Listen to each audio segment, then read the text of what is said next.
I have been reincarnated as a lazy, arrogant noble, but when I destroyed the scenario through effort, I became the most powerful with extraordinary magical power.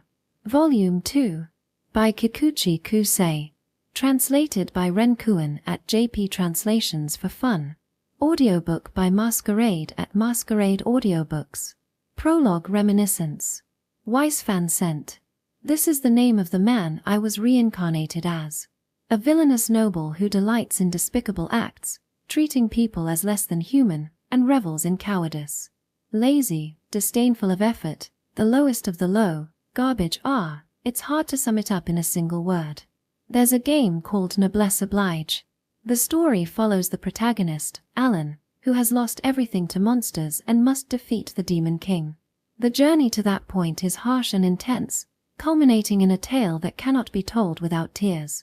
As the protagonist encounters challenges and forms connections, he grows both physically and emotionally, and the player inevitably sees themselves in him. However, within the story, there are roles that must be filled. Bystanders, servants, classmates, family, teachers, allies, and lackeys. And the man I was reincarnated as was an utter piece of trash, beyond description. In the original game, he stands in the way of the protagonist when Alan enrolls in the academy. Yet, lacking the strength, he is easily defeated and becomes a pitiful figure thereafter. Ultimately, he ends up as a shield for the Demon King, his body riddled with holes before he meets his demise. The mere thought of being reincarnated as such a man made me feel nauseous. Weiss-sama, let's do our best. And thus, I began my struggle against this destined ruin. Thanks to my maid, Lilith, I faced hardships but never found myself in dire straits. What's this? Are you done already, Weiss? I even had the chance to meet my mentor, Maruku Abitas. I only wish they would be a little kinder. Weiss, you look simply splendid today. After that, I met Cynthia. Following a rather peculiar dinner gathering, we became engaged. After entering the academy, I encountered the protagonist, Alan, and clashed with him numerous times. Weiss, I will definitely defeat you. I managed to keep Kelta from being expelled and altered Sherry's grim fate. The future is changing. But there's still more to come. My downfall is still ahead. To continue resisting fate, I will strive harder than ever. Weiss's hands are so smooth and comforting. Is that so? Weiss-sama, it's almost as if you're a professional. Is that so? As I pondered such thoughts, I applied sun oil to the backs of the two beautiful women, my fiancée, Cynthia, and my maid and classmate, Lilith. The two of them lay on towels spread out on the sandy beach, and I was right in the middle. It was the height of summer, the sun shimmering, and our skin was beginning to glisten with sweat. Cynthia wore a black swimsuit with flared tulle and lace at the back, a seductive look that suited her maturity far beyond her years. In contrast, Lilith wore a pink swimsuit with a pareo. It suited her well, accentuating her charming smile. By the way, tulle refers to a thin, net-like fabric with a hexagonal weave, while a pareo is a single piece of cloth wrapped around the body and tied at the ends. Both have the characteristic of enhancing a woman's beauty. That said, I'm a man.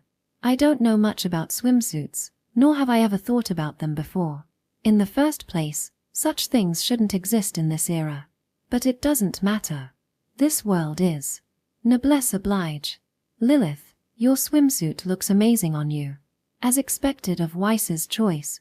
Oh no, Cynthia-san, you look amazing too. As expected of Weiss-sama. Is that so? I had insisted that I didn't know much about swimsuits, but they insisted that I choose for them. It was the same when it came to their maid outfits. Asking me was a mistake in the first place. Nevertheless, they had always taken care of me, so I chose the ones I thought would suit them best. Cynthia, how about trying a monokini next time? A mono-kin? What kind of swimsuit is that? I don't know the details either, but it's designed to emphasize the figure by leaving the back exposed. I'm sure you'd look great in it. Hehe, thank you very much. Weiss-sama, what about me? Well, a tankini might be nice too. It's a swimsuit that typically hides the figure, but conversely, that might be alluring, at least, that's how I feel. Then I'll choose that next time. I was glad to be thanked with such smiles, but I felt a bit apologetic since I didn't know much about swimsuits. Noblesse Oblige is an incredibly harsh game, with relentless events that leave no time to catch one's breath. So why was I enjoying this peaceful moment? Squinting in the bright sunlight, I looked around at the beautiful blue sea stretching before us. Wealthy families and couples were enjoying their time at the beach.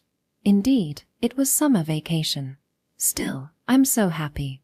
I must thank Waisama's father for this. Indeed, I never imagined such a paradise existed. Certainly a lovely place. Perhaps we should buy some souvenirs on the way back. This place is a city called Use, a so-called resort area. Located near the equator, it lies along the southern coastline. Due to limited transportation options, there are many tourists, but most of them are nobles. Consequently, prices are high, but as a result, the quality of food and souvenirs is excellent, and crime is almost non-existent. It is said among the nobility that Use is a safe and secure place. The scenery can only be described as stunningly beautiful.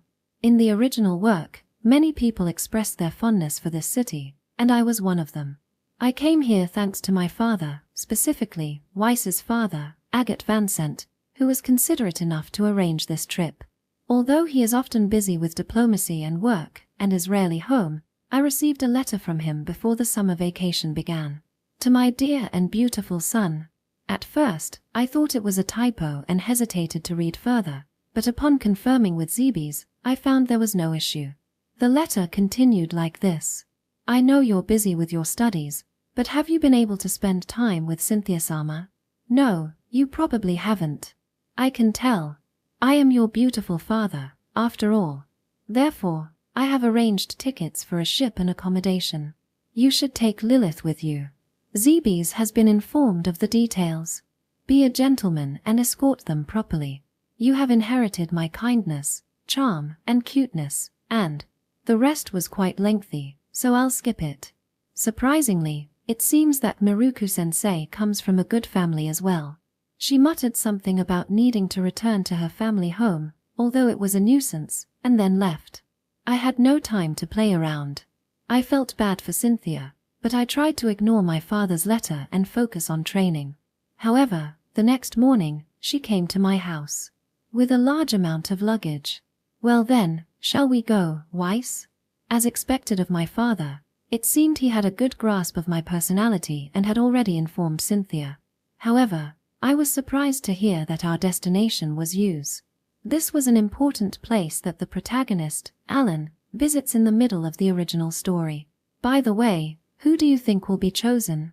Of course, it goes without saying that it should be Waisama. Just because you have excellent grades doesn't guarantee anything. Lilith, there's a possibility for you as well. Though, it's certain that Cynthia will be chosen. That's not true. I would be happy to be selected, though. At Noblesse Magic Academy, there is an important event held once a year.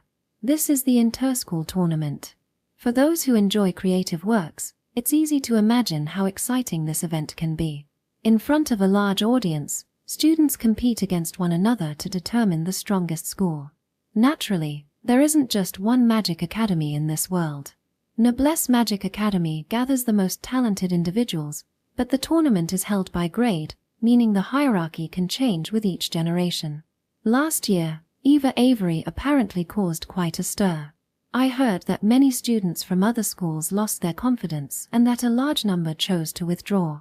The Sword Demon Cup is said to be the most challenging event in the original work. But I am determined to win. If any of us gets selected, we will definitely win. Yes, indeed. Of course. However, the members of the participating team are not decided by candidacy or voting among the students. It's determined solely by the discretion and bias of the faculty and the headmaster. Naturally, grades will be taken into account, but magic has its own affinities. Depending on the strategy, there's a good chance I could be left out. In fact, in the original story, Weiss wasn't part of the team. Cynthia was, but this time it's uncertain. Just imagining that guy posing in the arena is enough to make me feel uneasy. But right now, there's something more important. Cynthia, Lilith, are you really okay with this? At my question, The two of them sat up, looked at each other, and nodded firmly. Of course. I absolutely cannot allow any villains in such a wonderful city. I'm not someone who can preach morality to others. However, my feelings align with Cynthia-san's. I'm sorry, but I'm not doing this for justice. You could say it's just a test of skill. I also want to gain practical experience for the tournament. Besides, I can't tolerate those who act more superior than me. Use is more than just a tourist destination. In fact, there are hardly any peaceful towns in Noblesse Oblige. It would be dull for a righteous protagonist like Alan to visit a town overflowing with smiles. Behind a facade of benevolence, there are villains sticking their tongues out, and they are rampant in use. These hidden, nefarious figures would normally be undetectable. But I know all about them. It shouldn't be too hard to find them. I won't waste my time idling and praying to the gods. I will do what needs to be done to earn victory through my own strength, even if it's during summer vacation. All right, then let's get going. Then Weiss, shall we go swimming? At that moment, Cynthia pressed her soft chest against my right arm. The pleasant softness made my cheeks involuntarily relax. No, it's nothing. Cynthia, we don't have time to play. Weiss-sama, villains awaken at night. They're still asleep right now. Then Lilith attached her own pleasant softness to my left arm. The comforting sensation was, no, it's nothing. However, Lilith does have a point. It's fine to ambush breakfast as soon as they wake up, but if the opponent isn't ready, it won't be a proper test of strength. While practicing surprise attacks is necessary, what I want now is the power to crush them head-on. In that case, it might be safer to wait a little longer. It's not that I particularly want to play in the sea, but I'll heed their advice and take some time. I guess it can't be helped. It's said that balance is important. Maruku-sensei also said to rest when you can. Perhaps I should follow that teaching. I stood up from the sandy beach and walked toward the blue sea, as if being invited. By the way, I'm wearing black swim trunks that I bought on a whim. I don't care much for men's swimwear. That said, I'm not particularly interested in women's styles either. Weiss-sama, when did you buy that cute blue float? This is like beach attire. It doesn't have any special meaning. It looks kind of childish and cute. Lilith's innocent words stung my heart just a little. It's not that I can't swim. This isn't just bravado. I was actually first in the swimming lessons at the academy. I climb mountains. I swim in the sea. I buy floats. That's all there is to it. Weiss-sama, when did you buy those goggles? They're for checking the quality of the fish. Don't worry, I bought some for you as well. As expected of you, Weiss-sama, though it feels like that answer didn't really say much. Lilith's innocent words deeply wounded my heart. I'm not good with the sea. The sun sparkles, and the ocean appears more beautiful than usual. That said, this is also a form of relaxation. It's part of my training. Let's go. We don't know what will happen at the Sword Demon Cup, so we need to anticipate battles in the sea as well. Weiss-sama, I think we'll be fighting in the arena, but that's not a problem. After that, we played around in the sea to a suitable degree. Floating around like that, Weiss, you're just too cute. The way water gets in your goggles and you panic, Weiss-sama, is also wonderful. After sweating and losing salt, we quenched our thirst with refreshing carbonated drinks. It's delicious. This is my first time drinking it. It's like my throat is all fizzy. Soda is a must. It would be nice to have udon, yakisoba, or corn on the cob to eat, but I don't see any. Honestly, youth still has a long way to go. While I reluctantly munched on a stick of melon fruit, I heard a familiar voice from behind. It was a voice that sounded like it was made of muscle, one that seemed ready to charge in like a boar no matter what happened, and another that sounded like a strong childhood friend. Duke, that's my melon fruit skewer. Don't be so uptight, Alan. I'm just not enough. Just take sherries. Seriously, don't start a fight even at the beach. It's our precious summer vacation. I felt like I knew those guys. But if I turned around now, it seemed like it would lead to a troublesome situation. Cynthia and Lilith were pinching my cheeks, so they hadn't noticed. I'll pretend I didn't hear that. Quietly, I began to step away. I glanced back just once. There was a girl wearing a one-shoulder bikini the same pink color as her hair. I see, a bare shoulder is a blind spot. The soft pastel color isn't bad either. It suited her healthy skin very well. I have to admit, she's doing well.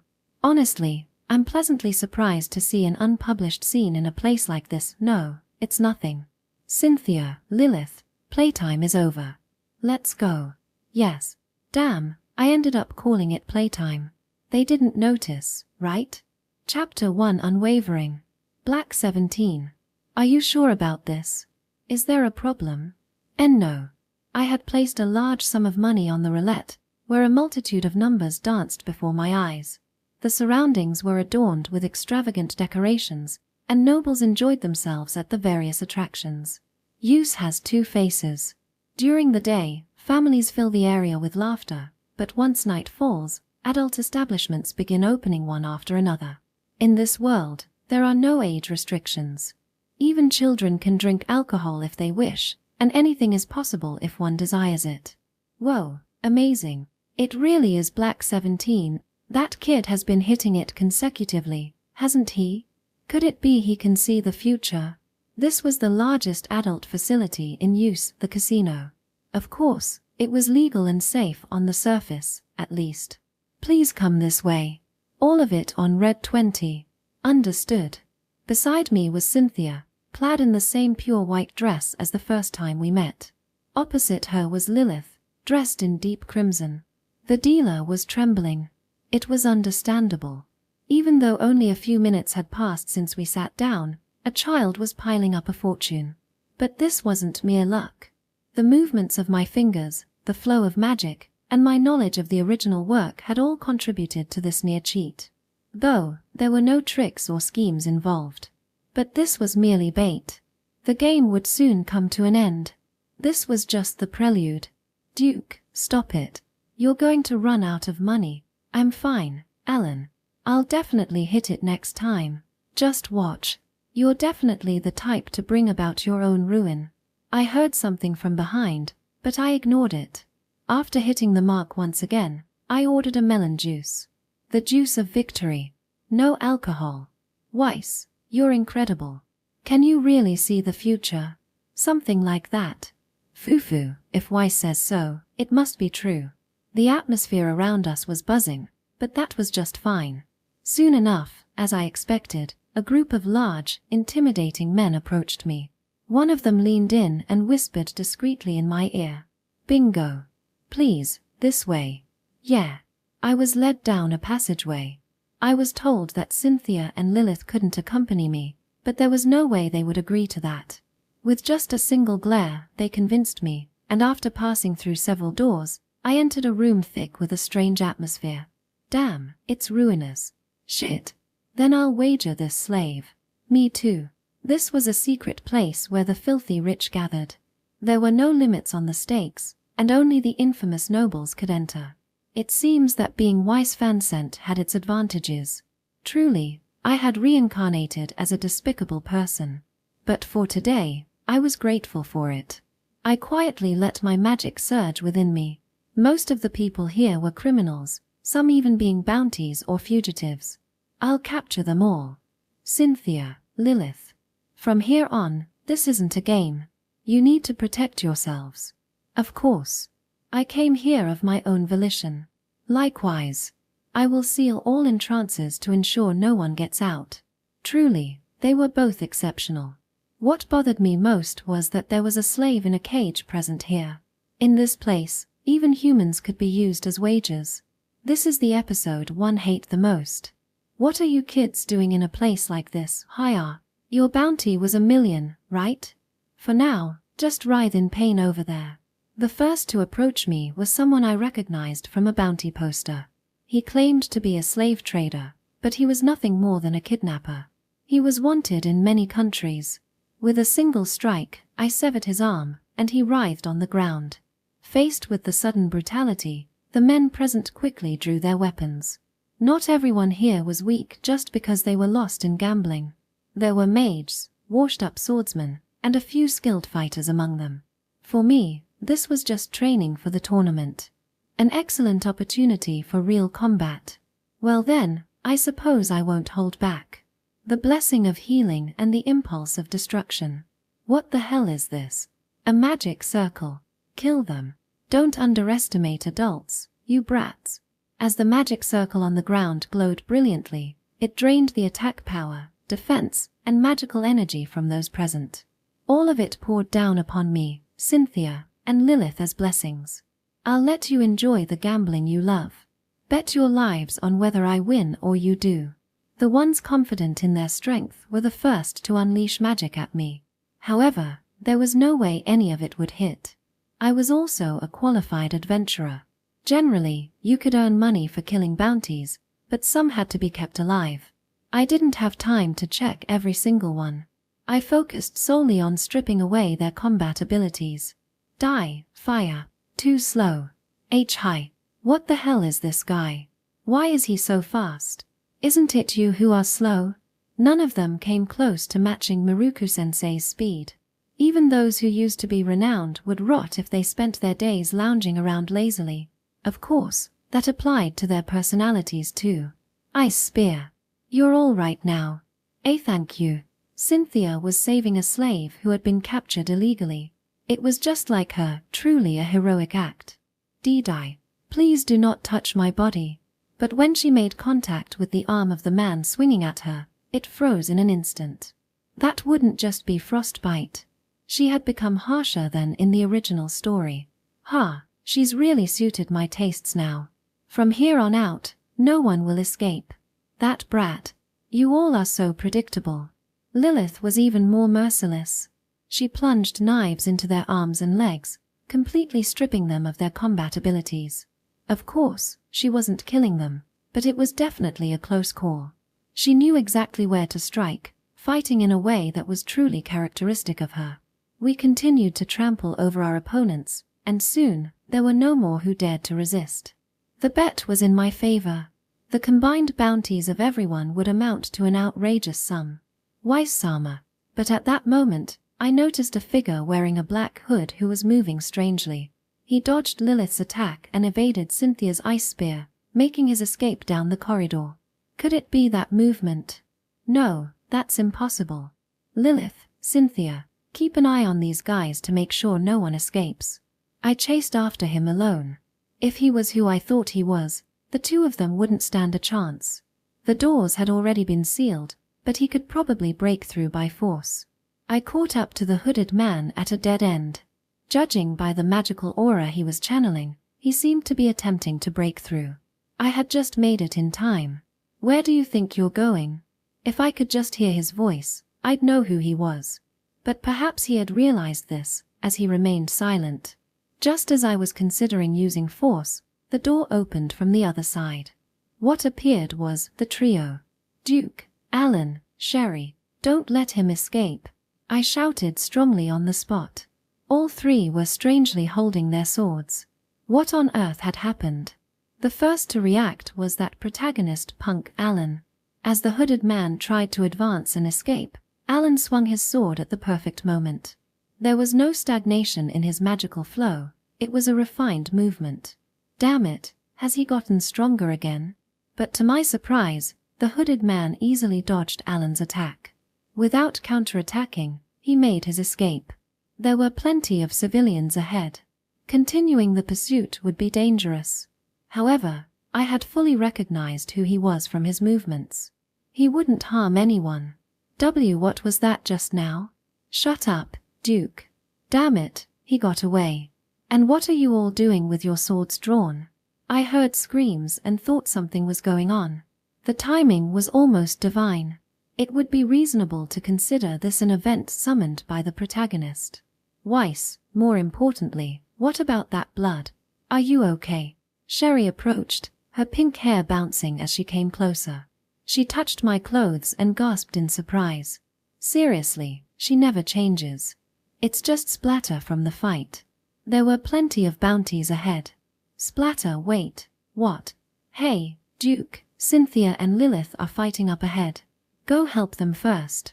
Well, okay, but why me? Muscle is an advantage in tight spaces, right? That's true. All right. Here I go. Whoa. I dismissed the moving muscle from the scene and questioned the two. Phew, his sense of justice is easy to manipulate, which is helpful. But these two are troublesome. As expected, they were debating among themselves. Sherry, let's chase after the person who just escaped. That movement is definitely not ordinary. Right. Let's go. Stop. Even if you catch up, you won't be able to win. We can't win. That guy is a notorious bounty. You couldn't even land a hit on him. You'd be taken down easily. Then we definitely have to stop him. It would be pointless to argue with Alan. So, it had to be Sherry. Weiss, please explain properly. Sherry, he's the flashing Tucker. The moment she heard that name, Sherry's eyes widened. As expected of a noble. She must have heard of him already. No way. It's true. Is that okay? You wouldn't want Alan to be brutally killed, would you? Alan, you should really reconsider. What do you mean? Who exactly is Tucker? Ask Sherry for the details. But enough chit-chat. He's probably escaped far away by now. There are plenty of bounties ahead. You should help out a bit. Weiss, do you want to make the world a peaceful place? Why go to such lengths? Alan's sudden comment made me snicker through my nose. Don't say something foolish. To me, criminals are nothing more than practice dummies that I can legally crush. It's the lowest to use violence against people with that mindset. Ha! You hypocrite. The end result is the same regardless of how you get there. It's completely different. I only want to wield my sword for the sake of others. I really can't get along with this guy. I helped him when we took down the dragon, but I'll definitely crush him someday. Or maybe I should just do it right here and now. That could be interesting too. It seemed Alan noticed my magical energy. He also summoned his own power. Come at me, Alan. I'll shut you up. That's exactly what I want. Weiss. Oh. In the next moment, Alan got punched by Sherry. That idiot. Oh. But for some reason, I got hit too. When I turned around, there she was, the stunning beauty, Cynthia. Weiss, what are you doing at a time like this? Yes. Idiot Alan. Consider the time and place. Sorry. That protagonist guy. Because of you, I got scolded. But Cynthia's gaze is pretty scary. I should hold off for now. Alan, Sherry, just help out already. It'll take a while to call the authorities. Got it. But in return, no more fighting, okay? Reluctantly agreeing, they returned to their original position, where Duke was still fighting. There was apparently still an energetic bounty left. Here I go. Take this. Higher. Is this guy straight out of a comic book? Then, from the back door, guards began to appear one after another. Seriously, is this a second round? Alan, take care of the weaklings. They're the criminals you like. I know that without being told. Weiss. Chimph, that protagonist guy. But honestly, he looks quite fitting trying to stand up to the villains. Good morning, Weiss. You look handsome as always. Is that so? Weiss-sama looks handsome every morning, noon, and night. The next morning, I woke up in a luxurious canopy bed with pure white sheets. The inn my father had arranged for us was more extravagant than I had imagined. Just as expected of my father. Last night, we captured a large number of bounties and criminals. We dealt with illegal gambling, slave trading, and it seemed like they were laundering dirty money as well. There were more scum than I had anticipated. Now, we would leave the rest to the law. I suppose it was somewhat of a practice for me. However, there was still one left. Considering the original story, he would still be in this country. While moving to the first floor and having breakfast, I conveyed information about Tucker to Cynthia and Lilith. Bilford Tucker. He is a striking character in Noblesse Oblige. Born into the Zunu Meiseki Count family, Tucker amazed those around him with his intellect from a young age.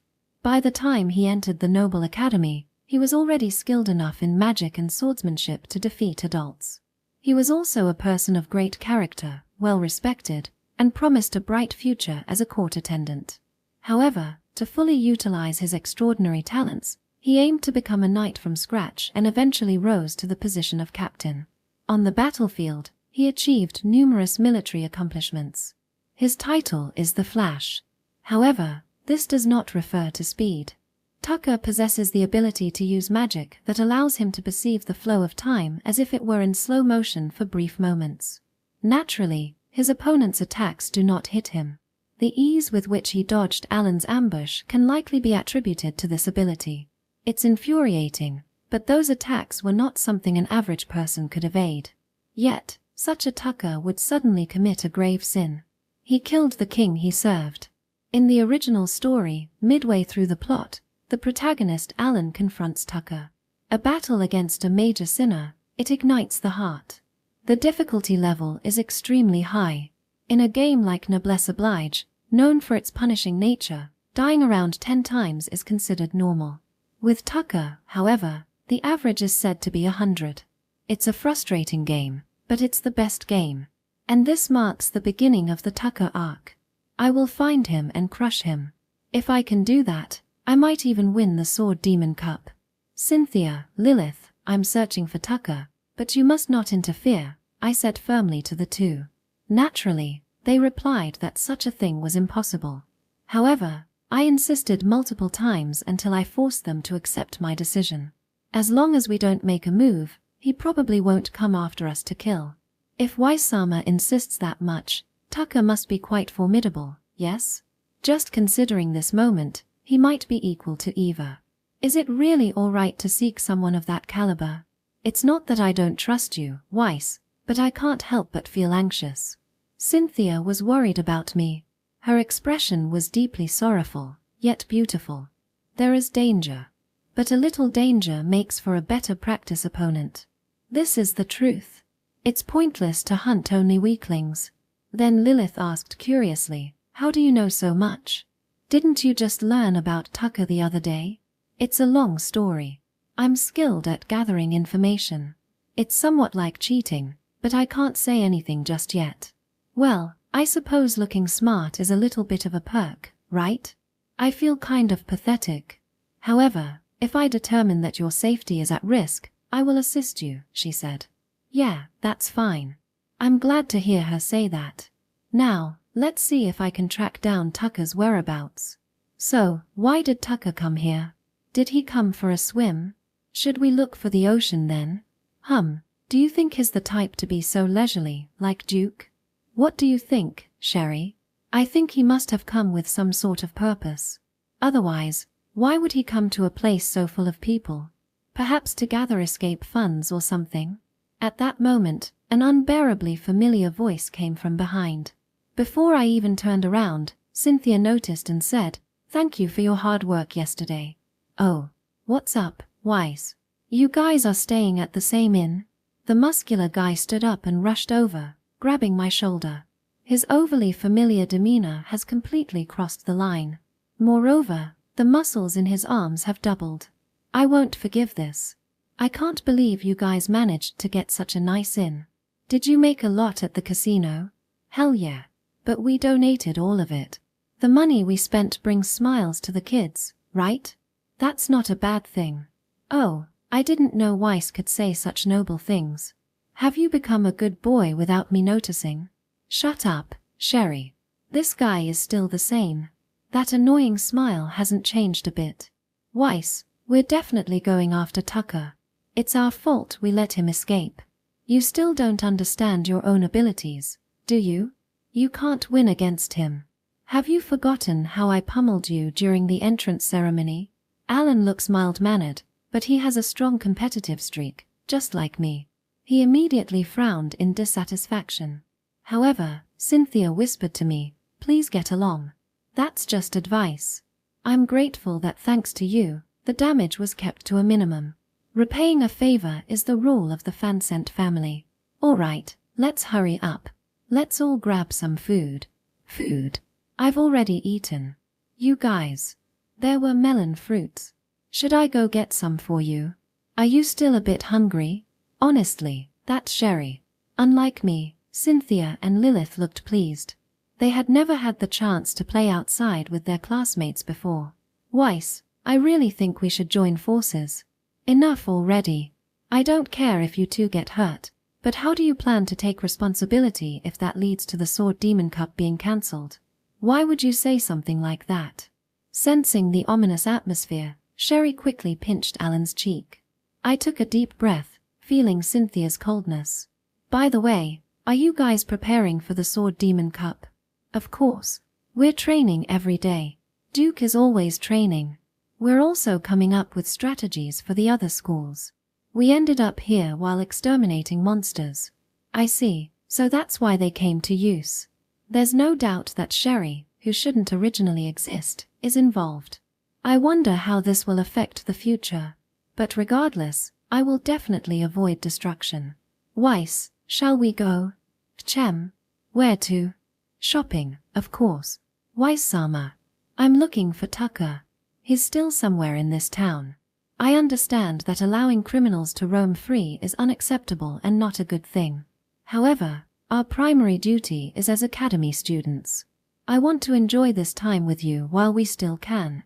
Cynthia said this with a serious expression.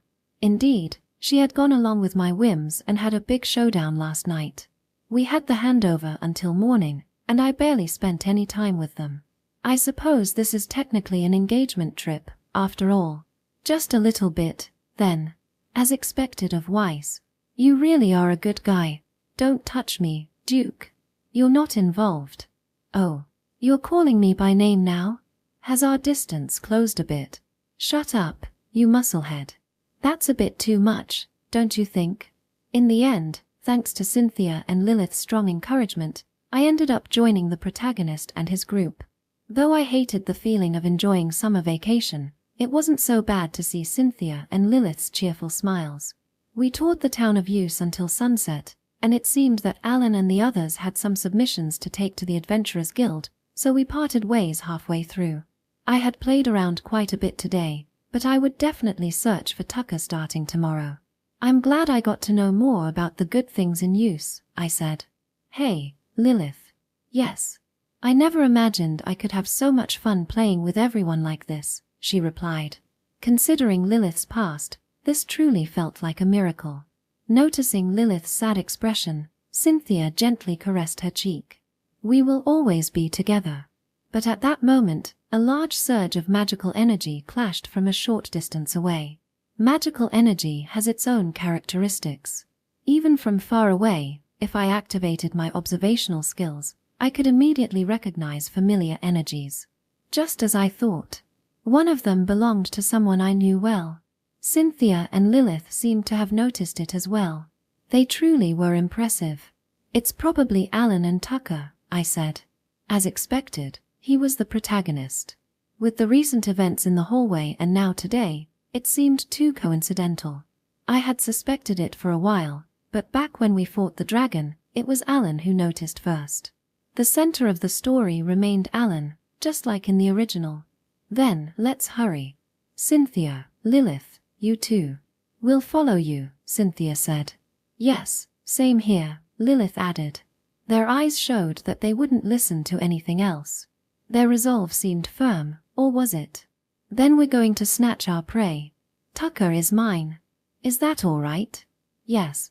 We immediately took off running. Use was wide and beautiful, but since tourism had only recently become prominent, it still had its quaintness. Perhaps due to its remote location, there were many old houses and buildings that were poorly maintained. Following the magical energy, we arrived at a dilapidated white building that was perfect for a hideout. The door at the entrance had been kicked in. Inside, the clash of magical powers continued. Well then, let's go.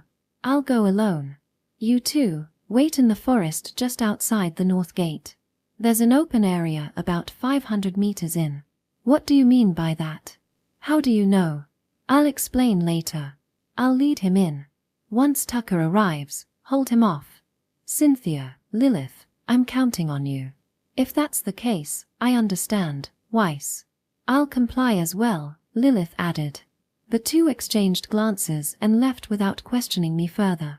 It was clearly odd, but I couldn't help but admire their loyalty. Now, let's get focused. I looked up and then jumped high into the air. Unnatural. An unnatural wall. A transparent square wall that was difficult to see with the naked eye. I created it like stairs, making it disappear and reappear as I raced up from the outside toward the second floor. Breaking through the boarded-up window, I entered to find Alan and Tucker glaring at each other. Alan had his short brown hair, just as described in the original, and he wielded a one-handed sword engraved with knightly patterns. Blood flowed from both their bodies. No, Alan was the one who was more injured. As expected, he can't win against Tucker. Wait, that's not quite right. This is an event where you shouldn't win. Since Duke and Sherry were nowhere to be seen, had they parted ways somewhere along the way? Or had they been killed? Did I make it in time for the climax? Another child?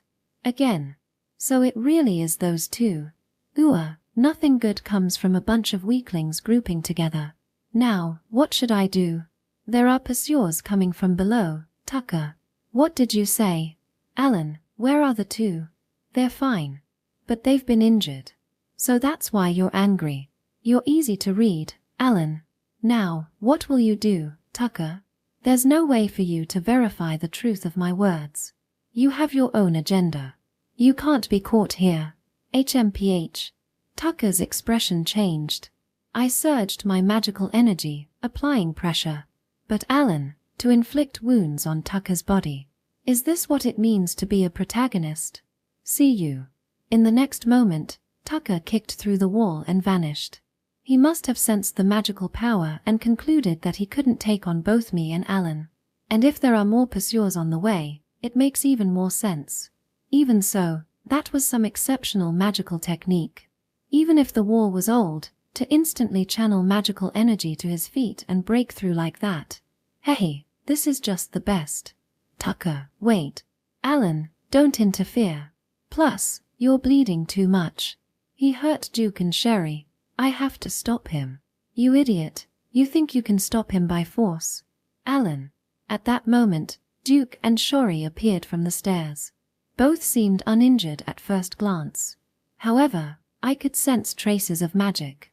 I see, Sherry must have learned recovery magic. Everyone's working hard these days. Duke, Sherry, keep Alan back. Right now, he can't beat Tucker with that level of skill.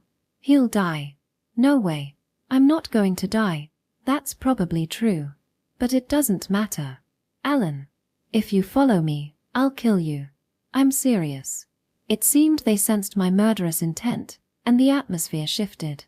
Your roles end here. See you later. Go back to the inn and sleep quietly. Leaving Alan and the others behind, I chased after Tucker. Using my observation skills to search for traces, I quickly found that he was heading toward the forest, just as I expected. Hurrying along, I found Tucker trapped in the middle of the forest, flanked by Cynthia and Lilith. I was a bit worried, but as expected, they were my fiancé and maid. Good job, Cynthia, Lilith. Step back. The two silently distanced themselves. After clicking his tongue, Tucker began chanting a healing spell to mend his injuries. Even while cornered, his calm demeanor was impressive. Well, if it isn't the Flash. Who the hell are you? Do you want my head for money? Well, that's about the gist of it. Tucker, fight me. If you win, I'll let you go. Ha, what a ridiculous thing to say. Do you know what I've done? I won't show mercy, even to a child. Yeah, I know. You'd kill anyone who gets in your way, regardless of who they are. But you have something to accomplish. Tucker's cheek twitched slightly. I know about you. I know what you've done and what you want to do. What a boring bluff. Tucker, you want to go to Grushut's, don't you? What are you talking about? Don't play dumb. Here's something good to know. Your sister is alive. What? What do you mean by that? Upon hearing my words, Tucker raised his voice. Ah, I knew it. You're a decent guy after all. If you win against me, I'll tell you. I'll also give you a ship to cross the sea. There shouldn't be a better deal for you. That's why you were there that night, in that place, right? To look for a partner for your little deal. I don't know what you know, but if that's true, then I couldn't ask for more. In that case, you'd better be ready to lose an arm or two. No need to hold back. Try to kill me. Angered by my words, he surged with magical energy. This is the best. The tense atmosphere and the looming sense of death. This is what real combat feels like. This is what makes it worthwhile. I won't show you any kindness. Seize it if you want your freedom. You're quite confident, but don't you dare blink. Contrary to what Miruku-sensei taught me, I decided to take the initiative, but not to win, rather, to assess my opponent. After a brief moment of silence, the Flash sprang into action. His movements were slow yet entirely devoid of waste. He's a genius. Unlike me or Alan, he possesses innate abilities from birth. This was the culmination of extensive effort. His magical flow was simply too beautiful. His attack was aimed at my arm. I could see it. I understood. But as I tried to evade, it must have appeared to him as if everything was in slow motion. From his perspective, there was no scarier opponent. He approached slowly, and I found it impossible to dodge. After just 1 or 2 fatal hits, I wouldn't be able to evade Tucker's attacks, nor would I be able to land any blows on him. However, he wasn't perfect either. If his magic ran out, he wouldn't be able to use his abilities, and while it may seem like slow motion, that didn't mean evasion was impossible. At the moment Tucker's sword was about to slice into my arm, I maximized the magical energy enveloping my body, pushing my own inviolable domain to its limits. It's a convenient defensive spell, but the moment it activates to block an opponent's attack, it consumes a significant amount of magical power. It's a double-edged sword that I'd prefer not to activate if I could, but this time, simply blocking this one strike means victory for me. What? Too bad for you. As the sword was deflected by the magical barrier, a loud sound like shattering glass echoed, scattering fine particles of magic. But that alone wouldn't surprise Tucker. All he had to do was follow up immediately with his next move. What truly surprised him, however, was not that. After the defense was activated, I slashed at Tucker. I had no intention of killing him, I merely allowed the blade to graze him. Yet for him, it must have been an enormous shock. What the hell is this? My magic. I can't use it. After losing to the dragon, I desperately considered how I could win. Their strength lay in their magic. So all I had to do was sever that foundation. At this point, I could only disrupt it for a short time, but even that was quite effective. What's wrong? Why the panic? Tucker struggled to gather his magic but seemed to be failing. Damn it. If I were to name it, I'd call it magical turbulence. A spell that intentionally disrupts the opponent's magic, infused into my sword.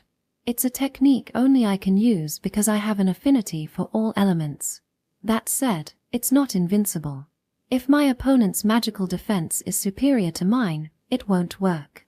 Tucker must have let his guard down, thinking I was just a kid. He hadn't intended to sever my arm with that last strike. This is pathetic. Is this how I'm going to end? If I were to channel more power now, Tucker would likely sustain a fatal injury. However, this is just the beginning. It's merely an examination of my new technique. There's still more to come. Once your magic returns, come at me. Tucker, though surprised, leaped backward to create some distance. Even if I defeated him, it wouldn't mean I had avoided destruction. I needed to fight strong opponents, gain practical experience, and acquire power that no one could surpass. For that, I would use anyone, regardless of who they were. You're quite the kid. Using me as a practice partner, right? Enough with the chatter.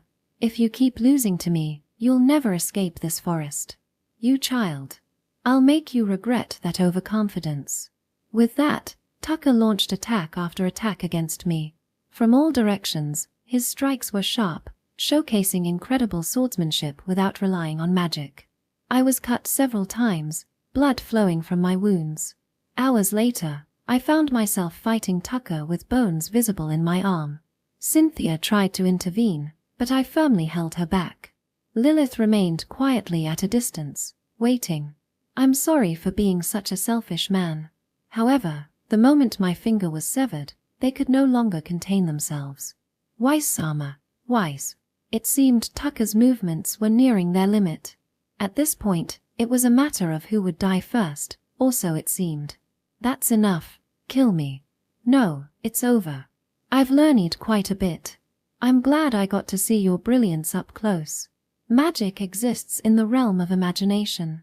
If something can't be visualized, it can't be recreated, regardless of how much magical power one possesses.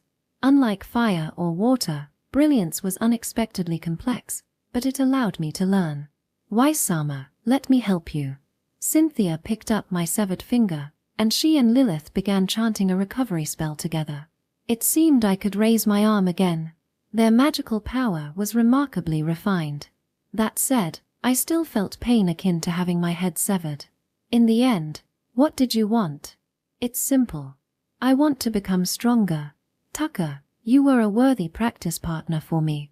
Ha, you're quite the kid. By the way, I never got your name. Wisefan sent. You're that infamous noble? Yeah, that's right. It's an honor. What the hell? How far have the rumors spread? Well, whatever. So, are you going to turn me in? Tucker, I'm going to let you go. Ha! What did you say? The killer of royals, Tucker, or should I say, the brother who cares for his sister. How do you know that? What do you know? I can't disclose the details. But don't worry. As I said before, your sister is in Grushutz. What do you mean? How do you know that? Could it be the king? Do you understand if I say it's Millie, one of the king's aides, who helped your sister? Millie was Tucker's most trusted friend. However, she had gone missing before he became a royal killer. Tucker must have thought she had betrayed him, but that wasn't the case. Cynthia and Lilith looked utterly confused. Well, that's to be expected. My sister is alive. Damn it, I don't know what's true anymore. There's no reason for me to lie here. It's all true. Tucker fell silent. But no matter how much he thought, he wouldn't be able to understand. He had no choice but to trust me. And then, he suddenly smiled. So what should I do? I'll arrange for a ship. I'll also provide you with some money for now. With that, you can go see your sister. Why, are you going that far for me? We've never met before.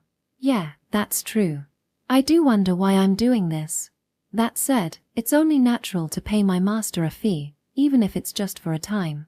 At that moment, Alan arrived. Seriously, the protagonist really doesn't listen.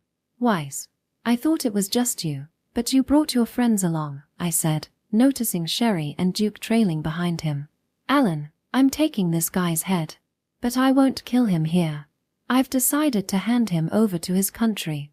You're going to uphold the law. Well, I want money too. I plan to negotiate and take a hefty sum from them. I deliberately dropped my gaze and gave Tucker a subtle signal. I might as well ask Lilith for protection, just in case. Lilith, take him with you. You heard what we discussed earlier, right? Yes. Tucker, I won the match. Don't cause any trouble and follow along. Yeah. Understood, Weiss. Tucker stumbled as Lilith led him away. He whispered a thank you to me as he left, but that didn't matter much. Lilith should be able to heal some of his injuries. Alan watched Tucker's retreating figure with a solemn expression. I couldn't tell what he was feeling. I'm not sure what's going on, but I guess it's all wrapped up. You're amazing, Weiss. It seems that way. Alan, what's wrong? Weiss, I don't understand what you're trying to do. Duke and Sherry seemed satisfied, but Alan looked dissatisfied. He has an uncanny sharpness about him. He must have sensed something. Of course you don't. I don't want you to understand my thoughts. You're upset about losing to a villain, but this time it can't be helped. For the sake of the story, you were meant to lose. Cynthia, let's go. Lilith will join us later. Yes. Goodbye, protagonist. No matter how dissatisfied you are, this is the happy ending. Several weeks had passed since I returned to the mansion. Miruku-sensei still hadn't come back. One day, while I was repeating my daily fundamental training, Zebes made a shocking announcement. Tucker is dead. Yes. After that battle, Tucker had safely arrived in Grushutz. I had heard he was reunited with his sister without incident. And yet he's dead. Damn it. Who killed him? Was it the pursuers? No, it was an accident. He drowned while trying to save a child from the sea. That's ridiculous. He died in the sea. That Tucker. Damn it. I slammed my fist on the table in frustration. The Flash Tucker, the one who killed a member of the royal family to protect his sister. His country was prosperous due to its agriculture. However, the rains had stopped, and it suddenly turned into a drought-stricken land. Every request for assistance to other countries was flatly rejected until one king offered help. But that king was the worst kind of scum, having set his sights on Tucker's sister during a diplomatic visit. He demanded her in exchange for aid. The king and the higher-ups of that nation decided to sacrifice Tucker's sister. Upon learning this, Tucker fought to protect her. As a result, he ended up killing his own king, and reluctantly had to kill the soldiers pursuing him as well. This is the truth behind Tucker's story. In the original work, I thought Tucker was drawn into a conflict that resulted in his sister's death, but that was incorrect. His aide, Millie, had barely managed to send his sister back to their hometown just in time. Unbeknownst to Tucker, he was trying to return home to shake off the pursuers. In the original story, during his journey, he would encounter the clueless protagonist, Alan. To Alan, Tucker is nothing but a villain, the royal family killer known as Flash Tucker. But in reality, he was a man fighting to protect his sister, and their confrontation was a tragic one. The result was Alan's defeat, which was expected for the sake of the plot. He was not someone the protagonist should be condemning. However, due to that confrontation, Tucker was severely injured and unable to fight back, ultimately leading to his death at the hands of his pursuers. Later, Alan would accidentally meet Tucker's sister and learn the whole truth. This is the worst kind of tragic episode. Alan, who had believed in justice, indirectly drove Tucker, who had desperately tried to protect his sister, to his death. The story received a polarized reception, and I personally disliked it as well. But of course, the story doesn't end there. Alan resolved to defeat everyone responsible for driving Tucker to his death, and he set out to destroy an entire nation.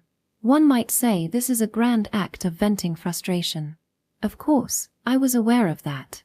I could have helped Tucker unconditionally, but I wasn't that kind-hearted. That's precisely why I fought him and used him as a training partner. I only helped him as a reward for that. While I might be indirectly helping Alan as well, that was irrelevant. But Tucker is dead. It's too convenient for an accident. I checked the date, and it was indeed the day he was supposed to die. What is this? Is this the world's coercive power? I saved Sherry, who was supposed to die. But is even that just a delaying action?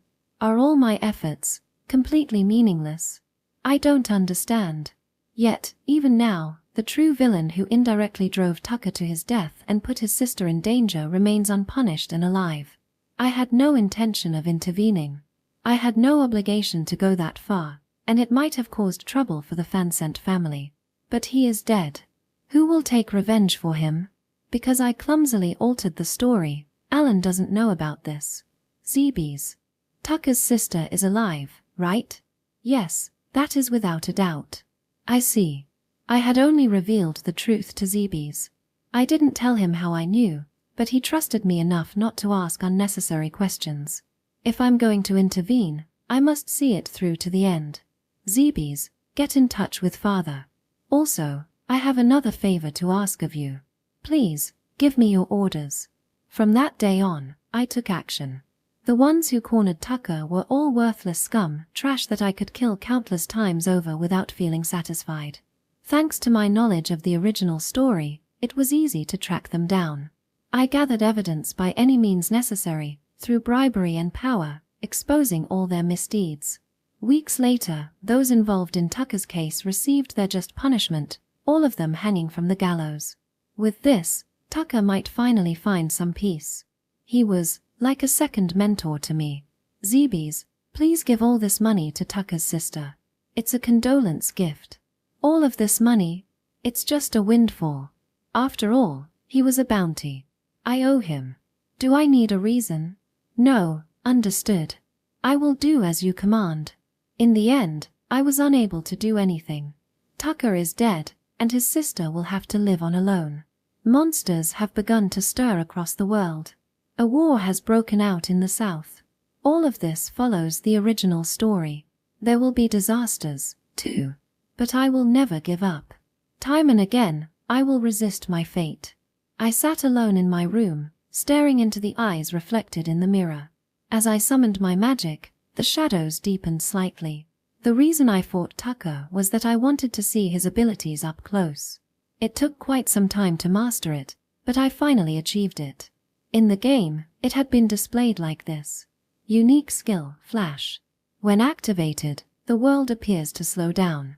Although it consumes a significant amount of magic, when used in conjunction with my observational skills, I can discern my opponent's magical incantations. Tucker, I will not forget you. I will inherit the Flash. Chapter 2: A Heart That Doesn't Give Up. Summer vacation had ended, and I had returned to Noblesse Magic Academy. I had sparred with Miruku-sensei numerous times.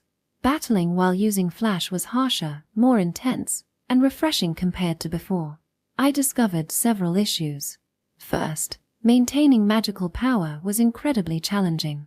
I never skipped my daily training, yet the consumption of magic was overwhelming. Basically, I would need to use it sparingly during combat. The magical turbulence that disrupts an opponent's magic is less effective the stronger the opponent is, resulting in a shorter effect duration. I tried using it against Miruku-sensei, but I could only seal her magic for a few seconds. The second attempt was ineffective. It was clear that when her magical defense was reinforced, it became useless.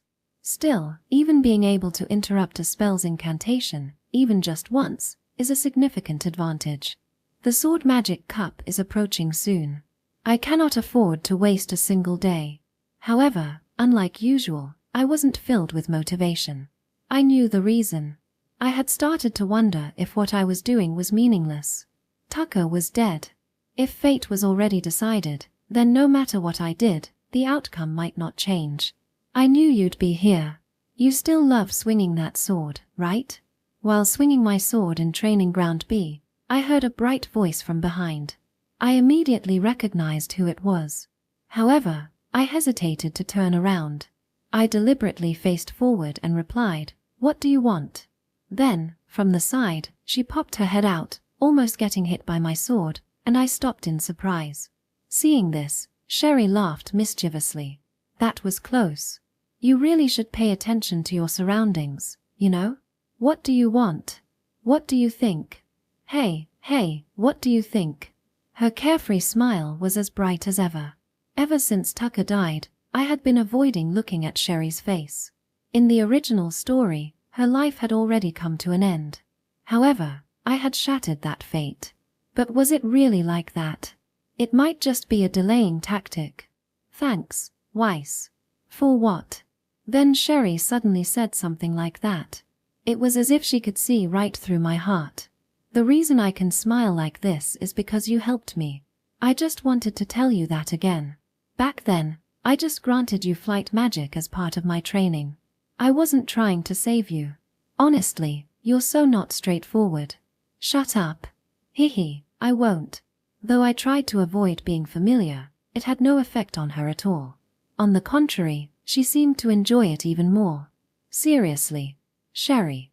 "Chem, what is it?" "Don't die." "What do you mean? Do you have a grudge against me?" "I have no such thing." "It means you're clumsy. Don't ever fall off a cliff again." "Haha, I won't fall anymore. So, you can relax, okay? Just do that." Watching the smiling girl cleared my head a little. There's no point in thinking about it. Ha! What the heck did she come here for? Well then, shall we go? Everyone's waiting. Ha! Everyone? What are you talking about? Hey, don't push me from behind. She suddenly tried to drag me somewhere. I was confused. What on earth was going on? As we walked, I saw familiar faces behind the school building. Cynthia and Lilith were waving happily, and then there were Calter, Alan, Duke, and Miruku-sensei. "Finally made it. You're late." "Ah, well. What are you doing?" "It's a tradition to wrap up summer vacation, isn't it?" Out of the corner of my eye, I saw the muscle guy busily preparing fireworks. Wait, does this culture exist in this world too? No, more importantly, summer vacation should already be over. I never said it was over. Even though a mysterious theory was being elaborated, all I was allowed to respond with was yes. That said, there was no way I could leave now. Just then, Cynthia called out to me. Weiss, I'm sorry for the sudden request. I didn't think you'd come if I told you in advance, so I kept quiet. I knew the location, so I asked Sherry to bring you here. Weiss-sama, Cynthia-san has been searching for fireworks since this morning. You seemed down, so Lee Lilith. Wait. We still have things to do. At that moment, Lilith, whose mouth was covered by Cynthia, was taken away somewhere. Indeed, she hadn't been around since this morning. And what was that last comment about? Still, it's just like noblesse oblige to have fireworks. However, there was one thing that was lacking. I quickly calculated and headed to fetch water in a bucket. At that moment, Kelter approached. What are you doing, Weiss-kun? It's a necessity before the fireworks. It would be a problem if there was a fire. A fire? Why? If the flames spread, we wouldn't be able to contain it in time, right? Ah, well, Miruku-sensei can use water magic, so it should be fine, right? Now that I think about it, that's true. Still, magical power is limited. Just in case. Kelter seemed to start panicking, as if she had said something unnecessary. After checking my surroundings, I placed my hand on my head. Better safe than sorry. But thanks for telling me. No problem. Next month is the Sword Magic Cup. In the original story, I couldn't win and faced a losing event. While a break is necessary, I need to get my head back in the game. First, I need to be selected as a member. And I will definitely engrave the sight of victory in my eyes. Weiss-kun, let's do our best for the Sword Magic Cup. I don't know if I'll be chosen, but I want to give it my all when the time comes. It seems Kelter was thinking the same thing. Leaning against a staff taller than her, she now looked quite impressive. Come to think of it, she has changed quite a bit. She boasts one of the top strengths among our grade. The future is different. I should focus on that fact. The fireworks were more beautiful than I had imagined. I forgot that I was Weiss-fan sent. Cynthia, Lilith, and Kelter looked like they were having fun too. The samba trio was as noisy as ever. At that moment, Miruku-sensei was gazing at the fireworks with a curious expression. Even for her, it seemed like a sentimental moment. Weiss, do you think I could fly if I strapped a bunch of these rocket fireworks to my back? No, that was impossible. It was just like her to say something like that. I wonder, should we try it with a chicken breast? Hey, wait. Seriously, Weiss, stop it. The fireworks were ephemeral. They vanished in an instant, just like life. The chicken breast disappeared too. When I granted it flight magic, it soared high into the sky. I need to be careful not to become like that. While Sherry was chasing after the chicken breast, Alan called out to me. I heard about Tucker. I didn't know anything. Maybe. I would have hurt him if things had gone on as they were. Did you know, Weiss? It was already gossip among the nobility that I had taken sides with Tucker. He probably heard it from Sherry, but the truth remained shrouded in darkness. I had merely paid for the flash magic. Nothing more, nothing less. I just wanted to fight him. I don't know anything about what happened afterward. I see. Thanks, Weiss. I'll become stronger. Seriously, you always look too far ahead. Take a break sometimes, protagonist. Do your best to at least reach my level. Isn't that a bit too much to ask? Just look at the grades. Have you ever beaten me even once? Why are you bringing that up now? Do you have a complaint? I do. You always do that. Stop it, Alan. Weiss, can we get along? Sure. Sherry aside, Cynthia was intimidating. I'm so glad that Weiss-sama is feeling better. Feeling better? On our way back to the room, Lilith said something like that. She panicked, but Cynthia spoke in her place. I'm sorry for not saying anything. I suggested this fireworks display because I wanted to cheer Weiss up. Then Alan and the others agreed to it. I thought Weiss-sama seemed down about the Tucker incident. So I was concerned as well. Hearing that, Lilith lowered her head apologetically. Just like Calta, they could see right through me. I might not be very good at hiding my feelings after all. Don't worry about it. Thanks. Hihi, I love you, Weiss. I love you too. Weiss-sama, I love you as well. Yeah. I was definitely feeling more motivated. Now the real challenge begins. I will absolutely avoid ruin. At that moment, a female student crossed in front of me, carrying a stack of books in both hands. She almost bumped into me but silently walked away. She was tall and slim, wearing glasses. Is she returning books at this hour? Just like in the original story. That must be Cecil-san, right? Maybe the fireworks were too loud for her. Maruku-sensei was there too. It shouldn't be a problem. Besides, she has that kind of personality. Are you close with her, Weiss-sama? I haven't talked to her yet. To overcome the calamity, I need a certain piece. That piece is a strategist, someone skilled in intelligence. Cecil Antwerp. She was called the greatest genius in Noblesse Oblige. The calamity refers to a historic event that occurred several hundred years ago. The number of victims exceeded hundreds of thousands, and the missing persons count is incalculable. Naturally, this atrocity was committed by the Demon Lord and his demon kin. In most creative works, the Demon Lord is depicted as sitting lazily in a grand castle, with no clear purpose other than indulging in sloth. However, in Noblesse Oblige, it is different. They live in a different dimensional world and suddenly invade this one. The reason for their attacks on humans remains unclear at this point. But I know. They seek out young and talented humans. Their purposes are varied: food, slaves, research material, and playthings, among others. Some demons even gain strength by consuming humans, each with their own tastes and preferences. Yet, the Demon Lord is anomalous. He is the strongest by birth and desires nothing. He kills, captures, and devours us simply because it is entertaining. We players challenge the Demon Lord in combat. That is the main story. If you trace it back, the Noblesse Magic Academy and other academies were established after the calamity.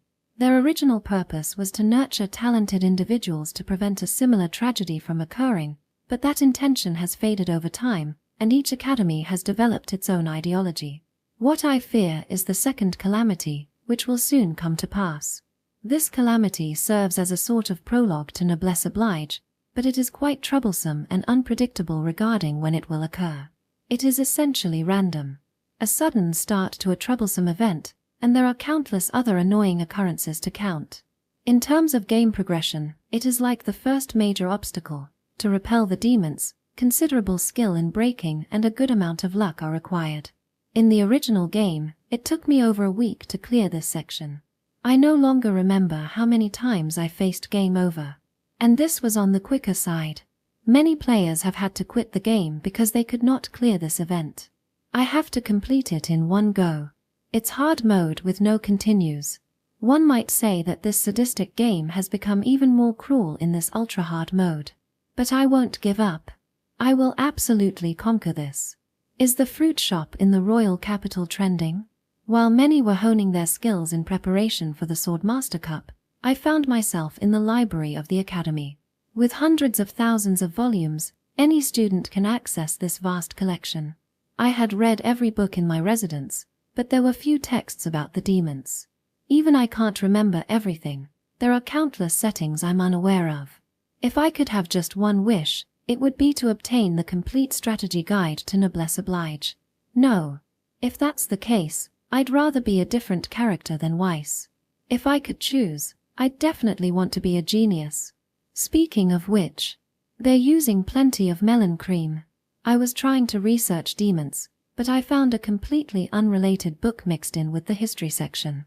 It was a feature on shops in the royal capital, specifically those related to fruit. All the information was new, none of it had been in the game when I played. Perhaps this is some kind of alteration. Damn, I can't stop flipping through the pages. The eldest son of the Fansent family is surprisingly delicate. Ah. I looked up, startled by the sudden voice, and found a girl standing there. It was a face I had seen just recently at the end of the fireworks. We're in the same class, but this is the first time we've really talked. She has long black hair, black-rimmed glasses, slender limbs, and while she's not particularly tall, her figure is impressive. Most importantly, her face is stunning. Fruits and sweets are high in sugar, you know? Since I use my head a lot, I don't get enough. Is that so? Well, I like them too. Yeah, but I don't use my head as much as you do, Cecil Antwerp. Oh, to be praised by the top first-year student, Vincent Kuhn, is quite the honor. Ha. You say that so easily. This girl was Duke's partner in the tag tournament. That said, among the first years, her magical power and combat skills are nothing special. In fact, they're below average. But she is a genius. She consistently ranks first in academics. Wasn't her IQ over 200 in the setting? In the original story, she plays a behind-the-scenes role as Alan's strategist during the final stages, but it's not guaranteed that she'll join you unconditionally. In Noblesse Oblige, there are branching points where you must seize the opportunity to recruit characters as allies. There are cases where one thing stands while another doesn't, and I don't have a complete grasp of all that. As for making Cecil-san an ally, that would be SS-class difficulty. Is it about the same as fighting and defeating Eva Avery? If I'm not careful, it might even be harder. So, what are you doing? I'm researching. Is there anything else to do in a library? I suppose that's true. That was a silly question. Then let me ask you in return, what are you doing? Just killing time, I guess. I've almost finished reading, so now it feels like I'm on my second round. If it were anyone other than Cecil-san, it would just be a joke, but I had no doubt she was dead serious. Her memory is supposed to be excellent. She probably has the contents of nearly every book in this library committed to memory. Of course, that includes the past disasters and information about the demons that I want to know. So, Cecil-san, why did you call out to me? Just a feeling. I thought it was rare to see someone like you here. I see. The shelf I was looking at was history. She was probably interested in this. I took a book from the shelf and handed it to Cecil-san. Here you go. She accepted it with a slightly surprised expression. How did you know? Don't you realize you're famous? Smart people often become oblivious to their own fame. Well, I suppose that's a given. I didn't know that. Ha, that might be a joke. Aren't you more famous, Vincent Kuhn? Well, in a bad way. That seemed to hit the mark, as Cecil-san began to chuckle for some reason. For a first contact, it was going quite well. Hey, how about a match? I'm just killing time over here. Can you do that? Believe it or not, I'm pretty strong. Well, I'm not sure if I'm as strong as you. Sounds good to me. Even though she maintained a neutral expression, I knew deep down that Cecil-san was pleased. This place wasn't just for books, it had games for the students to enjoy as well. For some reason, it had everything from toys for small children to complex card games and board games for adults. We moved to a seat by the window, and I could see Cecil-san's steps become lighter as she walked. She had a poker face, but it seemed her heart was racing. On the other hand, I was feeling quite nervous. This situation was something I had desperately wanted. I hadn't expected Cecil-san to approach me, but this was also a huge opportunity. I had to win against her. The second disaster, essentially an event that would occur in the future, was going to be incredibly difficult. And Cecil-san would not be there. I didn't remember the reason, but she might have gone back home or was away for some reason. However, even if she were there, she probably wouldn't engage in a fight. She wasn't cold-hearted, but she didn't actively engage with others either. I had been trying to somehow bring Cecil-san into my group to prepare for the disaster. I would even share everything with her. Cecil-san was worth that. I had seen many times on internet forums how she was highly regarded as the Zhuge Liang or Takenaka Hanbi of Noblesse Oblige. Note, Zhuge Liang, also known as Kongming, and Takenaka Hanbi, or Takenaka Shigeru, are both renowned historical strategists in Chinese and Japanese history, respectively. Having Cecil-san around at the endgame made an enormous difference in the game's difficulty. So, if there was a chance to recruit her from the beginning, there was no reason not to reach out. Since coming to this world, I had been secretly practicing with Zebes in preparation for this day. Everything had been aimed at defeating her. The sunlight streaming through the window felt pleasant, but my heart was burning with excitement, far from calm. I would win, and I would earn her recognition. That was the only condition for making the genius Cecil Antwerp my ally. Then I'll set up the pieces. She opened a square box on the table and began to arrange the pieces one by one with practiced ease. This was a popular game called Battle Universe, which Cecil Antwerp loved more than anything else.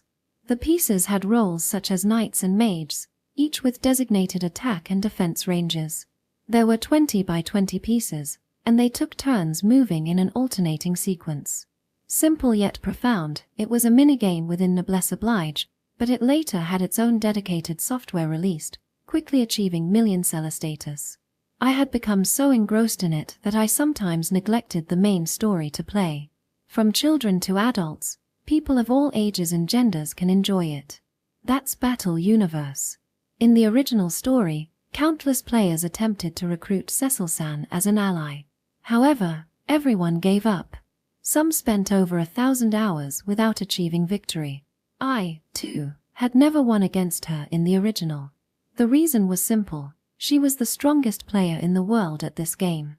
But here I was, determined to win. I had been preparing myself for this moment. Shall we set up the pieces? Let's play mutually. However, if I win, you'll have to agree to one request of mine. Are you really saying that? Yeah, I'm talking to the world champion, Cecil-san. Fufu, that's interesting. But what's in it for me if I win? Think of something yourself. That's a good condition. In that case, I'll accept. It was a good thing to have secured a verbal agreement. Normally, no one would agree to such terms. But Cecil-san was different. She had overwhelming confidence and pride. Now all that was left was to win, which was the biggest challenge. I'll take the second turn. Then I'll take advantage of that. In this game, going first has the advantage. For her, it was just a casual game, but for me, it was a fight for my life. And Cecil-san, I'm going to make you my ally. Well then, Vincent-kun, let's have a good match. Ah, yes. Cecil-san, I look forward to it. Of course, I wouldn't forget the customary bow before the match. This was part of the official rules of Battle Universe. Several minutes had passed since the match began. Glancing not at the board but at Cecil-san, I found her smiling. She's having so much fun. Cecil-san had participated in the World Championship at the age of 8, defeating many adults and proudly claiming victory. Since then, she continued to win, and now there wasn't a single person in this circle who didn't know her name. But she was bored. Despite loving the game, there were no rivals to challenge her. Not even the developers could beat her. But I will win. That's why I'm here. Making her my ally is my goal. You seem to be deep in thought. I lost. I bowed my head in defeat. No, she's just too strong. How is it that the piece I just moved ended up there? Is she predicting my moves 100 steps ahead? I've seen people claim they've beaten her on forums, but most of them were lies. However, I still believe it's possible to win. See, can we please try again? Fufu, Vincent-kun, you're surprisingly polite. I value etiquette. Is that so? Well, I don't dislike it. She's humming a tune without realizing it. She truly enjoys this game. And so do I. It's understandable that I can't win, but this situation is surprisingly enjoyable. Now, on to the next match. I lost. Thank you very much. Wait, Vincent-kun, it's dark outside. What? Is this a time leap? It seemed we had lost ourselves in the game. What was supposed to start in the afternoon had already turned the outside world dark. Looking around, I noticed that no one else was around. Well, there was one librarian left. She was a qualified external staff member hired by the academy. Right, with a world-renowned genius player like Cecil-san facing off against the infamous me, Weiss, it made sense that no one would interrupt us. I feel bad about that. Shall we head home? Just wait a moment. What's wrong? I walked over to the librarian and bowed my head. Even though I had fun, I shouldn't cause trouble for others. It's basic etiquette.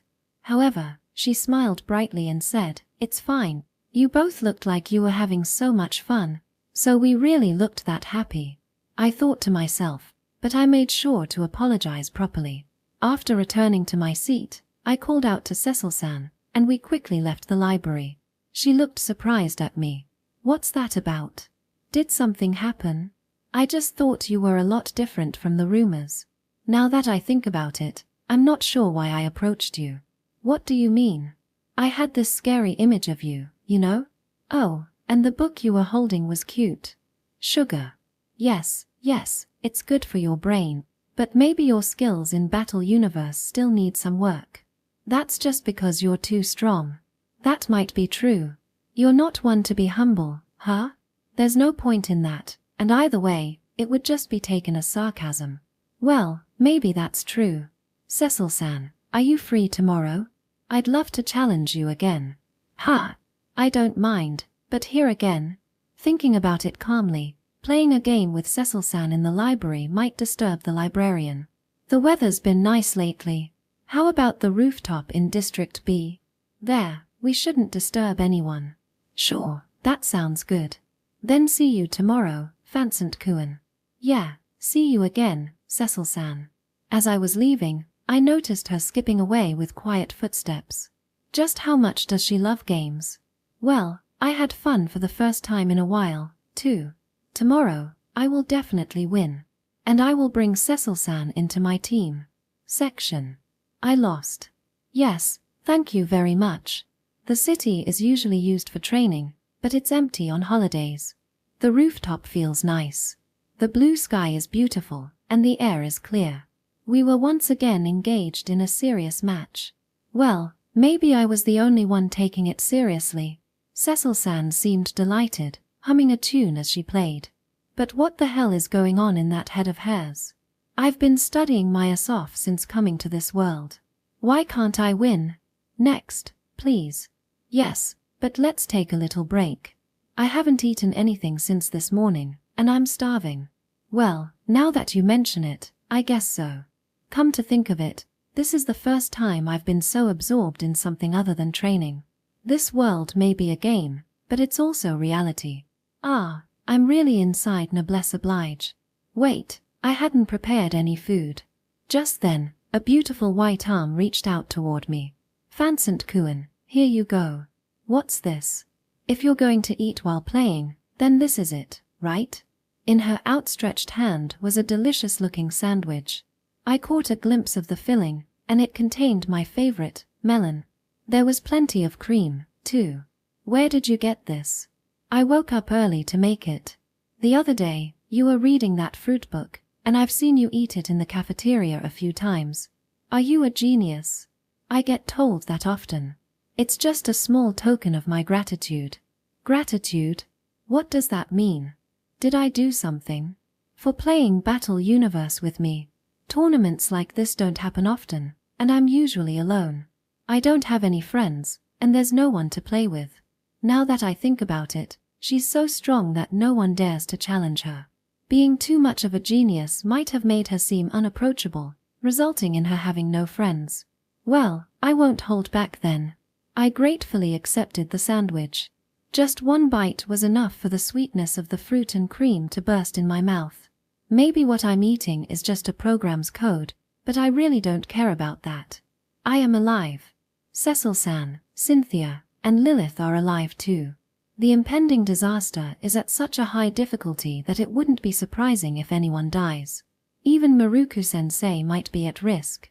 I need to get serious. Cecil-san, after you finish eating, let's have another match. No, I mean until I win. Sure. Here, I can play all day without getting scolded. Why does it always assume I'm going to lose? We continued to battle in Battle Universe, forgetting to eat dinner and just playing relentlessly. The next day and the day after that as well. But I couldn't win against Cecil-san. In the end, I just couldn't win. The Sword Demon Cup is coming soon. From now on, there probably won't be much time to spare. This means I couldn't recruit Cecil-san as my ally. In Noblesse Oblige, the story continues even if allies die. In the original, that was seen as interesting, and it made me feel motivated to fight for those I lost. But that future is a damned nightmare. To avoid ruin, no, I don't want anyone to die if I can help it. I have confidence in fighting, but only as a piece on the board. Even as a player, I am not a strategist. Disasters involve many people, and I'm not smart enough to control that, nor do I have the trust of the majority. But Cecil-san is different. If it's her, everyone would likely listen. As for me, I might not even understand it myself, but perhaps I want to protect the people of the academy. I wonder. I don't want to say it out loud because I'm wise, after all. But that's my true feeling. In the final match, the end was in sight. Yet I was trying to resist. I might be terrified that this could become the future. With this, it's checkmate, right? When the last battle ended, I couldn't even muster a sound out of my shame. I hadn't put in enough effort. If I had trained more, perhaps the future would have changed. Ah, damn it, I'm such an idiot. 0 wins, 674 losses, and 1 draw. Not funny at all. That's not true. You had some good moves, and the last match was the strongest you've played yet. Yeah, maybe. Should I directly ask Cecil-san for help? Plead with her to assist me? There's no way she would believe me. The second disaster hasn't even happened yet. The last one was hundreds of years ago. Who would believe that it's going to happen soon? Why couldn't I have done better? Thanks, Cecil-san. I had fun. Likewise.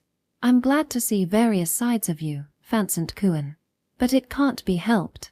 This is how the original story goes. Trying to cheat was the fundamental mistake. I need to come up with some way to think about the future. Thanks to Cecil-san, I've become stronger at the game. I just need to make use of that. So, will you tell me now? Tell you what? Why you wanted to win? You mentioned it before, right? The condition for when I lost. Let's make that it. It's a good request, don't you think? I don't think you'll believe me. Just say it. I don't think Vincent-kun would lie. I was surprised. The original Cecil-san wouldn't say something like that. She doesn't trust people. So no matter how much I ask, she wouldn't become my ally unless I won the game. Even if I did win, it would be simply a matter of competition. But Cecil-san's expression was firmly focused on me. Then I should respond to that. The disaster. And so I spoke about the impending second disaster that might occur. That said, I didn't remember everything. There were things I could say and things I couldn't. About the Demon King and the demon race, and just how dangerous it was. I thought about lying, saying I had seen it in a prophecy spell, but I didn't want to lie to Cecil-san, who had trusted me. Cecil-san listened to me without interjecting, right to the end. Logically speaking, it was an absurd story that she wouldn't believe. Even close friends, no matter how much they might listen, would probably find it hard to trust me. And besides, I was Weiss Vincent. It would be normal to think I was just joking around. I understand. Such a serious matter. That's concerning. Not knowing when it will happen is anxiety-inducing, but if you'd like, I can think of the best course of action. Just don't expect too much from me. Cecil-san believed me without asking for reasons. You don't think I'm lying? Because it's not a lie, right? Cecil-san wore a serious expression. There was no hint of mockery on her face. Yeah, but we've had no connection until now. If I were you, I wouldn't believe me. Then Cecil-san slowly lifted a piece from the bag she was holding and showed it to me. Do you know who this piece is? The pieces in Battle Universe are based on historical figures. The one she held was the Knight of Grist, known as a heroic figure. It was written in the original that he possessed terrifying strength. Of course. If I told you I admired him, what would you think? What do you mean by that? Then Cecil-san channeled her magical power into her opposite hand, and it was incredibly weak. Isn't it funny?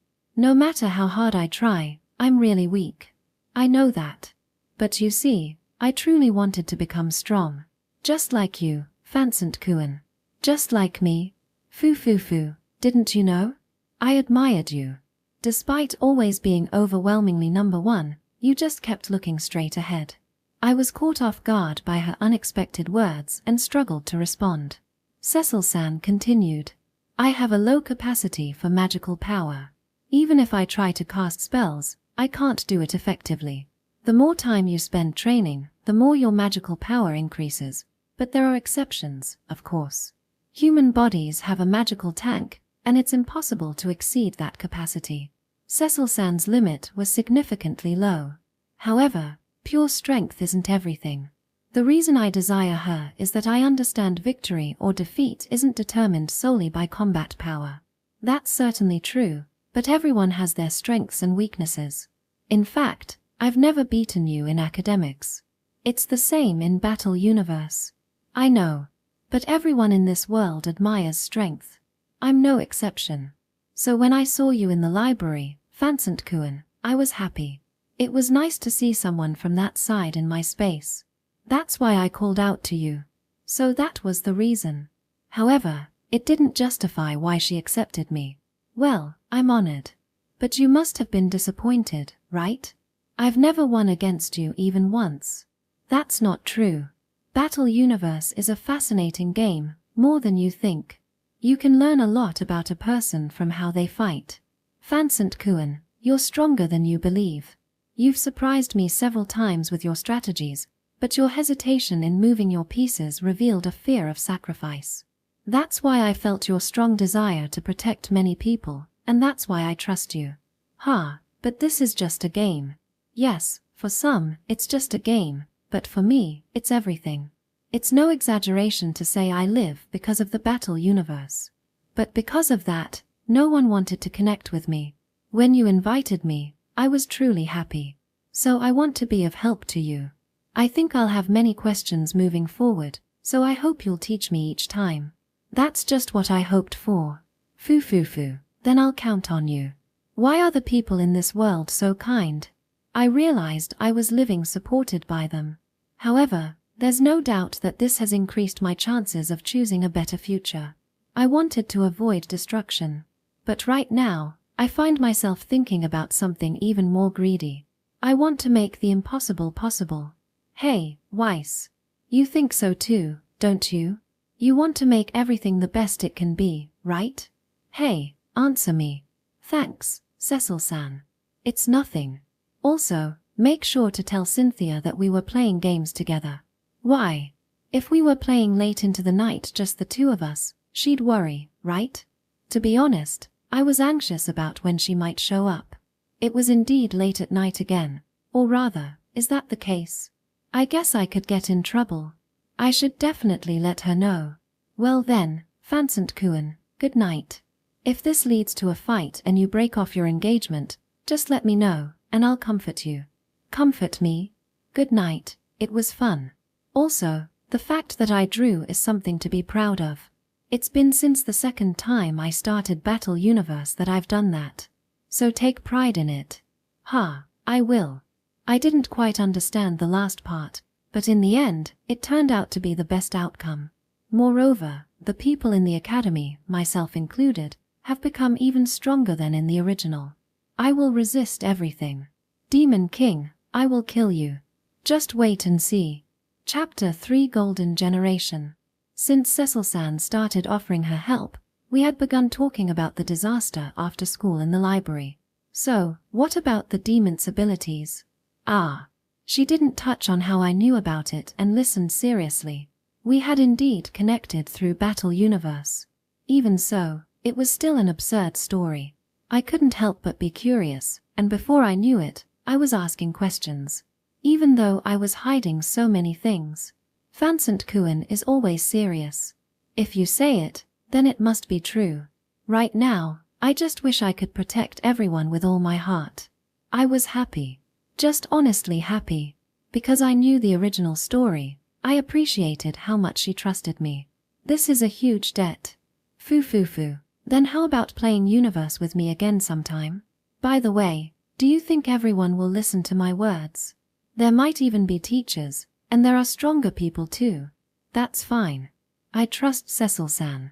At least, I think the people connected to me will trust you. Sorry, I'm unreliable when it matters most. It's fine. More importantly, is Cynthia alright? Cecil-san's a good person. She was worried about Cynthia too, but I told her we were discussing studies. I was still undecided on whether to talk about the disaster. Cynthia was one of the key figures. If I told her, it might change her actions and drastically alter the future. That would undoubtedly be dangerous. Weiss, are you listening? Is that all right? Yes. As I was thinking about that, Maruku-sensei called out to me during morning homeroom. I didn't even know what she said, but I answered anyway. Our homeroom teacher, Chloe, was busy from the morning, so Maruku-sensei had come in her place. Then, it's unanimous. I didn't understand what was going on, but at least I was relieved I hadn't been scolded. All right, let's go. You guys, get pumped up. Yes. The moment Maruku-sensei called out, the boys' response was thunderous. It was funny to see Duke among them, all of them in perfect unison. Today was the day of the Sword Magic Cup. Fortunately, I was chosen for the team I had always wanted to be part of. I was going to crush them all. I left the classroom and went out through the back gate, which I usually didn't use. After walking straight for about 10 minutes, I saw a large arena, something like a stadium. It was enormous, just like the Colosseum, and I was stunned by its size. As I got closer, I could hear the cheers. It seemed like there were more than in the original. Was this also changed? Cynthia, it's close. It's a show of strength. Yes, intimidation is important too. By the way, Cynthia was holding onto my arm. The sensation of her soft touch was a bit distracting, but I decided it was fine. Lilith was also fired up. Near the entrance to the arena, I saw some familiar faces standing there. Though, this was the first time meeting them in this world. Every one of them had a pompous look on their face, looking down on others. TCH, they haven't changed a bit. One of them, a guy much taller than Duke and with a physique just shy of being gorilla-like, turned his gaze toward me. These guys were students from another school, Durand Swordsmanship High School. They wore a uniform that resembled a blazer in dark blue and gray, with red neckties. A knight's sword crest was sewn onto their shoulders. What's this? Is this event going to be about me? TCH, how troublesome. Must be nice, walking around like that before the match. A noble underclassman. His tone was annoyingly pretentious, and the overflowing magical energy supporting his confidence was equally irksome. His blonde hair. Does it look a little like mine? No, I don't want to acknowledge that. He was tall, so he looked down at me from above. The others around him had similar attitudes. There were women among them, but they all seemed to think of others as beneath them. Well, most likely, that's the case for most of them. This is what you call the confidence of a champion. You wouldn't understand, would you? The one who was truly exceptional was your senior, Eva Avery. To win a match using someone else's cloak, truly, those who got in through connections are different, aren't they? Lazy trash, Weiss fan sent. Oh, so he knows my name, huh? This was supposed to be Alan's event, the protagonists. He'd normally get into a fight with Michael after being seen flirting with Cynthia. But I must have stood out this time. Still, this guy's face really pisses me off. It's even more infuriating than in the original. To think that Durand Swordsmanship's method of attack is to insult someone. It stung my heart just a little, you know? Hey, if you insult Michael, I won't forgive you. This loudmouth was his girlfriend, Milika Embrace. I didn't mind her strong-willed nature. Her short, wine-red hair suited her, but she wasn't my type. If you even lay a finger on my Weiss, I'll freeze that arm off. Cynthia, I can't believe you're engaged to this guy. You wouldn't understand, probably. Not in this lifetime. Milika and Cynthia have what you would call a rival relationship. This was the same in the original story, where they had a small quarrel when they were children. Michael stopped Milika and looked down on me again. This year's victory is ours, from Durand. Enjoy your sense of superiority while it lasts. After leaving that parting remark, they walked away. Lilith had been silently holding back, but eventually opened her mouth. That was infuriating. Is that really what you do at a prestigious tournament? It's fine. They're just on edge. Last year, Eva Avery participated. Durand is a 4-year school, unlike Noblesse. They must have been frustrated seeing their seniors act so pathetic up close. I turned my face back toward the arena. A large banner hung in front of it. Noblesse Academy vs. Durand Swordsmanship High School, 12th Annual Sword Magic Cup. Seeing it up close, I couldn't stop the feeling of nervous excitement. The students who had honed their skills would now aim for the championship. At 3-year institutions like Noblesse Magic Academy, lower-classmen participate, but at Durand Swordsmanship High School and other 4-year schools, second-years take part. Naturally, after a full year of rigorous training, both their combat abilities and arrogance were on another level. The ones who had picked a fight with me were Durand, said to be second only to Noblesse in strength. In the original story, Eva Avery had been overwhelming last year. No one could even touch her, let alone leave a scratch. They lost by an overwhelming margin. Michael, who had been watching, probably realized he couldn't win without even fighting. His admired seniors were effortlessly defeated by a single woman. It must have been painful and frustrating for him. That's why they were so fired up. Though I felt they were taking it out on us, I understood their feelings, to some extent. By the way, tomorrow's competition would be for the intermediate students, and the day after that for the advanced students, 3 days in a row. The bleachers were filled with students' families, while the paid seats were occupied by powerful figures. Father had said he couldn't come because of work. It was a little sad, but it couldn't be helped. This tournament wouldn't directly affect the avoidance of destruction. But I would win, no matter what. That's why I was here. And also because I could legally crush those who were looking down on me. There was no way I could tolerate that. Shall we go, Weiss? Yeah.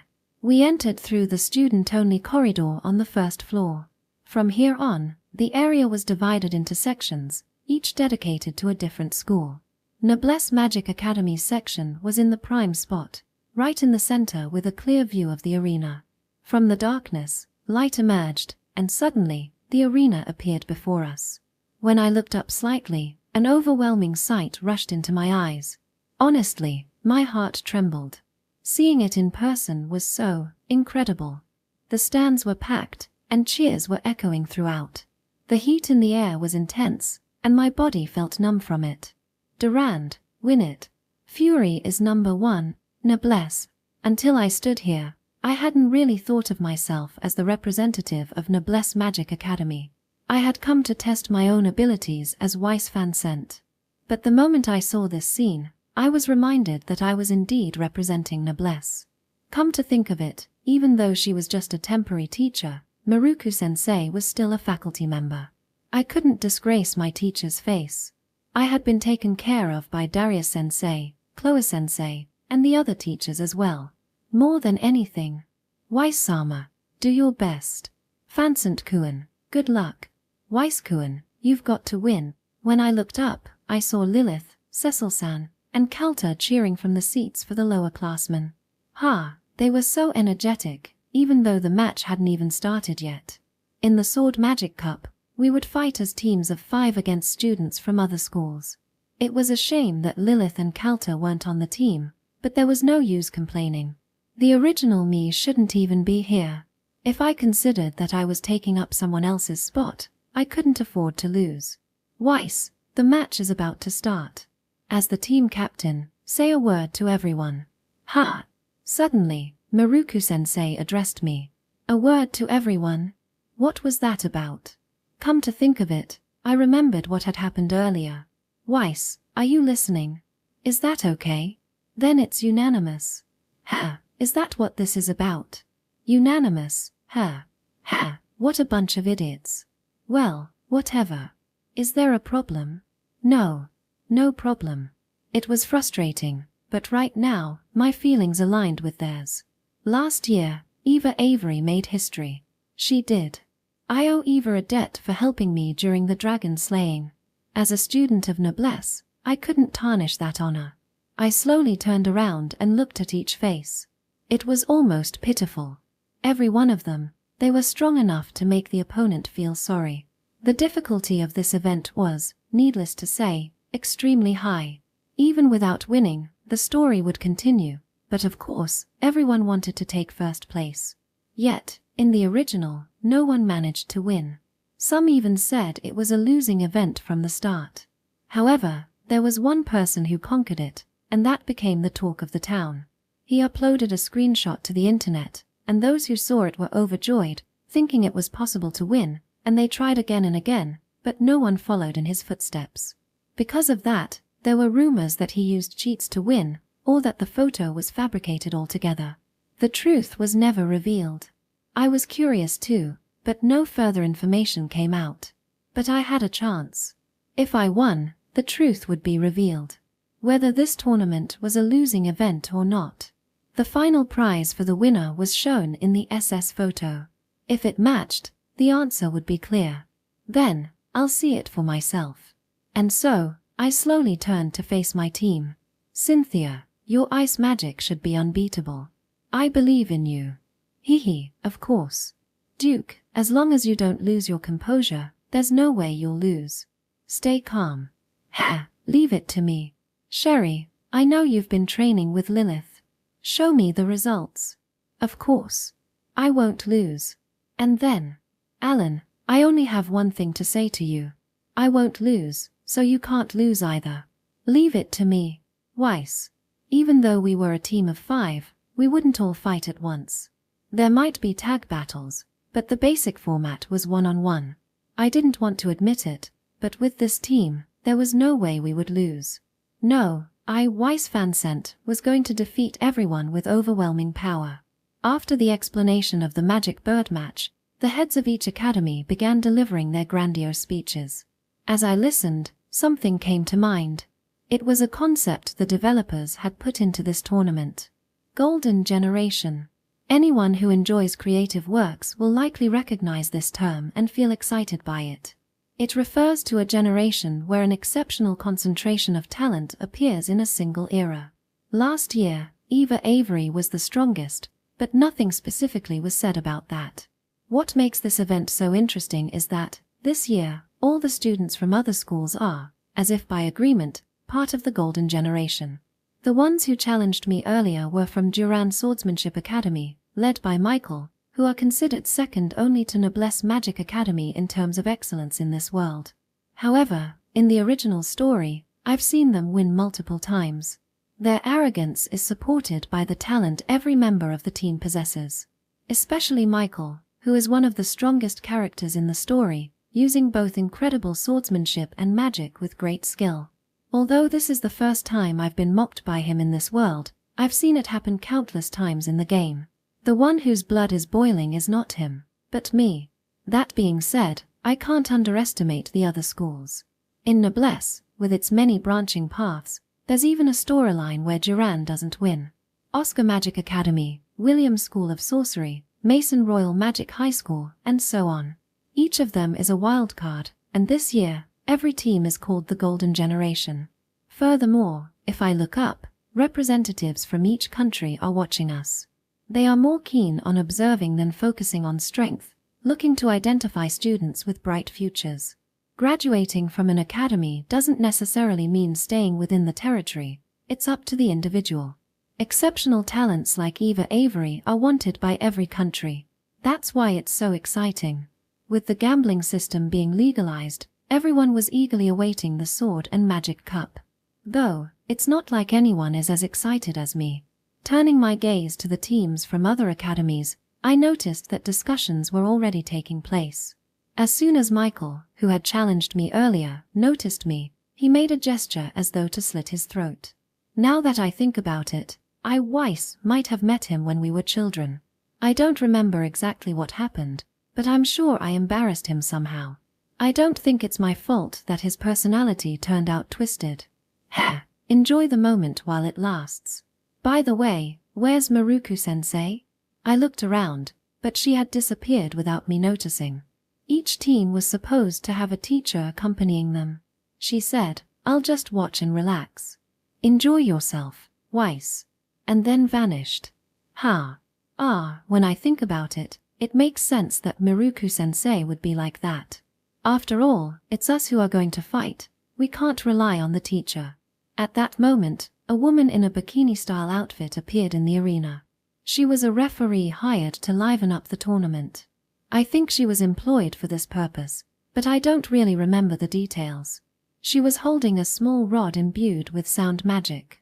The first round was about to begin. It was soon our turn. First up, from Noblesse Magic Academy, the epitome of noble aspirations, last year's Eva Avery is still fresh in everyone's memory. How will this year's underclassmen perform? Facing them, we have Williams School of Sorcery, known for their unique magical techniques. This year, as the Academy director said, it's the strongest generation, and for the first match, it's a showdown between the captains. From Noblesse Magic Academy, we have Weiss Van Sant. And from Williams School of Sorcery, we have Riley Arlo. I knew Riley well. He used a rare form of magic that combined elemental magic with sorcery. With his smooth black hair and a refreshing smile as he waved, he reminded me of Alan. The crowd erupted with cheers the moment he appeared. He had won a magical tournament at the youngest age, if I remember correctly. His specialty was an impenetrable barrier technique. Riley, show us what you've got today. Lord Arlo, you look so handsome. Go for it, Riley.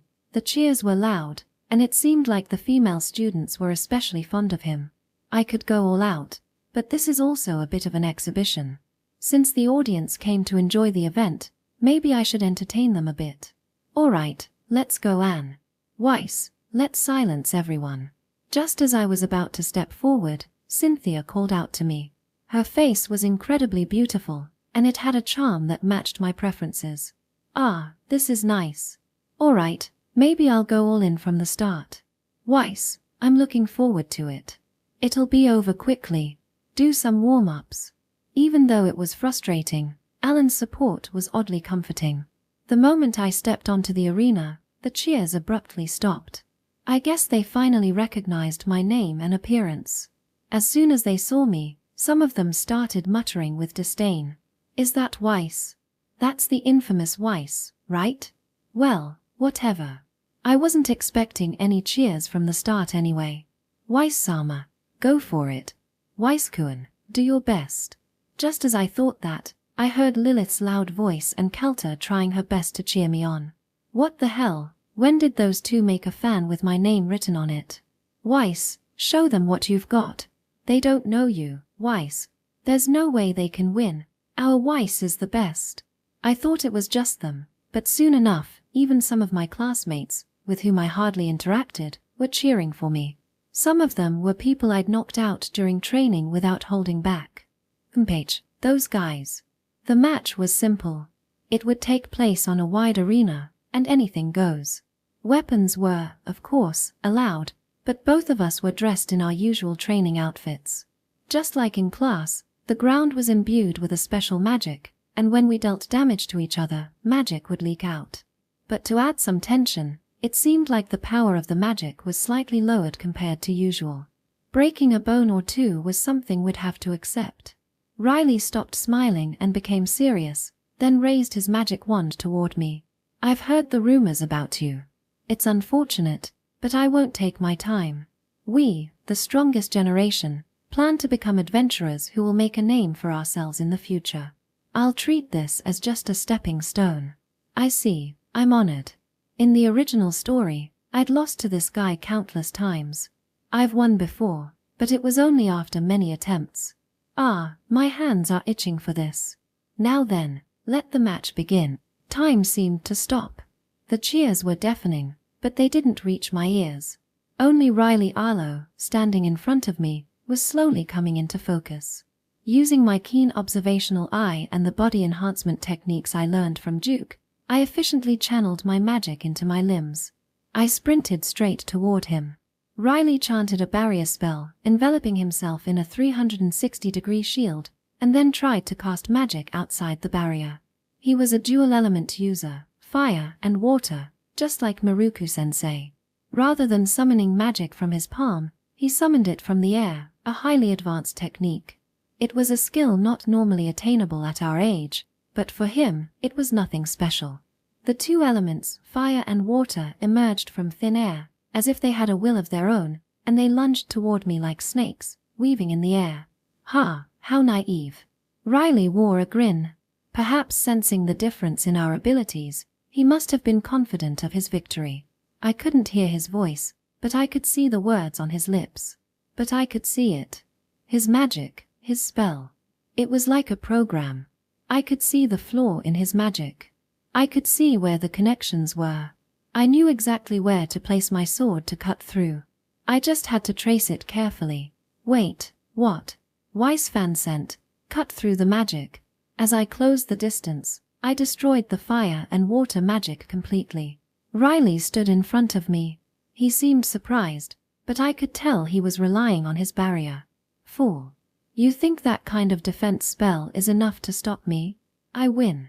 What? With a single downward strike, I completely shattered his barrier spell, revealing a defenseless Riley. Without giving him a chance to chant another spell, I slashed at him repeatedly. Right arm, left leg, solar plexus, vital points, and his heart. This was the strongest generation. Seems like they've been living in a cushioned environment. Riley collapsed, likely unable to move for at least 2 weeks due to the injuries. Normally, he'd be dead. Well, this much is nothing. The winner, Weiss fan scent. The referee shouted, but the crowd fell silent. Then, the noise erupted all at once. Whoa, what did he just do? I don't get it. He cut through the magic, right? Is that even possible? No way, Riley got hit in one blow. No, was it multiple strikes? Unbelievable. Who is that guy? Weiss. I slowly made my way back to our side, where Cynthia praised me. Well done, as expected. And then, Weiss. Alan raised his hand toward me. Ha, that protagonist guy. But I'll let him off just this once. Keep it up. I slapped my hands together, savoring the victory. Of course. Ah, my efforts weren't in vain. Naturally, my cheeks softened in a smile. Weiss, hey, that was my body enhancement, right? When did you? Geez, you little. Right after that, Duke was wagging his tail and reaching out to me with his hand. Duke, you better pump up for the next match. What? Pump up? What does that even mean? Does it make me get bigger or something? Ha, he's still as amusing as ever. I was just joking. Do your best too, Duke. I patted his shoulder and sat down in a chair. When I faced forward, the usual group was watching me, and I spoke to them. I'll show everyone here. The true golden generation. Ah, damn, fighting is still so much fun, isn't it, Weiss? The next match began immediately. I had put in considerable effort. I had to make sure I wasn't outdone by the protagonist, Alan, and crush the majority of opponents head-on to avoid ruin. Naturally, at the core of it all was my strong will to survive. Anyone would fight against fate if they were in my shoes, and they would shed blood and sweat in the process. But how did he get this strong? Am I equal to him? No. Could it be that he's even stronger? I don't know. But one thing is certain. The situation I'm in right now is extremely enjoyable. Avoid. Alan, how many eyes do you have? William's vice captain, Charlie Gale, could use the rare magic staff all night. When he unleashed his magic into the sky, it scattered and fell like rain. Each one of those droplets had formidable power. But Alan dodged them all. Not a single one touched him as he closed the distance, swinging his sword with the same speed as me, and knocking his opponent unconscious. The winner, Noblesse Magic Academy, Alan. What on earth is going on here? What is happening to this year's Noblesse underclassmen? Naturally, the audience was in a frenzy. The highly rated William Magic Academy had been so easily defeated. What's going on with the Noblesse people? They're underclassmen, right? There's no way any upperclassmen mixed in. Who was it that said this year was going to be weak?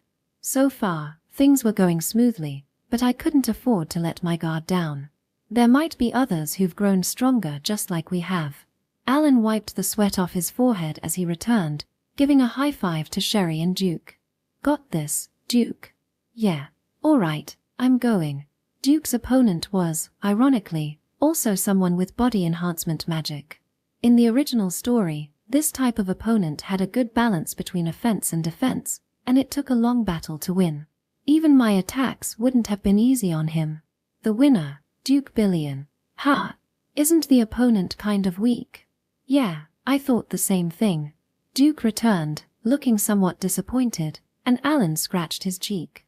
Next up, Sherry's opponent was someone who was quick and difficult to fight. The winner, Sherry Elias. Yeah, maybe it wasn't that much of a challenge. Well, it doesn't matter. Next up is Cynthia. And her opponent is the strongest. Well then, Weiss, I'll be off. I'm not worried. Go crush them. As you command. Her opponent is a true wind mage. Cynthia's magic doesn't match well against it. However, she effortlessly blew away the wind with overwhelming magical power, demonstrating her strength. The winner, Cynthia Violetta. Her graceful walk resembled that of an ice queen. Quite fitting, right? Cynthia, you did well. Don't touch her, Alan. I hurriedly stopped Alan from trying to high-five Cynthia. Not you, of all people. Then, we waited for the next match. Normally, I'd need to watch the next opponent, but there was something else that concerned me. Cynthia, could you come with me for a bit? Of course. As I was about to leave, I noticed Alan looking down. It seemed that him being stopped from high-fiving Cynthia had upset him. Did I do something wrong? That was Alan's fault. I also think it was a bit much. Really? Why? Well, these things are complicated, you know. Geez, those two are still as close as ever. I'll be back before the next match. If there's an enemy you're concerned about, let me know. With that, I left the area. The venue was surprisingly large, and to my surprise, there were even food stalls set up. It's a game, so I guess that's to be expected, but to go this far for a student event. The corridors were crowded with spectators. Since they didn't make a fuss when they saw me, I guess they couldn't recognize me from this distance. Well, to adults, kids all probably look pretty similar. Delicious. Freshly sourced. Freshly sourced. Well, whatever. Thank you for your purchase. Weiss, what did you buy? Fried melon. The idea of deep frying fruit is worthy of praise. I restrained my excitement and took a bite. Damn, it's crispy and amazing. I walked while sharing it with Cynthia. But I didn't come here just to relax and enjoy myself. My purpose was to gather information. From below the arena, it was too far to see anything clearly. I wasn't planning to do anything specific, but I thought it was important to see things with my own eyes. When I reached the spectator seats, a magnificent view spread out before me. Quite a view. The matches were still going, but they weren't anything special. By now, Alan and the others were probably shocked in a different way. But that didn't matter. My gaze was focused on the powerful figures talking among themselves. They were all sizing each other up. I was checking to make sure no suspicious individuals were among the audience. There are all sorts of people in Noblesse Oblige, but from what I could tell, there didn't seem to be any immediate danger. Instead, everyone appeared to be having a great time. Just like when I was at the Royal City National Park or Youth Beach for a swim, I realized again that I was starting to really enjoy this world. Weiss, are you enjoying yourself? I've relaxed too much. I should probably head back soon, or they'll be worried sick. Weiss fancied Kuhn. At that moment, I was called out to. A chill ran down my spine. A sweet voice, one I've heard countless times before. When I turned around, standing there was Eva Avery, with her straight silver hair. Hello, senpai. The intermediate students' matches are tomorrow, you know? Oh, watching the matches of my juniors is one of the things I look forward to. The moment people noticed her, some were filled with fear, while others cheered in joy. They probably remembered last year. When beauty and fear combine, it's a bewildering sight, isn't it? Then stay until the end. We'll win this thing. Hehe, I like someone with confidence. I'm the same way. Well then, Cynthia-chan, take care. Bring the championship trophy back to Noblesse. Eva smiled sweetly, then flicked her silver hair and walked away. In the original story, she had voluntarily withdrawn, so she shouldn't be here, but this is quite convenient. With Eva here, I'd feel more at ease, no matter what happens. Plus, having someone I need to surpass close by will keep me motivated. Who knew? Ha! For some reason, Cynthia pressed her finger into my cheek.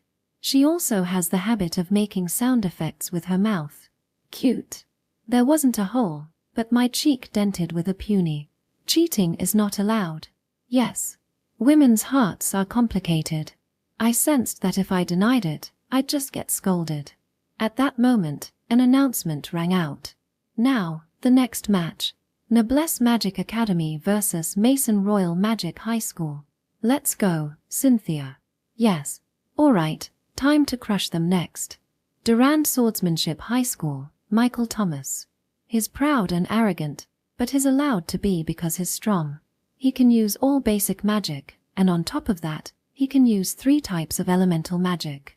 His slashes, powered by his well-built physique, are so powerful that ordinary defenses can't stop them. Durand Swordsmanship High School, as its name suggests, focuses heavily on swordsmanship. I've heard that during the entrance exams, swordsmanship is prioritized over magic. Naturally, the curriculum is also skewed. When the school was first founded, it was ridiculed by other countries. In a world dominated by magic, it was considered a foolish act to go against the times. However, Durand silenced the critics with their strength. In wars, where enemies and allies are mixed together, sometimes magic can turn against your own side. In a battle, it's only you and your opponent standing in front of each other. But in a war, enemies and allies are all around you. How do you use magic in that situation? Soldiers from Durand have risen to fame with a perfect track record of victories. And Michael and his peers are the true golden generation. His vice-captain, Luigi Strauss, and the others, Milica Embress, Logan, Isaac, boast combat power on par with his. I've seen Michael lifting the championship trophy countless times in the original work. It doesn't matter if it doesn't affect the future. I'll crush their egos and bring the championship trophy back to Noblesse Magic Academy. This is only natural for a fan of the original work. The winner, Weisfan sent. With this, Mason Royal Magic High School's defeat is confirmed, and Noblesse Magic Academy advances to the finals. I lost. While thinking that, I ended up defeating someone called Midas the Brutal. What did this guy even do? What is going on with Noblesse Magic Academy this year? Could it be that they've surpassed Eva Avery? Seriously, there's a real chance of that. Did someone call my name? Looking up, Eva winked at me. TCH, I can't show a shabby side in front of my senpai. When I returned to our side, everyone was psyched up for the next match. Having seen Michael and the others fight, it was clear that they were on a completely different level. Weiss, you truly are the strongest. I don't know about that. But it doesn't mean anything to defeat weaklings. Cynthia, your opponent is Milica. You have to win, no matter what. Ha! I understand. But how did you know? The final opponent is supposed to be random. Just a hunch. Cynthia is also part of the tournament roster in the original work. Most likely, her opponent won't change. In Noblesse Magic Academy's section, the headmaster Gilus, Darius-sensei, Chloe-sensei, and Maruku-sensei were all watching me. I couldn't tell if they were enjoying it, but naturally, they all wanted their students to win. There was a brief break before the finals, but there was no need for any tactical meetings or tricks.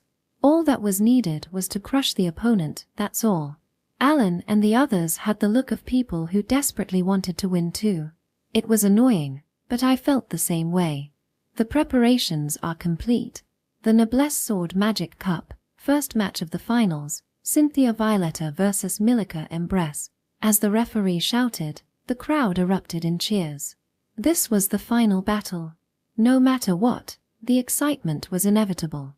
The match was a team event, meaning the side with the most wins would emerge victorious. Cynthia was surprised. It was probably because my prediction had been correct. But after a moment of surprise, she steeled herself and, as always, wore a serious expression, facing forward. No unnecessary words were exchanged. She was probably thinking this. As my fiancé, she didn't want to engage in a disgraceful battle. That's why she would absolutely win. Ah, Cynthia. I believe in you. Crush them. Section. From a young age, I was always taught to be the best. Being born into the prestigious Violetta family, I was also taught to always maintain proper manners. But it wasn't something I minded. I enjoyed striving for the top, and thanks to my ice magic, I never faced any hardships.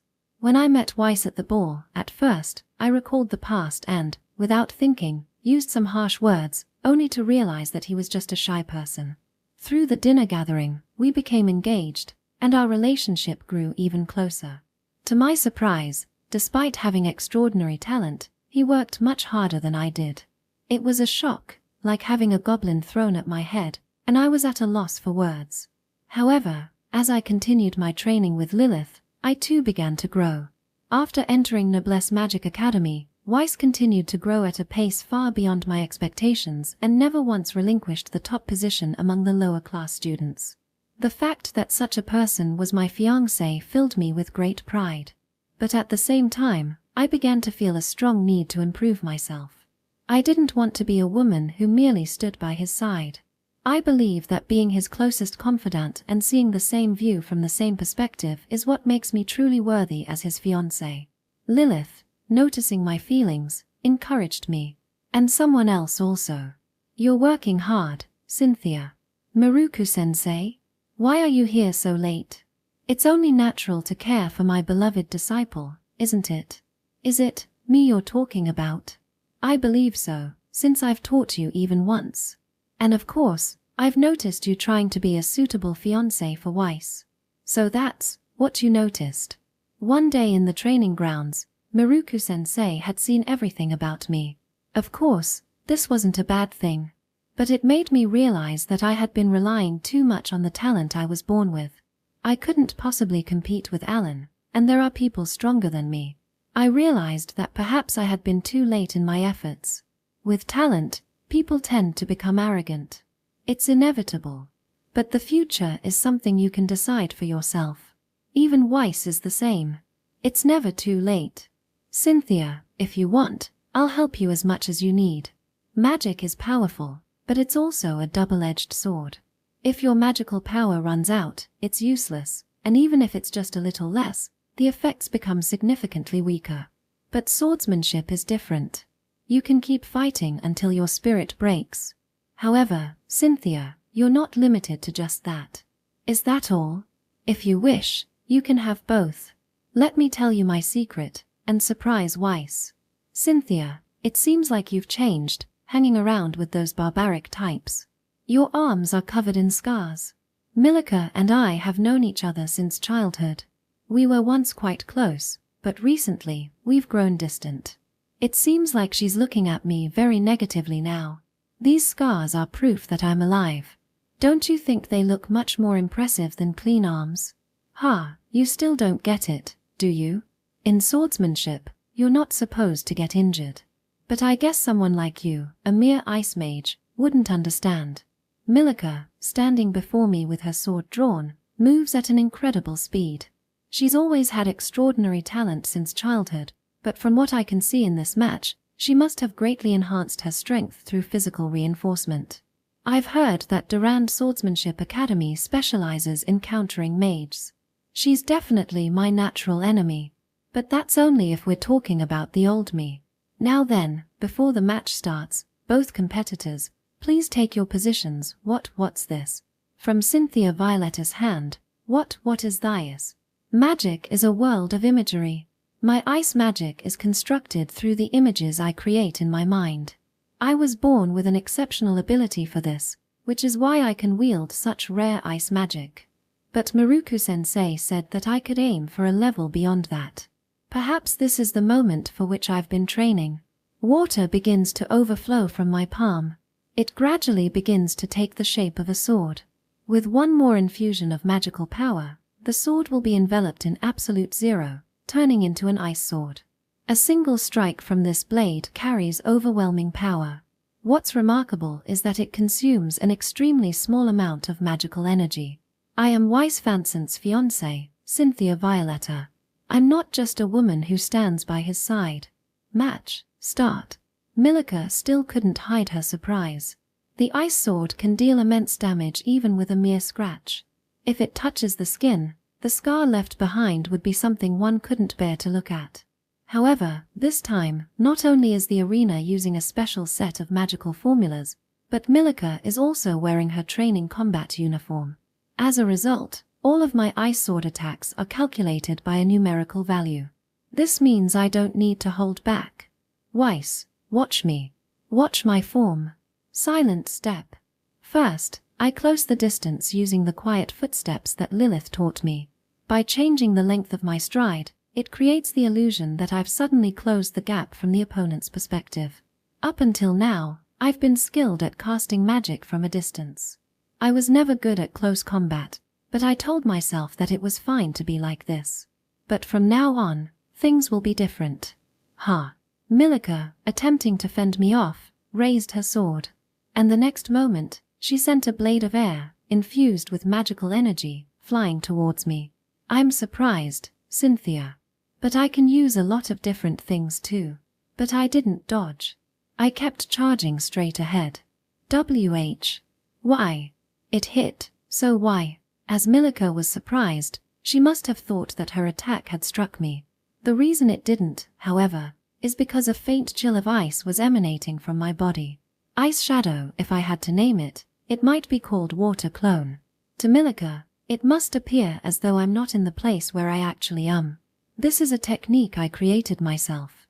And, to my surprise, just as Miruku-sensei had said, Cynthia, they say the best defense is a good offense. Do you understand the essence of that? If I increase the number of attacks, the opponent will have no choice but to defend, right? That's one way to look at it. But in magic combat, the most important thing is the precision with which you divide your power. Normally, we consciously divide our magic between offense and defense. Of course, it changes depending on the opponent. Your ice sword is immensely powerful.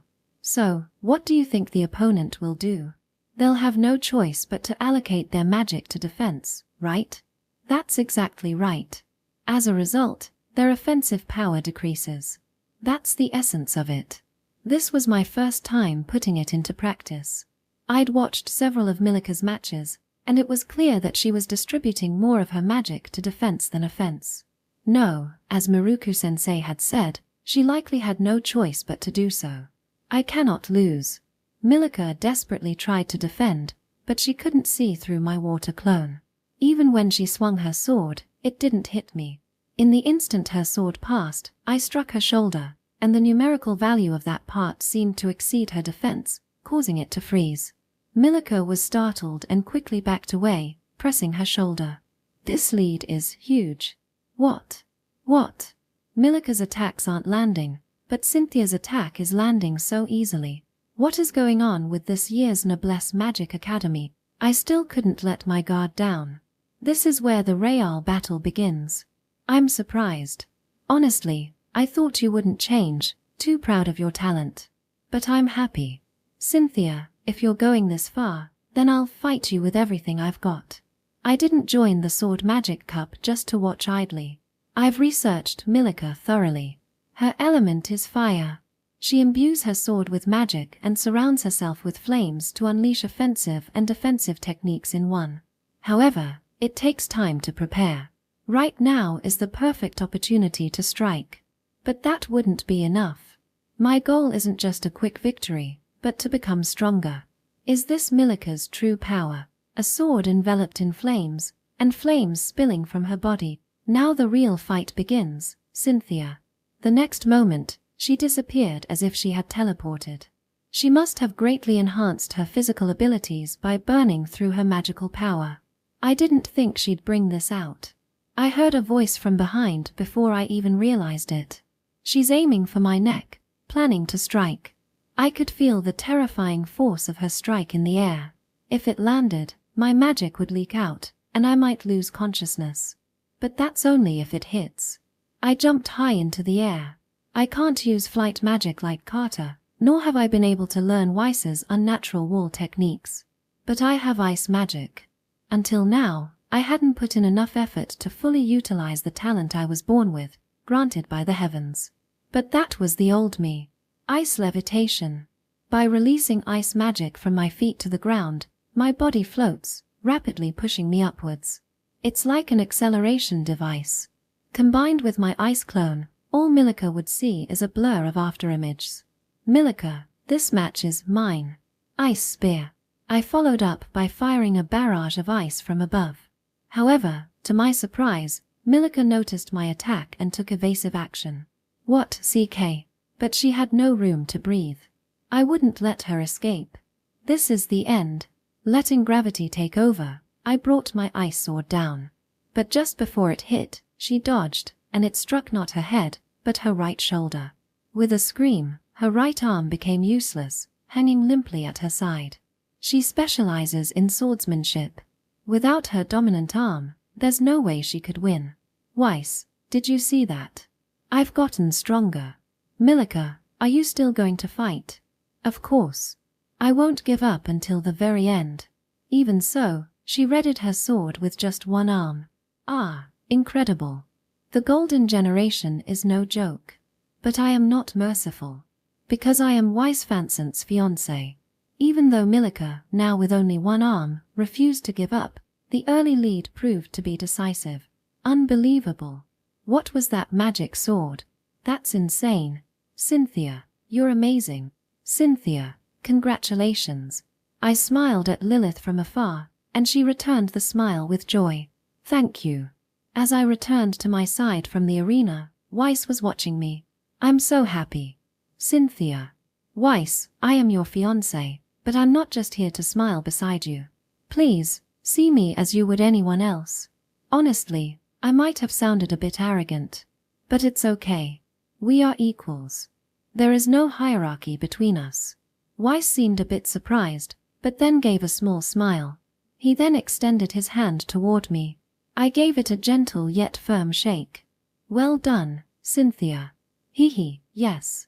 Ah, perhaps now, just a little, I can say that I'm finally worthy to stand beside you. I love you with all my heart, Weiss.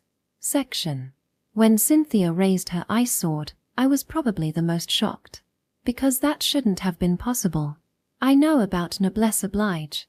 I know the original work. I know Cynthia. Even in the game's programming, she was strong with magic but weak in close combat. Cynthia Violetta was designed that way. This isn't just a simple change. She shattered everything. Ah, I see now. Cynthia, did you push yourself for me? Now, she is by my side, and while it's not quite fair to say she's just an ornament, there are still people who envy her for being with me. To defy that, for me. Damn, I'm so happy. Cynthia, you are the greatest woman. Is something wrong, Weiss? No, it's nothing. Thank you. I muttered a thank you quietly, knowing she wouldn't hear it. Even though I knew she didn't expect it, I couldn't help but say it. But I needed to focus. Winning the match was what mattered. The next match was against Duke. My pumped-up muscles shouted, "Let's do this," as I walked toward the arena. He's got his flaws, but this guy is one of the strongest in the original work. Perfectly balanced in both offense and defense, with inexhaustible stamina and raw muscle. There's nothing wasted in any of it. But that's the late-game story, or so I thought. Ha, that bastard, when did he? Duke's opponent was a well-known dual wielder. But every one of his attacks was dodged effortlessly, and without flinching, Duke advanced forward. The match was tight, but Duke's final blow, a right straight, was stunningly beautiful. And that perfectly decided the outcome. Match over. Winner, Duke Virillion. He, like me, hates losing. And he doesn't hide it, he's always honing his skills. That's something I can't help but admire about him. Weiss, we did it. Still, I ignored the thumbs up aimed at me. Next up was Sherry's turn. This was the match point for Noblesse Magic Academy. If she won, we'd secure the victory, and the cheers rang even louder. But what was even more noticeable was the change in expression among the foreign power players. Among the nobility, Sherry is the most famous. Even if they don't know the full details, if you're interested in magic, you've probably heard her epithet at least once. Saintess. Sherry is the only one in the world who can imbue not only herself but also her allies' swords and objects with power. That is the reason she is called a holy woman. In the world of noblesse oblige, spirits exist. They are said to only bond with elves by nature, and normally, they can't even be seen.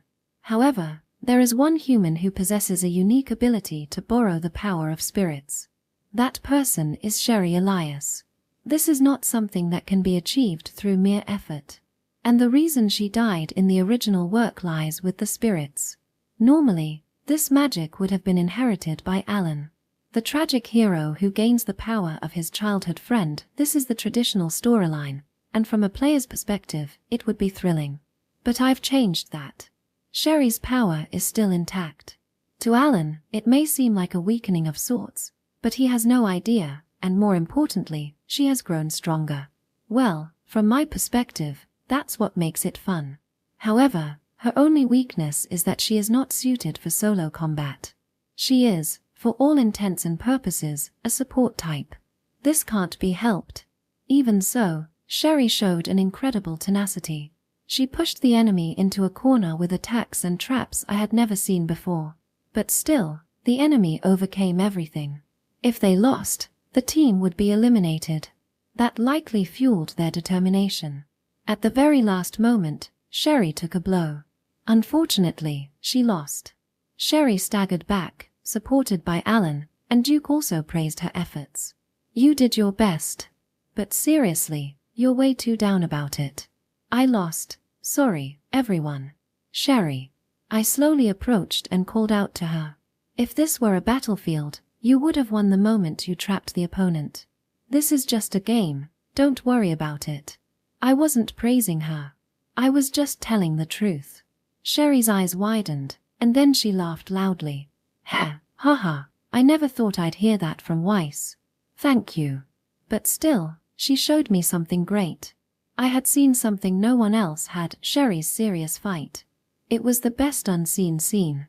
Durand was barely holding on, but I sighed. This was because there's a pattern in the original work. The next development was already decided.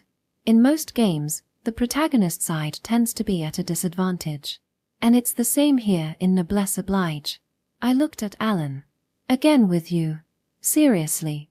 As expected, there was a meeting between the heads of the schools. Shortly after, the referee announced something. It was something that would likely surprise everyone except for me. As for the next match, the final battle will be a tag match. This means that the team whose pair wins will be crowned the champions. Naturally, boos erupted from the crowd. It was supposed to be a contest where either Alan or I could win and secure the championship, but now, this meant we only had one shot. There was no advantage for the Noblesse Magic Academy, but it couldn't be helped. The referee continued, stating that this was a proposal from the Noblesse side. Hey, this isn't right.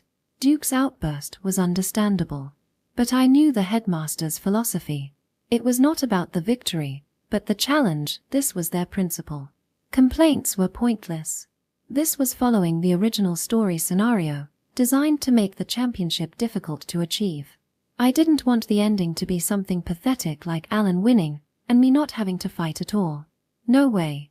Besides, the thought of fighting alongside that protagonist guy again was irritating. This is a big turn of events, Weiss. The objective remains the same. We just need to win. As I started to move toward the arena, Alan called out from behind me. Let's do our best, Weiss. Just like when we fought the dragon. It's been a while. I'll say it now. The situation is different from that time. Don't hold me back. Of course, the same goes for you. My opponent was that Michael Thomas. And with him, his vice-captain, Luigi Strauss. I wasn't going to rely on their help to win. I would take down both of them with my own power. I could tell by glancing at Alan's profile. Ah, this guy wants to beat them down by himself too. The final match being a tag match is surprising, but it works in our favor. I can take down both of these guys at once. As I stepped into the arena, Michael greeted me with a ridiculous, cheerful smile and a pompous greeting.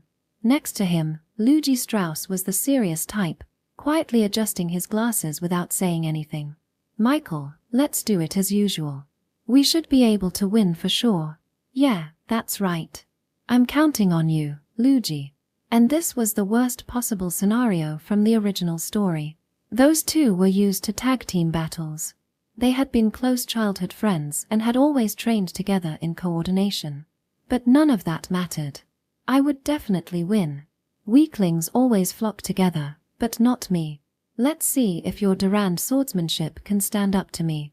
You talk a lot, Weiss. But I'll show you what real swordsmanship looks like.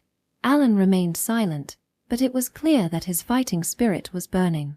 However, this time, I didn't need his help. I would take them down alone. Otherwise, there was no way I could stop the disaster from coming. And now, the final match, Noblesse Magic Academy vs Durand Swordsmanship High School.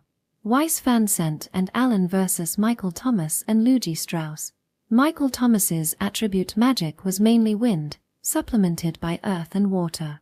His partner, Luigi Strauss, also wielded 3 elements, fire as his main element, with wind and water as additional ones. It was almost laughable how talented they were. Furthermore, each of them could cover the other's weaknesses. While I couldn't exactly use all 4 major elements, I specialized in darkness and light. This was something Miruku-sensei taught me. It's more efficient to focus on and strengthen your dominant element first. Trying to stretch yourself too thin by trying to master everything from the start is counterproductive. Once I've built a solid foundation, I plan to expand into the others.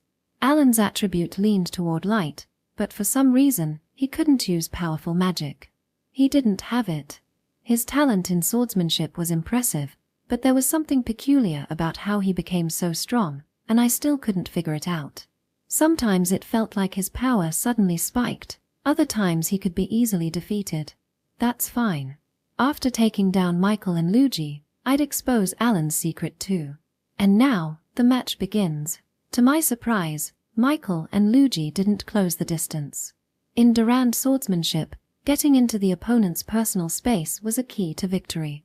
This was already different from the original story, which worked to my advantage. Blessing of healing and impulse of destruction. Taking advantage of the distance they had put between us, I placed my hand on the ground. The magic circle's spell structure spread, covering the entire arena. Since this was the first time I had used it in the tournament, gasps of surprise came from the audience. It couldn't be helped. I might as well consider Alan an ally for now. What is this magic circle? It was no wonder the referee was shouting. Given how close they were, it was likely that Michael and Luigi could see the magical energy being absorbed from their bodies into mine and Alan's. You've got some clever magic up your sleeve. I'll give you that, Weiss. Heh, much appreciated. Despite the obvious strain of being in the circle, Michael remained composed. He spoke to Luigi as if nothing was amiss. Cynthia probably thought the same thing. I wasn't just aiming to win, I wanted to grow stronger. Rather than simply overpowering them, I aimed to draw out everything they had. And then, only then, would I win. That was what mattered. At that moment. Magic barrier. Both Michael and Luigi enveloped themselves in a thin magical membrane. The magic nullification was a secret technique from Durand's swordsmanship. They had likely modified it to suit their needs. Unlike Riley's all-encompassing barrier, this one allowed them to move freely, and it was evident. It wasn't that they completely negated my magic, but they were using something rather clever. Luigi, buy me some time. Got it. Now it was time for me to take the initiative. Alan, you stay there and watch. What the hell? I closed the distance alone, targeting Michael, and slashed upward from a low angle. The human eye is particularly weak against attacks from above and below. Now, how would you respond? However, it wasn't Michael who blocked my attack, but Luigi. Coming at us alone. Don't underestimate us. Without missing a beat, Michael launched an attack at me, but I dodged it by a hair. As expected from Durand, they had excellent movement. Wise. At that moment, Alan, who had closed the distance without me noticing, launched his attack, seemingly in sync with mine. But Michael skillfully dodged Alan's strike with just his body and immediately retaliated with a kick. Alan barely managed to block it but was sent flying backward. TCH, still not enough. I was about to take them down. Luigi. Yeah, I know. Before I could make my move, at Michael's command, Luigi unleashed a wind magic attack. It wasn't the raw power of the spell that mattered, but the wind pressure it generated. This was very close to one of Shally's traps. If it were just an attack magic, I could easily cut it down with my flash, but all they were doing was gathering and shooting wind. It threw off their physical balance. Without missing the opening, Michael went for my head. I had no choice but to block with my sword, but it was heavy. The sheer force was enough to instantly remind me of the times I couldn't win in the original. I can feel the developer's intention to make sure I don't win. I couldn't help but smile. This was how it should be, this was what Noblesse Oblige was all about.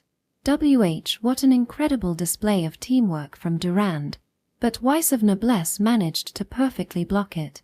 Luigi immediately unleashed another wind magic, stealing my chance to attack. Michael took advantage of that opening and backed off, placing his hand on the ground, and then, shockingly, he used nearly all of his own magic to activate the spell, healing blessing and impulse of destruction. Quite a lavish way to use it. But it was still surprising. With this magic circle in play, we were able to heal while launching attacks. Wise fan sent. I'll admit your skill. But this is a tag match. Don't think you can win just on individual ability alone. Michael had received magic power from Luigi's hand. He must have been able to take bold actions with the premise that he'd share back the magic he'd lost. This was definitely becoming troublesome. I'd deliver the finishing blow, but I'd have to use Alan as a pawn for now. Alan, stop their movements. Just launch some random attacks. No, I'll do it. Weiss, you stop them. What? Don't talk back when you can barely use magic. No. This is part of the plan. As Alan and I argued, Michael and Luigi closed the distance. Next, they cast wind magic toward Alan. It was weak in power and only served to maintain distance. Until now, I had only been focused on crushing the enemy. But these two were different. They understood that stalling could lead to victory. In the original, Weiss was focused on defeating them, but perhaps this kind of strategy was necessary to win the Sword Magic Cup. What's wrong? You're on the defensive now. From all directions, Michael, coordinating with Luigi, unleashed a series of slashes. I could block them, but there was no time to counter. But don't think swordsmanship is all I have. Michael, you've run out of magic. Due to the positioning, I could only target Luigi, but I sent a surge of chaotic magical energy his way. Upon hearing this, Michael cast wind magic and retreated once again. If they had panicked, I could have easily overpowered them, but they were calm. You rely on little tricks. As expected of Noblesse, always depending on magic. Well, who knows? With Luigi's magic defense, the disrupted magic wouldn't recover quickly. I closed the distance and deliberately swung my sword toward Michael. If there were no interruptions, I would crush him head-on. Finally, Alan returned, but it was too late. You handle Luigi. I don't need you to tell me. Alan attacked Luigi. This was the ideal scenario. In a one-on-one fight, there was no way he could lose. What happened to all that bravado? Michael Thomas. You're on the defensive now. TCH. Michael didn't have time to retort as I relentlessly pressed my attack. Naturally. Who do you think taught me swordsmanship? It was an interesting strategy, but I had nothing left to learn from you. This ends now.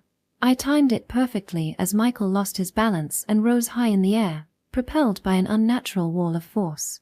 With all my weight and gravity behind the blow, if Michael took this hit, it would be over for him.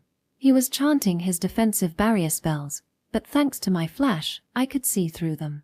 I'd destroy everything and land a decisive strike on his unprotected body. Michael. However, in the next instant, just as my attack was about to land, Luigi kicked Michael from the side. My strike collided with his foot. But at that moment, he had focused all his energy into his defense. He knew exactly how to use his magic. Nevertheless, my attack wasn't something so easily stopped. With this blow, Luigi's foot was rendered useless. Alan seemed to have fallen into a trap, as he was now immobilized by plant magic sprouting from the ground. It seemed Michael was in a pinch, but Luigi came to his rescue. However, It seems his right foot is now immobile. What will happen now? The calm voice of the referee was starting to annoy me. I could win, but I couldn't finish them off. Damn it, if only I didn't have to babysit him. Alan, why are you so weak? Just give it your all like you usually do. I am. If you would just work with me, Weiss. TCH. Even after that, Michael and the others focused on creating a numerical advantage. Even if their attacks were weak, they used traps and magic to divide us, and then the two of them would gang up on one. It was a simple tactic, but we were struggling. As expected of the golden duo of Duran swordsmanship, despite being in a pinch, they're fighting with all their might. The referee must have sensed it too. They were indeed strong, but with my current strength, I was sure I wouldn't lose. However, that was only in a one-on-one situation. I couldn't hear the cheers. Not everyone was silent, but it wasn't reaching my ears. Damn it, what should I do? At that moment. Weiss, you can do it. Alan, pull yourself together. I noticed the loud, distinct voices. Despite being in the middle of the match, when I turned to look, Cynthia and Sherry were standing side by side. It wasn't just me who noticed, Alan did as well. This tournament had many spectators. Eva and Miruku-sensei were also watching. And I was here as the representative of Noblesse Magic Academy. That's right. I'm here to win. Not to show off my arrogance. That's right, Weiss. Alan. Hey, Weiss. We called out at the same time. From his eyes, voice, and expression, we knew he was thinking the same thing. After defeating the dragon, we'd been training hard. He must have come to realize it too.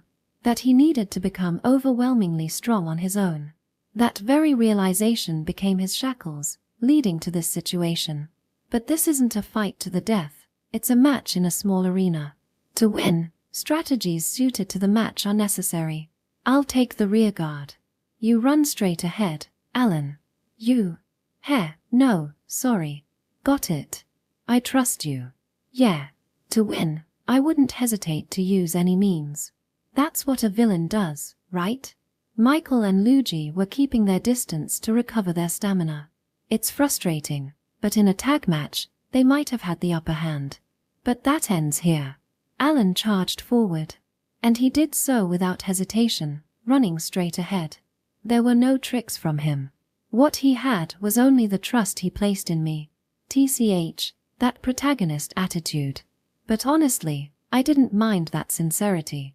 So in the end, it's a reckless charge. Michael smiled, clearly confident in his victory. But he was wrong. We had made up our minds. This is a tag match. Unnatural wall body reinforcement, black healing light. I raised my hand, creating a wall in front of Alan. Without hesitation, Alan stepped off with his right foot and soared into the air. At the same time, a magic that bestowed blessings poured onto him. This was a strategy I'd never used before, one solely to make someone else stronger. Of course, that wasn't all. I was closing the distance too. Luigi was once again moving to assist Michael. But I saw it coming. Reluctantly, I cast wind magic at Luigi.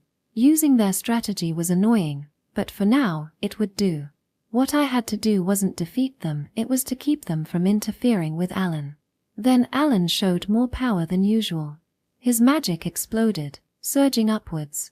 TCH, if only you'd used this sooner. Seriously, this protagonist of mine is so typical. TCH, sword defense. Michael took a defensive stance, but Alan's attack struck, shattering his sword. The Duran style relies heavily on the sword. They pour an immense amount of magic into it, to the point where it's unthinkable for the blade to break. And yet, it was destroyed. Alan followed up with a strike to Michael's shoulder. I felt a massive amount of magic draining away. But Michael desperately cast a spell, managing to put some distance between us. However, we weren't so easily swayed by his efforts. Next, I charged straight ahead. As Luigi stepped forward to protect Michael, he thrust his sword toward me recklessly. Even in this situation, he was aiming directly for my eyes with perfect precision. I could have dodged, but I pushed forward without hesitation. I'm not alone in this. Not happening. Just as the sword was about to strike my eye, Alan deflected it from the side. There was no need for eye contact or words, just an instant movement that determined the outcome. My target had always been Luigi. I struck down Michael's desperate ally. See ya, windglasses bastard. And with that, I took Luigi down in one blow. What? After struggling, Noblesse has suddenly taken the offensive. Luigi is out. But there was something surprising. Luigi had already transferred all his magic to Michael. He had likely accepted his death. Seeing this as an opportunity, Michael closed the distance. He collided with Alan, using his magic to bind him, and raised his sword. First, I'll take you down. Alan tried to defend, but Michael's strike surpassed him. Alan took the hit, and a massive amount of magic leaked out of him. He'd fall in a few seconds. But that was part of the plan. I wasn't about to miss this perfect chance. Are you really going to? TCH. I'm a villain. I don't hesitate to strike even my allies down. That protagonist bastard was a good decoy. See ya, Michael. It was the moment I'd been waiting for. How many times had I tried to defeat them? Thousands. Tens of thousands. Nah, it doesn't matter. Just die already. I poured my remaining magic into the sword. Damn it, why the hell are you guys? You were strong, no doubt. But I can't lose. Not until I've avoided my destruction. The winners, Weiss Fansent and Alan. In the end, they cut down their opponents, including their own allies, and claimed victory. With this, the 12th Noblesse Sword and Magic Cup for the lower year division is won by the Noblesse Magic Academy. Immediately after, the voice of the announcer echoed throughout the arena. Then, an incredible cheer erupted. Woohoo! Weiss, Alan, we did it.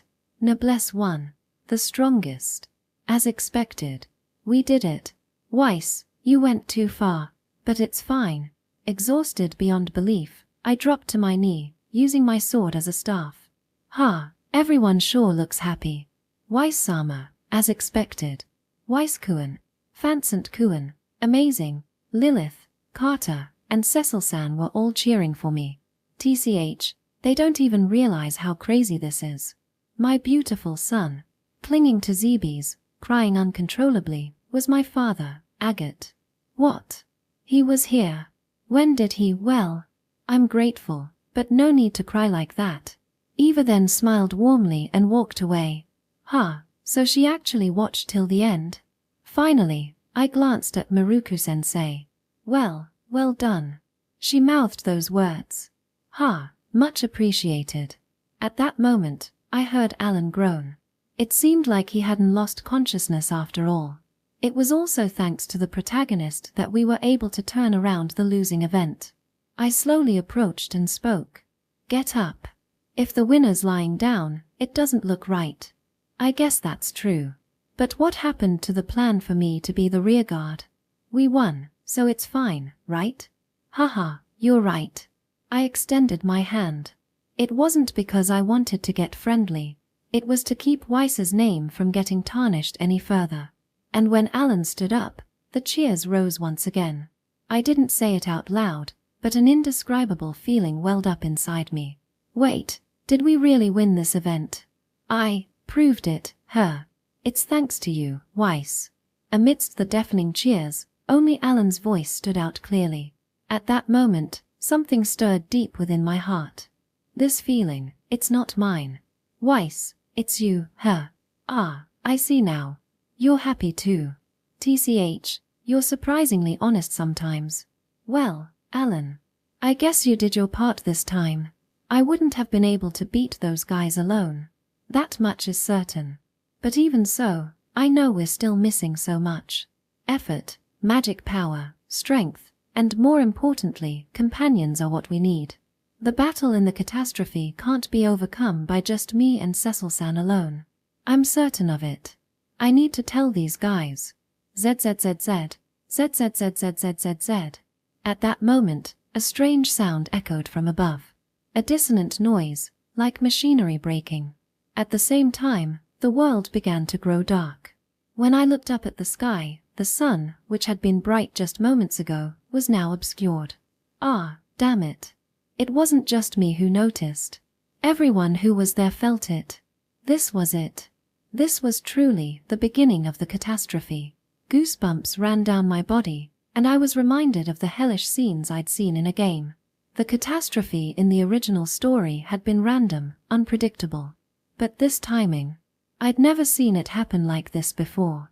At least, not after summer. In the worst case, it would happen once you became an upperclassman. This world had changed in some ways, but the main story had been progressing in chronological order.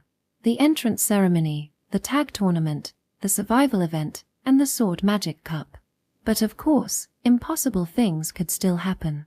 I'd wondered if it might happen, but to actually experience it. The black darkness spread across the sky, as if linking to the scream in my heart. Right after that, several thin black circles appeared in the sky. From them, slowly, monsters began to materialize. They were so massive that only their feet were visible, and they were overflowing with an unimaginable amount of magic power. Savage, mad, and with a love for massacring humans, chosen unique species. Damn it. But the catastrophe had phases. You don't jump straight to the climax. That's the game's formula. First, it starts slowly, and steadily raises the intensity, gradually instilling fear. Even so, from the player's perspective, the difficulty was already maxed out from the start. Terrifyingly strong monsters started to fall from the sky. Each one was high level and enormous. The level and skills needed to survive were extraordinarily high, making it a brutal challenge that could only be conquered with exceptional player skills. In every pattern, there would be numerous casualties, and that sense of urgency and fear would begin to spread. Even if they were strangers, it was always a sad sight when someone bled, even if it was just a game. But this was real. And now, it was about to happen, right before my eyes. What is that? Echai. It's a monster. Aran. One of the spectators screamed, and the panic spread. The first to land on the spectator seats was a massive cyclops. Its stats had been tampered with, making it far stronger than a normal specimen. I quickly summoned an unnatural wall and dashed into the sky. I moved because I knew. I understood the situation faster than anyone and acted immediately. Alan, Sherry, Duke, Cynthia, Lilith, and even Michael were still frozen, unable to act. But there were two people who moved faster than I did. Maruku Abitus and Eva Avery. The two of them, before anyone realized, were already far ahead in the sky. And then, they sliced through the cyclops that was about to land in the spectator seats, cutting it into pieces midair. They even took down 5 at once. Without the flash of light, it would have been impossible to see their speed. The scattered blood and flesh fell from the sky, dripping down onto the spectator seats. Both of them had likely mastered flight magic. But even so, their speed was overwhelming. Impossible. Even for them, moving that fast shouldn't have been possible. At that moment, I glanced toward Cecil-san in the spectator seats. With my sharp observation, I confirmed that she was already using her magic. Ah, I see. She was the one who alerted us first. No amount of gratitude would ever be enough. What is this? It's the catastrophe. This is just the beginning. Get into combat position. The next wave is coming. Cynthia exclaimed in surprise. No matter how long ago it happened, no one in this world would be unaware of the catastrophe. My words were passed along, and the students quickly activated their magic. As expected, they were well trained. Their bodies moved before their minds could even process it. Cecil-san. As I called out to her, she spoke directly to everyone present. This is a catastrophe. Please prepare for combat. Also, I'm preparing teleportation magic. I'll help guide the non-combatants and civilians. Please assist. This was her unique ability. Although it consumed a lot of magic, she could transmit information to a large number of people. If Cecil-san had designated it, individual communication would have been possible. In Noblesse Oblige, a world without a phone system, her overwhelming ability to transmit information, no, more than that, she's preparing teleportation magic? I had considered the possibility that Cecil-san might have done this, but given everything that had happened up until now, I hadn't believed it was possible. I never imagined she'd be so well prepared. Truly impressive. Then, she spoke directly to me. Fansant-kun, as soon as I saw the darkness in the sky, I quickly conveyed information about the catastrophe to Eva-senpai and Maruku-sensei. Cecil-san also possessed the ability of parallel thinking. She could think about several things at the same time. With this ability, while speaking to me, she was likely conversing with someone else as well.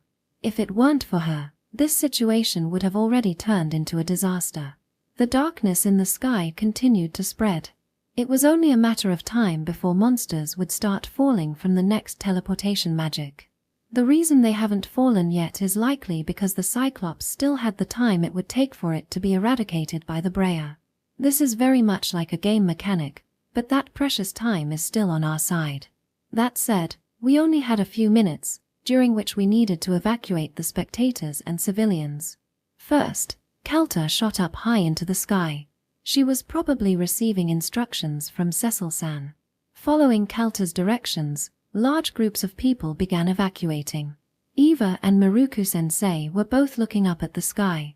Darius-sensei, Chloe-sensei, and the headmaster were also watching closely. Here, the underclassmen from various nations, the power figures, and a few upperclassmen from noblesse who had come to watch the match were present. It was a relief that there were many who could fight, but the situation was still dire. Then, far in the back, the effect of teleportation magic unfolded, and large amounts of magic energy dissipated. I didn't know where they were sent, but considering the situation, it must be a safe place. However, not everyone was teleported. In Noblesse Oblige, the higher someone's magic power, the harder it becomes to teleport them. For example, teleporting just Eva would be equivalent to moving over 1,000 civilians. The stronger the target, the more limitations teleportation magic faces. But how did Cecil-san manage to prepare for this? If I make it out of here alive, I'll have to ask her about it. Everyone, regarding what comes next. Cecil-san communicated the bare minimum of essential and useful information. My magic was running low, and my body was weighed down with fatigue. But my resolve was firm. As I readied my sword, another large hole opened in the sky. This was phase 2. The number of monsters would be overwhelming. I'll eradicate every last one. From here on, the battle would undoubtedly become even more chaotic, but with fewer civilians around, it would be easier to handle. There were still many people who were skeptical about trusting Cecil-san's instructions. But then, I will provide detailed instructions. And this, I am conveying the words of Gilus, the headmaster of Noblesse Magic Academy. At that moment, despite the situation, I couldn't help but smile. This was likely a quick-thinking tactic devised by Cecil-san. However, if it came from the headmaster, everyone would believe it without a second thought, never questioning it. Moreover, Cecil-san Antwerp's sharp intellect was a well-known fact, and this was the ultimate reassurance. As expected. If this were to result in any issues of responsibility, I'd resign from the academy alongside her. Before I knew it, the anxiety in my heart had disappeared. What remained was exhilaration. I was at the center of the perfect scenario for the beginning of a story. I'll enjoy this. That's right, Weiss. After a short rest, my magic power had recovered. If it's me, if it's us, we can win. Gwu. A large number of monsters were about to land in the arena. I created this technique specifically for this moment. No matter how disadvantaged we are, no matter the circumstances, we will always win. Blessing of healing and impulse of destruction. I placed my hand on the ground, trying to channel my power, but it seemed my magic hadn't recovered as much as I'd expected, causing a delay in activation. Damn, I need to hurry. Weiss, use mine. At that moment, Michael touched my shoulder. Magic transfer was still not something we had fully mastered at Noblesse Magic Academy. Despite what happened before, he was pushing himself with his remaining magic. But I'll gladly accept it. This would be a long battle. I immediately set up a spell to replenish magic, ensuring it would reach every ally. The bodies of those present began to glow. We can win. Let's go. I looked at everyone's faces. No one spoke, but it seemed like they had made up their minds in this brief time. I had intended to explain the nature of the calamity, but it seemed unnecessary. Monsters began to rain down from above, and the bloody battle began. Without uttering any unnecessary words, even the students from other schools, once enemies, were now reliable allies. I charged forward, swiftly decapitating a large magic wolf that landed in front of me. But higher-level monsters don't die so easily. Without hesitation, I drove my blade into its heart. I fought with a calm mind, steadily draining the enemy's combat ability. Out of the corner of my eye, I saw Cynthia and Sherry fighting desperately, blood staining their clothes. Amidst it all, one woman stood out. She dominated the skies. Eva Avery was touching the foreheads of the monsters, instantly bringing them to their deaths. Behind her, Calta unleashed massive magical beams, wreaking havoc. That timid student is now standing shoulder to shoulder with the strongest. In the cramped audience seats, Miruku-sensei moved with incredible agility, severing the monsters' necks. She looked like a gymnast. Her swordsmanship was so breathtaking that my heart trembled. As I advanced through the front lines, I took down one monster, then two, then three. The bigger ones are more satisfying to kill. I guess I really do enjoy taking lives. The students were fighting desperately, risking their lives. At that moment, I heard the voice of a monster from behind and turned to look, but it quickly faded away.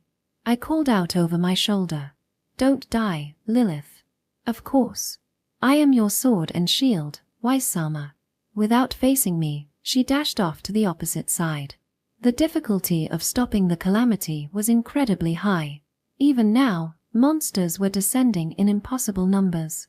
If even one person had been missing from this group, it would have been a terrifying situation. And among them, the one who had done the most.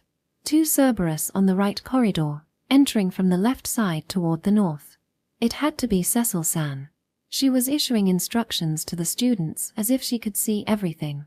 She was probably speaking to several people at once while also predicting the future. From her perspective, we were likely just pawns in the battle universe right now. But then, Sky. With Cecil-san's command, the air around us shifted again. The real battle starts here. Once again, I heard a discordant sound.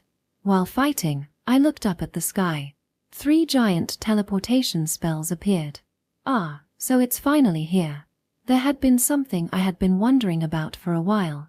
I liked this noblesse oblige. Though, it's not like I had everything figured out. But there was something that didn't make sense. Until now, not a single piece of information about the Demon King had surfaced in my mind. I couldn't recall their appearance, abilities, or even their name. It was an unknown cause. Could something like that even be possible? No matter how much I thought about it, nothing would come to mind. The Demon King, I only clearly remembered the fact that they were strong. But whether they were male or female, I had no idea. The only thing I remembered clearly was that they enjoyed killing humans. On the other hand, I could remember the demons themselves without issue. But seems there are more humans than expected. Yes, they look stronger than those from hundreds of years ago. Haha. It's always hard to predict everything, isn't it? Thanks to my keen observation, I understood their words. The ones who appeared were 3 demons. The red horns growing from their heads were the hallmark of their kind. Moreover, they were able to use magic to fly through the air, just like we walked on the ground. Who are they? A blonde man with a handsome face. A brunette woman with cold eyes, looking down at us. A large red-haired man. I was left speechless. Noblesse Oblige is known for its abundant cast of ally characters, but on the other hand, the enemies rarely change significantly. I had considered countermeasures for each of them and, with Cecil-san's advice, I had prepared thoroughly. I had come up with a strategy that would most certainly lead to victory. However, the 3 in the sky were completely unknown to me. They were demons, beings I had never seen before. Who the hell are you bastards? Grrh. I infused my magic, shouted while exterminating monsters. Only Cecil-san would understand what this meant. I had believed that if I handled the possible futures one by one, the path would open. But now, with things no longer going as planned, we can win. At that moment, Alan, as if he could see through everything, encouraged me at the perfect timing. His magic was nearly depleted, but his eyes were as determined as they were when we faced the dragon. "Ah, that's right. We've made the impossible possible." Looking around, I saw many strong allies. I wasn't alone. "Make up your mind," Wisefan sent. "Right now, just do what needs to be done. Demons have appeared, but there's no need to worry. According to past documents, they don't prefer ambushes. They likely won't attack immediately. Exterminate the monsters steadily and without haste." Cecil-san's voice was lower than usual. Those words were probably to calm herself down as well. I just have to trust Cecil-san, trust my comrades. "Grrhhhh. You filthy monsters, don't come near me. Unnatural barrier. Demons are a combat-oriented race. Even though they don't prefer ambushes, there's no way they wouldn't be riled up when they see us. But for some reason, they were just watching us from the air. And they looked like they were enjoying it. Haha. I told you, you can't win. Looks like it's just as the Demon King said, doesn't it? Time manipulation. It seems the humans have become quite clever." Time manipulation? I was so stunned that I didn't notice the approaching monster's attack from behind in time. The large wolf's fangs were about to pierce my neck. Whoosh. However, a terrifyingly fast magic cannon shot through the air, obliterating the magic wolf's head. When I turned to face the source, Eva was smiling. "That's a favor. TCH, I've just made a debt to a dangerous senior." I silently expressed my gratitude with a glance, and without exchanging words, she dashed off. Ahead in my line of sight, a student, injured and holding their shoulder, was struggling. A man stepped forward and defeated the approaching monster with a single blow. "Weiss, leave this to me. Zebes, watch my back." "Got it." Father, Agate, was fighting the monsters back-to-back with Zebes. I hadn't known he could fight. I realize there's so much I don't know. But thinking about that can wait. For now, I just need to defeat the enemies in front of me. Several minutes passed. We had narrowly avoided death countless times, barely managing to win with every step. Whenever someone fell into a dangerous situation, Cecil-san would issue precise instructions. Thanks to her, there were injuries, but no fatalities.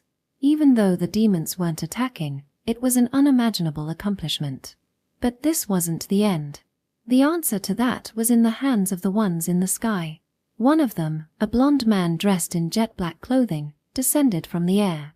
As strange as it was, his face was strikingly handsome, and he hardly looked like a demon. Yet the magic power radiating from him felt far stronger than anyone I had known. Everyone was watching with bated breath. Surprisingly, Eva and Maruku-sensei did not make a move. There wasn't even the slightest hint of action. But the reason became clear immediately. If they intervened, the battle would begin, and many of the younger students here would die. They were avoiding that. The man then landed on the arena with a soft click of his shoes. He moved with the grace of someone on a leisurely stroll. Even though he was surrounded by us, he showed no sign of fear. "Nice to meet you. I am Bifa, one of the 7 calamities. The delicate woman behind me is Sulz, and the large one is Lakem." To my surprise, he was staring directly at me. I didn't know why. He had a look as if he had noticed something. What exactly were the 7 calamities? I had never heard of them. And Bifa kept staring at me. "I see. So you're the anomaly. Now that I see you up close, it's even clearer." At that moment, perhaps stirred by emotion, one of the younger students rushed forward to attack. The battle began, but despite all of us channeling magic, the student's attack inexplicably missed its mark. I wondered where the demon had gone, and then I heard a voice right beside me. Before I could react, Bifa had teleported right next to me and whispered something impossibly chilling into my ear. The words made my blood run cold, but I quickly rushed to retaliate.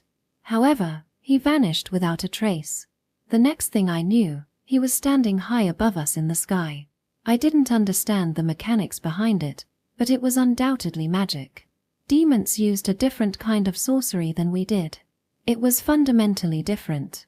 It was just a greeting this time. However, as the Demon King predicted, it was unbelievable, but had we continued fighting, we would have been the ones to lose. Bifar was smiling from above. A greeting. There's no way demons would retreat without a fight. Their pride is everything. Strength is everything. But had they acknowledged their defeat? We'll make the necessary preparations. Farewell then. Really, was there any point in coming here? Since the Demon King ordered this inspection, it can't be helped. But it's so boring.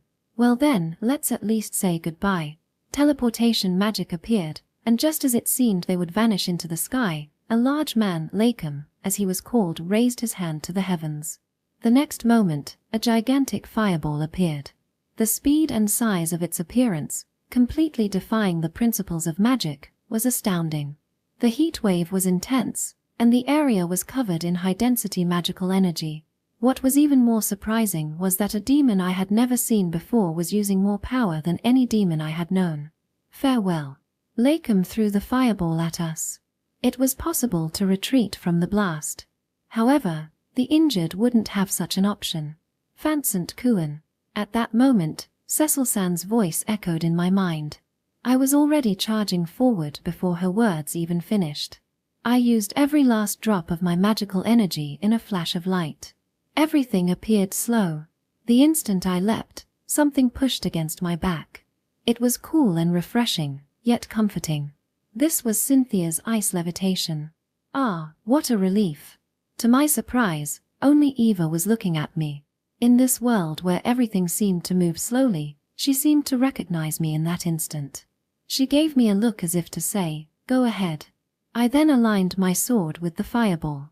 I began to dismantle its magic, creating openings in the fiery gaps. The flames scattered widely but didn't completely disappear. However, the remaining fire was destroyed by Eva, Miruku-sensei, Darius-sensei, Chloe-sensei, and the strongest people present, leaving no trace of it. It was only a moment, but it was a moment that could have ended in death. Woo, as expected of Weiss. I thought I was gonna die. The teachers are amazing too. The younger students and those from other schools shouted, perhaps out of joy, after having likely faced death in an instant. Phew. As I landed on the ground, Lilith supported my shoulder. Weiss-sama, that was amazing. Weiss, are you okay? Yeah, I'm fine. Looking up at the sky, there were no signs of demons. All that remained was the devastated arena, the countless corpses of monsters, and mystery. This world sure isn't as simple as it seems. But we managed to overcome the catastrophe. From the way things looked, they'd probably attack again, but this was a huge step forward. I couldn't have made it on my own. I'll admit that. And then, this is getting interesting. Among everyone who was grappling with a mixture of fear and relief, the only one who looked genuinely pleased was Eva Avery, the only one. A few hours later, soldiers from the royal capital arrived in droves. They began assessing the situation and treating the wounded. There was still a mountain of things to investigate and think about. The chaos was still ongoing, but the students from other schools were being sent back to their countries. They had been many rivals, but also reliable allies. As they were leaving, Michael called out to me, "Weiss, I lost this time. But next year, I'll definitely win. See you. TCH, not bad for a loser. Do your best." I cracked a joke, but I was surprised. He wasn't the type to say something like that. So this is the kind of unseen scene only the victor gets to see. Not bad. It looks like things got pretty rough, right? Yeah. I never thought demons would show up. Yeah. But, just like always, we'll do what we have to do. Cynthia, Lilith, thanks. I then expressed my gratitude to the two of them. There were more people I needed to thank, but for now, I wanted to start with the ones who had been by my side more than anyone else. They both chuckled as usual. It was the least we could do. I feel the same. You don't have to thank me, but I'm happy to be praised. From here on out, there would be more branching paths I didn't know about. But still, I'm going to conquer this game, no matter what. Absolutely. Well, for now, I guess we've reached a bit of a break. Epilogue thoughts of each. The second calamity quickly spread across the world. There were many injuries, but surprisingly, no fatalities. As someone who knows the original story, it's an incredible feat, especially considering that the demon race didn't participate. The person responsible for this was none other than Cecil Antwerp. She had declared that she was voicing the words of Principal Gills in a split-second decision, but to my surprise, there was no subsequent summons for her.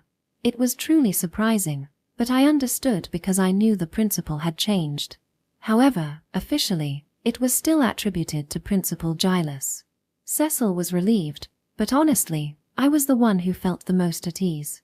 As for the teleportation magic, Chloe had apparently put in a lot of effort. She had convinced the nearby monsters and suggested possible issues, which, in a way, highlights Cecil's sharp mind. After that, my father kept worrying about me, asking if I was hurt or if there were any injuries. Once he confirmed I was fine, he said he needed to train again himself. He was already strong, but apparently, he used to be even more amazing in the past. I didn't know much about those times, so I thought I'd ask him in detail someday. Eva was truly overjoyed. She was so happy that her laughter echoed through the school for days, and she even attended classes without being late. As a mid-level student, I don't know the full details, but the loan situation is still pending. I'm anxious about when I'll be called for it. On the other hand, Miruku-sensei seemed dissatisfied. She said she felt useless for not taking action against the demons out of fear for the damage. She claimed that, in her past, she would have torn the demons apart right then and there. But I think it was for the best. Miruku-sensei, too, has probably changed. As for me, my mind was still in disarray. The words whispered to me by the one who called himself Bifar, the 7 calamities. I had been trying to avoid destruction. Up until now, things had been going smoothly, but suddenly, it felt like I had been grabbed by the scruff of my neck. Weiss, is that all you need? Yeah, fruits are enough for me. By the way, the matches between mid-level and upper-level students were postponed for precautionary reasons. It's already been a week since that day. Noblesse Magic Academy was closed for about 3 days, but classes resumed on the 4th day. There were talks about bringing in specialists in countermeasure magic as teachers in the future. This was a divergence not present in the original. The halls of Noblesse were already filled with smiles. Given the world's reality, where terrifying monsters exist, it might be expected, but everyone was quick to adapt. In fact, everyone seemed motivated. This time, they were determined to defeat the demon race for sure. Surprisingly, the one who seemed the most downcast was Lilith.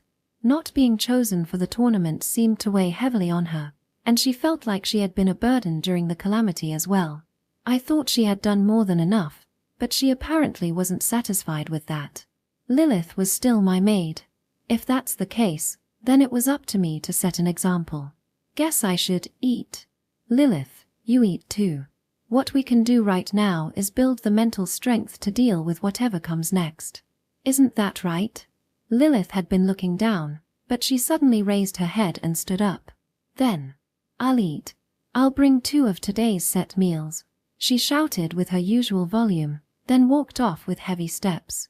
Well, I had wanted something else, but I guess it's fine. Weiss, there's something I've wanted to ask you for a while now. What is it? It had been a while since I'd had a proper conversation with Cynthia. Her family was very overprotective, and apparently, they almost had her withdraw from Noblesse Magic Academy. This wasn't in the original, but there are always exceptions. However, Cynthia's resolve was firm. It was probably for my sake. After hesitating for a moment, she looked straight into my eyes. What did that demon, Bifar, say to you? You noticed, didn't you? Yes. At that time, his words had frozen me in place. Other people had asked me what he said, and I had brushed it off, saying it was just my imagination. I even told Miruku-sensei the same thing. But even now, just remembering his words sends a chill down my spine. Do you enjoy other people's bodies? I had never met him before, nor had we exchanged a single word. So why did he say something that felt like a certainty? I don't understand. Cynthia, I don't want to lie to you, but I can't say it. Not yet. I felt sorry. She had done so much for me, yet I hadn't told her the truth about anything. In the high-stakes game of Noblesse Oblige, even the smallest trigger can seal someone's fate. If I were to talk about the future carelessly, it might just be the spark that sets everything in motion. No, maybe I'm just scared. Scared that she might not believe me, scared that she might reject me. But Cynthia smiled. Not yet, her. I understand. I'll wait as long as it takes, as long as you feel that way. She was too good for me. Honestly, she was a woman I didn't deserve. Thanks. Welcome back. At that moment, Lilith dropped a meal set onto the table with a thud. It was piled high with white rice and crispy fried chicken. There was a lot of salad and even more fruits on the side. This is way too much. We've still got a long way to go. If the demons show up again, we'll show them what we're made of. Yeah, you're right. Let's eat. Lilith was right. We were the lower classmen. The story was just getting started. If we stumbled at the prologue, there was no way we'd be able to conquer the game. And both you, Weiss-sama, and Cynthia-san are amazing. You won the tournament and defeated the Calamity. Indeed. Especially you, Weiss. You came first among the lower classmen, with the highest points ever, and your battles in this tournament are already legendary. As Cynthia said, my name was likely recognized across the nations. The bad reputation I had up until now wouldn't disappear so easily, but still, this was the first step. I had won the tournament that I couldn't win in the original, and I even received a prize. I had also overcome the long-awaited Calamity.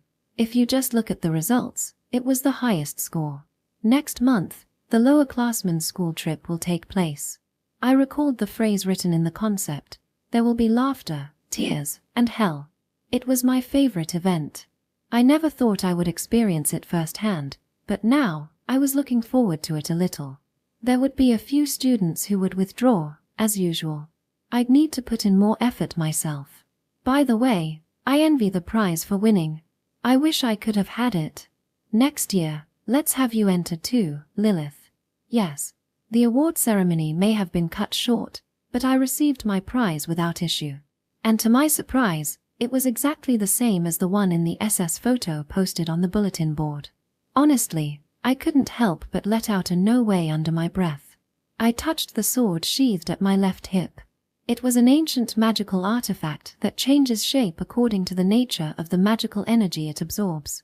That was the prize for winning. I don't know what kind of items the other 5, including Alan, received, but in a way, it could be said that the level of trouble had just increased. It was a bit much for a student tournament prize, but that's the appeal of noblesse oblige. Well, as long as I'm strong enough, I guess it's fine. From now on, I look forward to working with you. Eternal Dual Sword, Eternal Dual. A magic sword that combines the powers of both light and dark. It amplifies the attribute magic of the servants many times. It consumes extremely little magical power. Section. H. Whoa, Alan, I won't let you get away with that opening. Since that tournament, no matter how much I swing my sword, Duke dodges everything. Even though I'm enhancing my body, he's become incredibly strong. And now, he's even attacking from a distance. Nice, Alan. That sharpness is great. At that moment, I heard a familiar, gentle voice from behind. I knew you'd be in the training room again. You two should at least eat something. It was Sherry. She was holding 2 large bento boxes in her hands. The cafeteria at Noblesse Magic Academy is free and has a wide variety of food. Plus, if you ask, they'll even make bento for you. That means new food. Is that food? Are you a god? Sherry, are you a genius? As expected, Duke stopped and looked away. I couldn't miss this opening. Now's my chance. Got it, a point. I landed a hit, but Duke didn't move an inch. Let's eat, Alan. Did it work? Well, I think he heard me, but... What are you talking about? Let's eat. I'm starving. Well, whatever. Sherry, thank you. I stopped, set my sword down, and walked over to thank Sherry. Yeah. But at least take a shower first, though you're already starting to eat. Man, this fried chicken is amazing. After the second disaster, I became frustrated with my own weakness. When the fireball was unleashed, the first one to charge forward was Weiss. He found the flaw in the magic, broke the spell, and saved many lives. Rumor has it that Cecil-san had even prepared a teleportation spell with Weiss, just in case. I'm no good. I couldn't do anything. I didn't do anything. I just thought about myself. Eva-senpai and Milk-sensei were doing incredible things. Duran's Michael and Luggy, if it were just me, I wouldn't have stood a chance. I need to become stronger. Alan, if you don't eat quickly, Duke will eat your share. What? Oh, is that not mine? Just one piece of fried chicken, that's it. No way. You always eat everything like that. Well, it's free, so you can just go get more later. Then why don't you go get it yourself? Too much trouble. You two, stop fooling around or I'll knock you both out. As usual, we were scolded, and we quieted down. After finishing our meal, Sherry and Duke said, "We need to get stronger." Yeah. I'm the only one who lost in the tournament, and I really felt like a burden. We were thinking the exact same thing. If we stop here, we'll never catch up to Weiss. All right.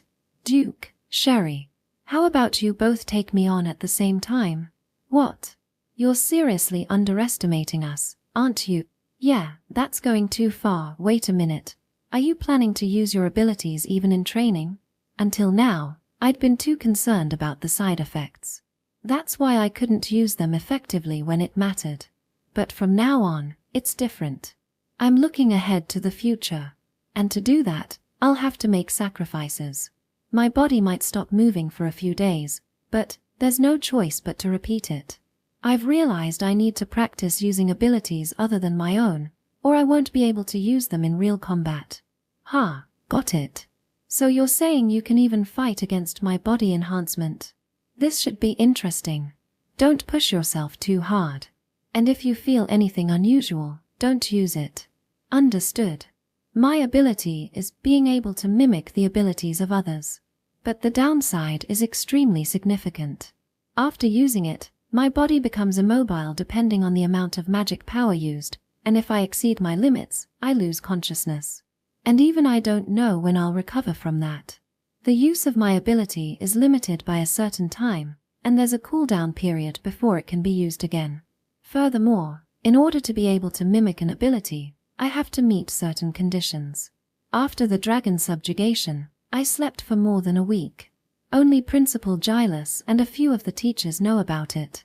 I didn't want to show any weakness, and it's not exactly a praiseworthy ability since it feels like it robs others of their hard work, so I had them keep it from Weiss and the others. But the main reason is that my ability isn't magic, it's more like a demon's unique power. But I can't afford to think about that anymore. I have to get stronger. I realized something. Every time I exceed my limits, the time I can use it increases. Seriously? Well, in that case, we definitely have to do it. Still, make sure no one finds out. If it gets out that you're using other people's abilities, there will definitely be people who will be angry. Sherry said it gently, but she understood. Among the many nobles, there are plenty of people who don't think well of someone like me, a commoner. If word gets out that I'm using other people's abilities, I'll surely have a lot of anger directed at me. Even so, I want to move forward. Well then, maybe I'll practice combining body enhancement, Sherry's magic infusion, and Cynthia's ice magic. Oh, nice. We'll be grateful for that. Got it. But I won't lose. After that, Duke stood up happily. By the way, what happened with the ancient magical artifacts? Mine's amazing. I'm not telling you. I'll keep it a secret for now too. TCH, that's so unfair. Well, it's something to look forward to. I'll protect everyone. Hey, that's right. Weiss. Section. Audiobook by Masquerade at Masquerade Audiobooks. Extra chapter, A Certain Ball. Noblesse Oblige is an event that encompasses various activities. There are the tag tournament, the cultural festival, and the Swordmaster Cup. What might have been fun in the original story could turn out to be something quite different when placed in the real world. And now, a new event is set to take place soon. I was in a rather gloomy mood. I don't usually let my emotions take control, but I couldn't help but feel uneasy. It was probably because it had no bearing on my points. I kept thinking, why bother with something so pointless? Still, many others seemed to be in high spirits. Weisskuen, what's wrong?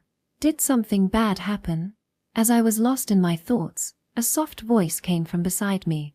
When I turned to look, I saw a small girl with shoulder-length pink hair, holding a large magic staff nearly as tall as herself. Well, not anymore, I suppose. The genius of flight, Calta, was sitting there. I was just thinking. You seem happy, though, Calta. Hehe, it's the first time we're going to order dresses and suits together, so I'm really excited. Well, I suppose that makes sense. Calta had a brighter smile than usual. Right now, the two of us were riding in a carriage. Our destination was the royal capital, where we were supposed to meet up with Cynthia and Lilith, though they were already waiting for us, as they had come earlier due to the holiday schedule. By the way, Weisskuen, your partner is still going to be Cynthia, right? No, that's not the plan. Ha! What do you mean? I've volunteered to oversee the event's operations. I'll be responsible for the venue security and the event's coordination. I probably won't have time to dance. Besides, I'm not particularly good at or fond of dancing. I see. She let out a sigh, seemingly disappointed. At Noblesse Magic Academy, there is an event similar to a prom overseas. It's a student-organized ball. They use a dedicated hall to enjoy meals and dance gracefully. Even though they're students, they don't slack off. And I've decided to take on the role of managing the event. Among the students, it's considered a thankless job, but for me, it's convenient. Not only is there no point awarded for it, but I also simply dislike dancing. Since awakening as Weiss in this world, I've mostly focused on training. While my first meeting with Cynthia was at a ball, I've barely practiced dancing at all. In fact, this episode appears in the original story as well, but the player only watches from the sidelines. That said, I was somewhat moved back then. Cynthia and Alan were, well, I don't want to see that now. When I told her, Cynthia smiled without a hint of displeasure and readily agreed. The operations work for this event were essential. However, I didn't want to disregard my fiancé. So, I decided we would go to the royal capital together to order our dresses. After the Swordmaster Cup events, there was still a sense of tension among the students. That's why we decided to go with Calta and a few others. Cynthia's dress is probably going to be really cute, Calta said. It probably will. By the way, has your partner been decided, Calta? I asked. Me. It's not decided yet.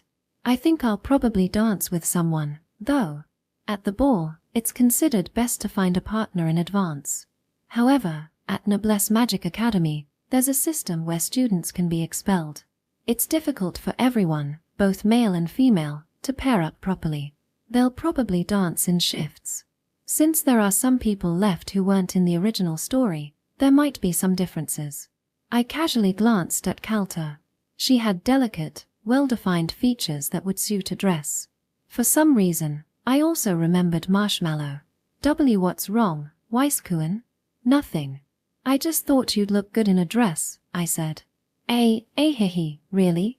Calta smiled happily. Well, for the students, it's probably an enjoyable event. For everyone except me. By the way, what have you been doing, Calta? Ha! What do you mean? Summer break. I haven't been in contact with you. Oh, well. I helped out with my family's business. This year's harvest was really good, so it was quite busy. A good harvest, you say? I thought for a moment, and then my heart skipped a beat. How could I have forgotten something so important? This year, we harvested a lot of melons, so we decided to increase the number of places we send them to. My mom was busy, so I ended up talking to the suppliers. And this year, the fruit is really sweet and delicious. It was still a bit difficult, though, and sorry. I ended up talking about something so unimportant. Calta. Ha! Yes. Let's go to your house. To my house. Where? Of course, to your house. And we'll greet your parents. I remembered. Calta's family is in the melon farming business. Suddenly, a memory resurfaced. The reward for the dragon hunt, the incredibly delicious melon, and Maruku-sensei feeding me. I hadn't been calm at that time. My memory must have been foggy. Why do we have to greet them? Isn't it obvious? I'm going to ask for your hand in marriage. The term daughter refers to the time when the melons are harvested at their peak of ripeness. In the original story, it said that the melons are at their most delicious during that period, and it only lasts for about a week. At that moment, Calta's cheeks turned red for some reason. It was likely because she was happy to be complimented on the melons. She had nurtured those fruits as if they were her own children, so it was understandable. So, are you really saying that? She asked. Does it look like I'm lying? I replied. I looked directly at Calta. Her cheeks were still red. She must have been embarrassed because she was so happy. It was only natural, as it was the fruit she had raised with such care. There was no reason to feel ashamed. Well, but this is so sudden, and I haven't had time to process my feelings yet. That may be true, but I'm serious. A man pushes forward. I felt bad for Calta, but I wasn't going to back down. Serious? You mean it? Yeah, and I didn't say it before, but I've liked it for a long time. Melon. Really? You've liked it all this time? Yeah, well, you get it, right? It was just embarrassing to say. After deciding to avoid ruin, I'd been solely focused on becoming stronger. I avoided getting too familiar with anyone and only did what was necessary. There was no way I could openly admit that I liked melons in such a state. But that wasn't the case with Cynthia and Lilith, whom I trusted. And I owed Calta something. That's why I should convey my feelings sincerely. I really do like melons. For this, I couldn't lie to myself. It seemed that Calta understood my feelings. She smiled at me happily. Weiskuen's feelings, they really make me so happy. I'm glad to hear that. So, how about today, then? Well, but there's still preparation to be done, right? I mean, you know, right? You understand, don't you? Ah, yeah, you're right. I guess I was being a bit unreasonable with that one. The fruit is only available for about a week, and there are probably shipping arrangements to consider too. Got it. Sorry, Calta, for springing that on you. No, it's fine. I was surprised, but I've liked you too. It's obvious by now, but I guess the sweetness of melons makes you want to confess. I see. So we both feel the same way about melons. However, Calta has probably been involved in melon farming since she was a child. I wonder if the level of affection she has is the same as mine. But, is it really okay? Someone like me? Yeah. I like you, Weiskuen. I see. Thanks again, Calta. It's okay. But, what about Cynthia? Is she all right with this? As Calta was worried about, Cynthia also likes melons. It's true that it's because of my influence, but if I were to go and eat them in secret, she might get upset. However, the number of melons is likely limited. I feel bad for Cynthia, but I'll make sure to explain things properly. If I talk to her, she'll understand. She's known I like them for a long time. She knew. Then it's fine, right? Yeah, I get it. She seemed so happy, and I couldn't help but smile along with her. Calta is really a good person. I'm looking forward to this. Kyle. At that moment, the carriage shook violently. Calta almost fell over, and I quickly caught her. Thank you. Don't mention it. More importantly, don't let your guard down. Though I didn't sense any presence of monsters, I couldn't help but think back to the disaster.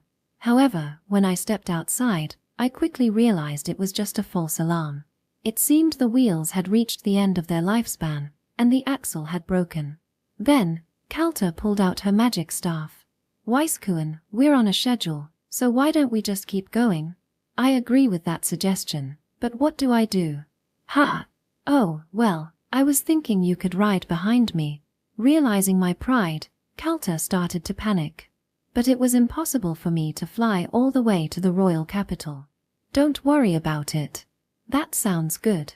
Before we go, though, I should say one thing properly. I lowered my head to apologize to the carriage driver. Of course, it wasn't my fault, but as a gentleman, it was the proper thing to do. When I climbed onto Calta's back, She giggled softly. I knew it, Weisskuen, you're a really good person. Tchem, did you say something? No, nothing. Anyway, let's go. Before I even had a chance to respond, we suddenly shot up into the air. I quickly grabbed onto her shoulder, and Kalta apologized with a frantic, sorry. Her flying technique was so impressive that I almost couldn't help but laugh. If it weren't for her, it would be impossible to reach this level in a lifetime. No, but seriously, isn't this amazing? I see, she must have worked really hard to get this good. An incredibly beautiful landscape spread out before us. Valleys and cliffs that seemed to gather all of nature's beauty, lush green forests and water channels. It's so beautiful. Yeah, I hadn't really paid attention to the natural surroundings around here before. It turns out there are a lot of landscapes I didn't know about. Hey, Weisskuen. What is it? If you feel like it, I hope you'll dance with Cynthia. I'm sure she's waiting for you. I'll think about it. Really, Kalta is such a good person. After flying for a while, the royal capital finally came into view. There was a no-fly zone, so when we landed nearby, Kalta wiped the sweat from her forehead. Flying solo must have been difficult. It must have been even harder with two people. When I placed my hand on her head, she smiled with a cheerful "AA. And, by the way, thank you again. I'll have to properly greet Cynthia too. Yeah, sure. It almost felt like I was going to be greeting her for an engagement. When we arrived at the entrance to the royal capital, Cynthia and Lilith were already there. Wait. Why are they here? Weiss, weren't you supposed to arrive by carriage? The wheel broke along the way. So, Kalta gave me a ride. I see. I'm just glad you're safe. Thank you, Kalta. No, it's the least I could do. The least you could do? Cynthia tilted her head, and Kalta looked apologetic. At that moment, Lilith cheerfully shouted, I'm so glad you're safe. Now, shall we go? Everyone. Yeah. I don't have to enter unless it's for the order. This is my first time, so I'm excited. I haven't been to one in a while. What about you, Cecil? It's been a while since I've been to a ball, and it's been ages since I wore a dress. So, I'm looking forward to it. There they were, as always. Duke, Alan, and Sherry, as if it were only natural, started walking. Cecil was fine. I had no complaints about her being here. But why were these people here? Weiss, they were worried about you. Alan said, if you'd like, you can join us. What does that mean? Then Cynthia spoke, as if she could read my mind. You must have really pushed yourself at the Swordmaster tournament, right? That's why. As she said, my magical energy hadn't fully recovered yet. I had pushed the Darkra, healing blessing, and destruction impulse to their limits. My power was gradually returning day by day, but it would still take some time. Alan, of all people, is worried about me. That doesn't sit well with me. Weiss, forget about being the event coordinator. Come dance with me. Don't touch my shoulder, Sazami. Besides, I have no interest in dancing with a guy. Then why don't you dance with Cynthia? Damn, he's hitting a sore spot. Fortunately, Cynthia was talking to Sherry, so it didn't reach her ears. I've been persuaded several times, but I have no intention of changing my mind. I shouldn't be dancing. Dancing in front of others is so much fun. Alan, what do you mean by that? Ha! What do you mean? Why would you say something like that? This commoner likes the nobles' balls. No, in the original story, Alan was indeed dancing. I see. I've always liked festivals. When I was younger, my family and I used to go to festivals every summer. Alan was born in a border village. It wasn't really explained in the original, but I guess that makes sense. No, more importantly, sorry for bringing it up. Hee, don't worry about it. Since the Nobles' Ball is student-organized, there are no strict dress code regulations. For women, the dress should not be too long or too short, and the color should suit the individual. Men are expected to wear a tuxedo or suit. Though, to be honest, I'm not too sure about the details myself. Cynthia, how about this mermaid dress? The silhouette's flare is beautiful. It would suit you perfectly. Indeed, it's absolutely adorable. Lilith would look great in a ball gown dress. The skirt's flare is soft and fluffy, it would suit her well. Cecil should go for a slender dress that emphasizes her height, and Calta would look great in a classic A-line dress. After moving to a tailor in the royal capital, we casually picked out dresses while discussing them. Though we would ultimately place an order, the color, shape, and fine details needed to be confirmed at the shop. Since it was a noble's establishment, the prices were high, but the fabric quality seemed excellent. That customer seems quite knowledgeable. Make sure to avoid any mistakes. Yes, sir. This shop seems unusually well organized. Alan and Duke were looking at suits together. Honestly, they're not quite at the level of gentlemanly behavior yet. Sherry. Cham. What's up? How about this dress? It seems like it would suit you. The dress on display was an off-shoulder design. The area around the face was highlighted with white, making the smile more prominent. The color was a soft orange, giving it a gentle feel. Sherry hesitantly picked it up, then tried it on in front of a mirror. Isn't it a bit too revealing on the shoulders? It's not too much. Your collarbones are beautiful, so this much should be fine. But feelings matter too. How about this one? It's a bit more modest. Sherry seemed a little surprised. She quietly took the second dress and tried it on again, then smiled. Do you like it? Yeah. I think I like this one more. She really does have a smile that suits her perfectly. Then I grabbed Alan by the neck and pulled him toward me while he was messing around with Duke. Hey, what's going on? Take a proper look. This is your job. Ha! What do you mean? Alan was flustered, but as soon as he saw Sherry trying on the dress, he stopped in his tracks. TCH. Why do I always have to look after these guys? I'd rather not meddle with the main storyline if I can avoid it. With Cynthia by my side, this idiot already has a destined partner, anyway. Just then, Duke looked at me with a hopeful expression. What? You're fine on your own, aren't you? Weiss, can you help me pick out a suit? Fine. Take this one. Wait a second, didn't you just grab that one at random? And isn't it a bit big? Come on, be serious about it. The sleeves are larger than usual. Your muscles are still growing daily. By the time the ball rolls around, it'll fit you perfectly. The genius Weiss von Fansent strikes again. Only just realizing that now. Afterward, the girls disappeared behind the curtains to try on dresses. Apparently, they didn't want to reveal their choices just yet, so I stayed behind to wait. Alan and Duke went off to check out ties, leaving me alone. That's when I heard their voices coming from behind the curtain. Cynthia, haven't you grown quite a bit? It does seem that way. I've heard that it's linked to one's magic capacity. Perhaps there's some truth to it. By the way, Lilith, your shape is truly lovely. Thank you. Oh, Sherry, your lingerie is so cute. Really? I like this color, but I think Calta's design suits her better. It's more mature. And, wow, Calta, they really are big, aren't they? Sherry. What are you doing? This material feels amazing. Cecil, why don't you give it a try too? Fufu, you girls really do get along so well. But honestly, I was curious too, how soft could Calta's chest really be? See Cecil too.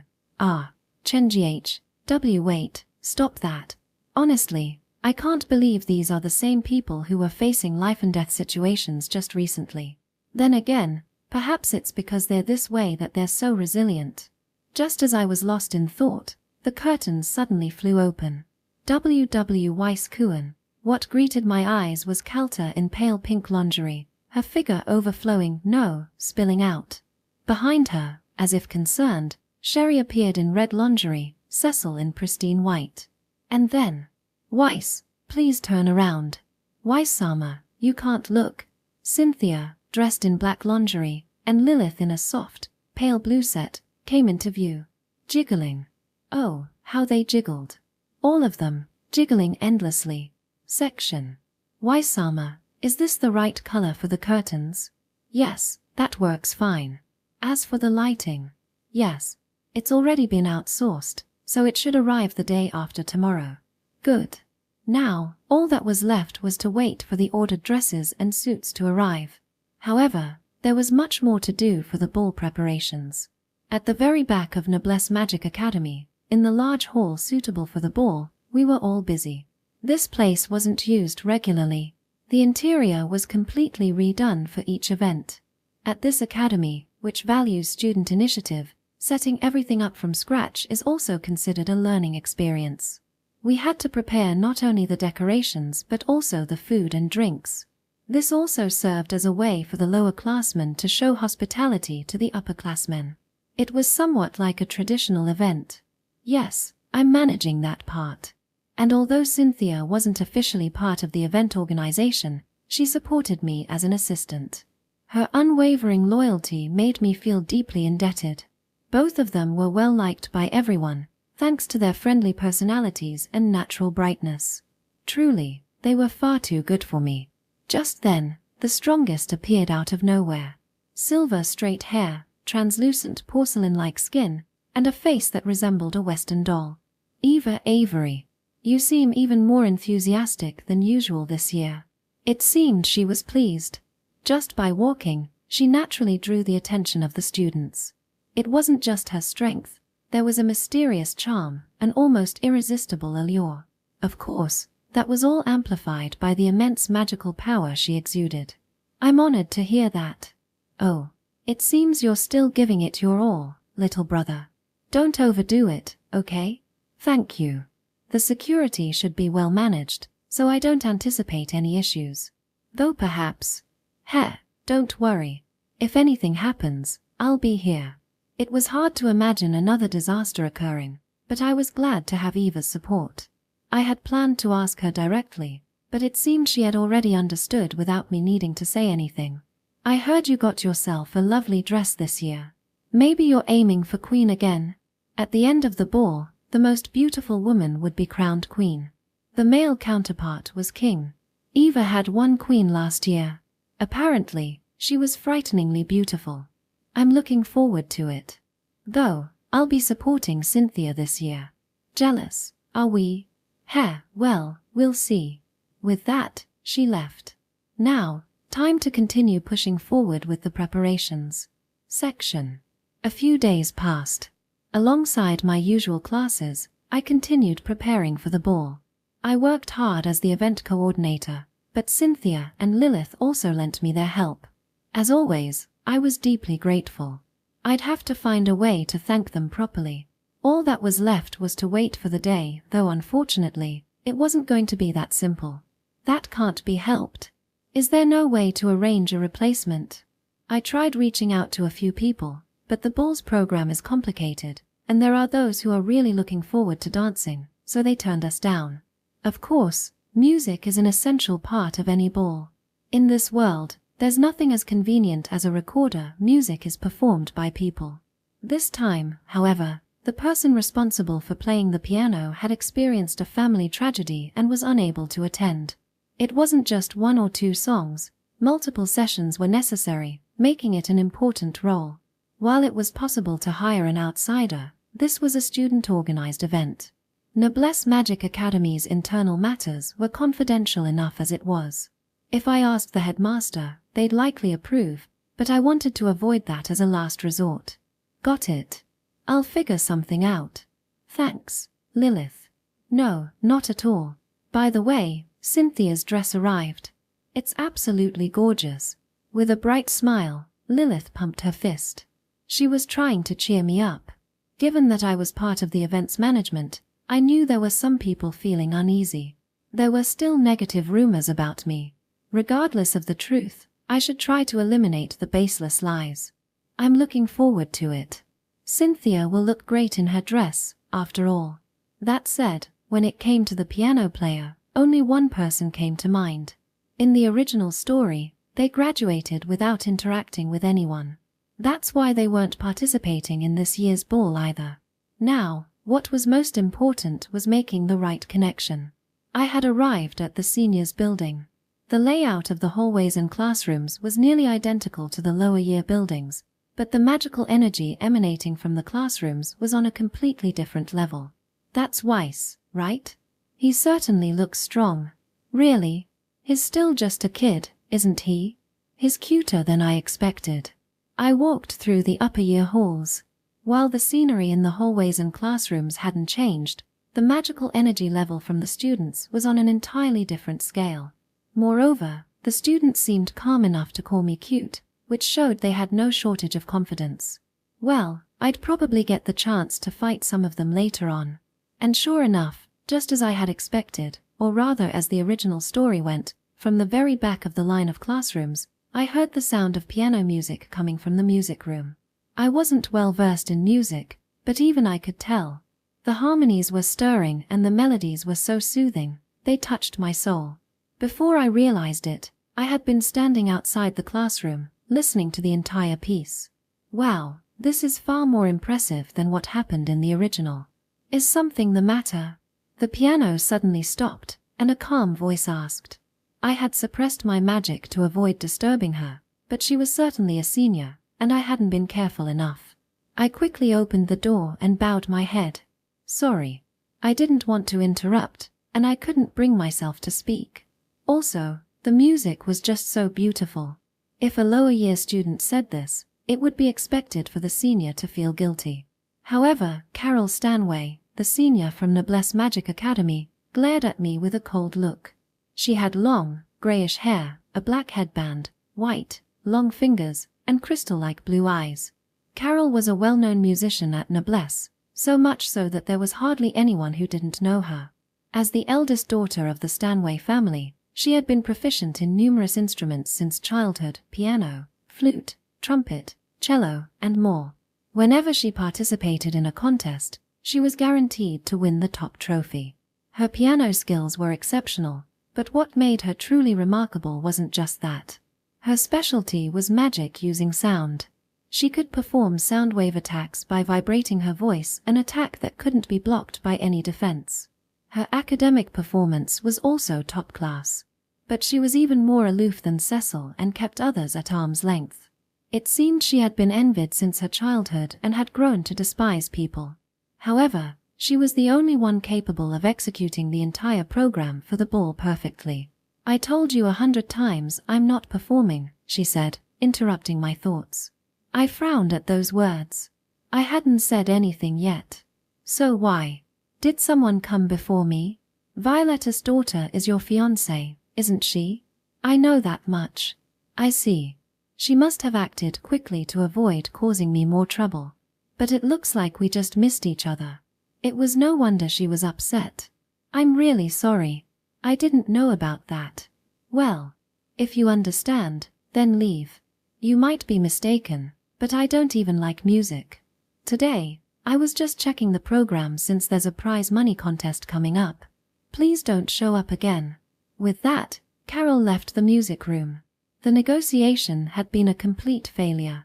Still, she must have known who I was. But there wasn't even a hint of contempt for the fan-sent name. I casually approached the piano and noticed something small glowing. A ring. It seemed to be something she had left behind. She must have taken it off to avoid damaging the piano. If it were truly for the sake of music, she wouldn't have left it behind like that. Sorry, senpai. The fan-sent family doesn't give up easily. After school, as I was walking through the courtyard, I spotted Carol Stanway glaring at me in the distance. She was walking toward me with a heavy, purposeful stride. This was round 2. Do you know anything about my ring? I know. I noticed it was left behind right away. I see. So, will you return it to me? Sure. But after that, I went to the classroom. Yet, I was told to leave without a word. So, it's currently in my room. Then, could you go get it? I don't mind. But, in return, could I get an apology? Why should I? For the cold words you threw at a lower year student who was just trying to return something you forgot. Looking at my face, it was hard to tell I was shocked, but that was the point. I am wise fan-sent, after all. Confronting Carol head-on wouldn't change her mind, I knew that. I wouldn't hesitate to use any means necessary. I'll go about it my way. I won't. What? I said, it's fine. Goodbye. With that, Carol turned and began to walk away. I never expected it to play out like this. I called out to her back. I thought it was probably you, but just to be sure, I turned it into the staff room following the school rules. If you let them know the time and place, they'll return it to you. Carol stopped in her tracks. Without turning around, she spoke softly. It was something important. Thank you. She said that and walked off. Well, looks like we're back at square one. But after angering her that much, there's probably no chance of talking to her again. I'll have to rely on someone outside of the school. Please add some mellow melon. Here's my rank. What? The next day during lunch break, in the cafeteria, I had ordered the daily special when, out of nowhere, a voice came from the side. It was Carol Stanway, with her grayish long hair. The cafeteria at Noblesse Magic Academy offers additional menu items depending on your rank. I'm at the top of the lower year ranks, but she's a senior, and on top of that, she holds a much higher rank. Wait, mellow melon? I didn't even know that was something that could be added. Did she somehow know that was one of my favorites? No, more importantly, what's going on? As a senior, as a person, I'm just repaying a favor. There's no other feeling behind it. I see. In that case, I won't hold back. There was no reason to refuse. At my response, Carol seemed to smile slightly, though just for a moment.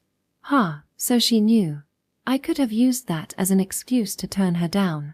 Don't they say that a cheeky junior is the cutest? Well, I'll let it slide. Save me a seat. Preferably by the window, somewhere no one will bother us. What? Juniors are supposed to listen to their seniors, aren't they? Understood. What's going on? I don't get it. But I obediently followed her instructions. Cynthia and Lilith were practicing dressing in their room. Fortunately, Alan and the others were nowhere to be seen. As I waited by the window, Carol arrived with 2 trays of the daily special in her hands. I quickly stood up to take them from her. You're thoughtful. Thank you. No, not at all. I'll dig in. Even with mellow melon, the taste changes depending on where it's from. The moment I took a bite, the rich sweetness delighted my tongue. As I couldn't help but get excited, I heard a laugh. You're actually kind of a child, aren't you? I heard rumors you were the most fearsome person since Noblesse started, but I guess that's not the case. What does fearsome, demon-like person mean? Also, it's been a while since I've been treated like a kid. Well, technically, I am still a kid. It's just a joke. Don't mind it, just eat. Mellow melon really is delicious, right? Carol seemed to be a light eater, having a small portion of pasta. Her eating style was elegant and easy to like. That's when I noticed something. Her white, long fingers weren't just slender but also cracked. She wasn't just good at the piano due to talent alone. I could tell that with a single glance. I really messed up. I always tell myself not to take the original work at face value, but here I am thinking I know everything. When I realized that, I understood how rude I had been. Carol is a student at Noblesse Magic Academy, but she's a prodigy, comparable to, or even surpassing, professional musicians. I should have properly handled the contract and financial matters. Even if it was a student-run event, it's only natural that she'd refuse if those things weren't addressed. You're in charge of the event, right? I heard you're not dancing, though. How do you know that? Upperclassmen know everything. But more importantly, why did you ask me to participate when you aren't even dancing? It won't even count towards your points. That's true. Why did I do that? I honestly didn't have a clear answer. I just wanted to do my job as the organizer. No, it wasn't just that. Because it looked like fun. Everyone else, except me, seemed to be having a great time. Before I knew it, my honest feelings slipped out. I don't usually say things like this. But it was the truth. We could bring in an outsider. But that would spoil the flow of the ball. Carol looked at me curiously, then smiled a little. I see, you're surprisingly kind. Demon-like Weiss. That nickname. Who started calling me that? It's a secret. Do you like music? I'm not the type to listen to music regularly, but Carol Senpai's piano really captivated me. Cheeky. What is this? I didn't expect her to laugh like that. I was thinking of asking Carol, as a professional, to help, but before I could, she warned me. Being an organizer must be tough. I'm a musician too, so I have respect for those working behind the scenes. But I won't perform.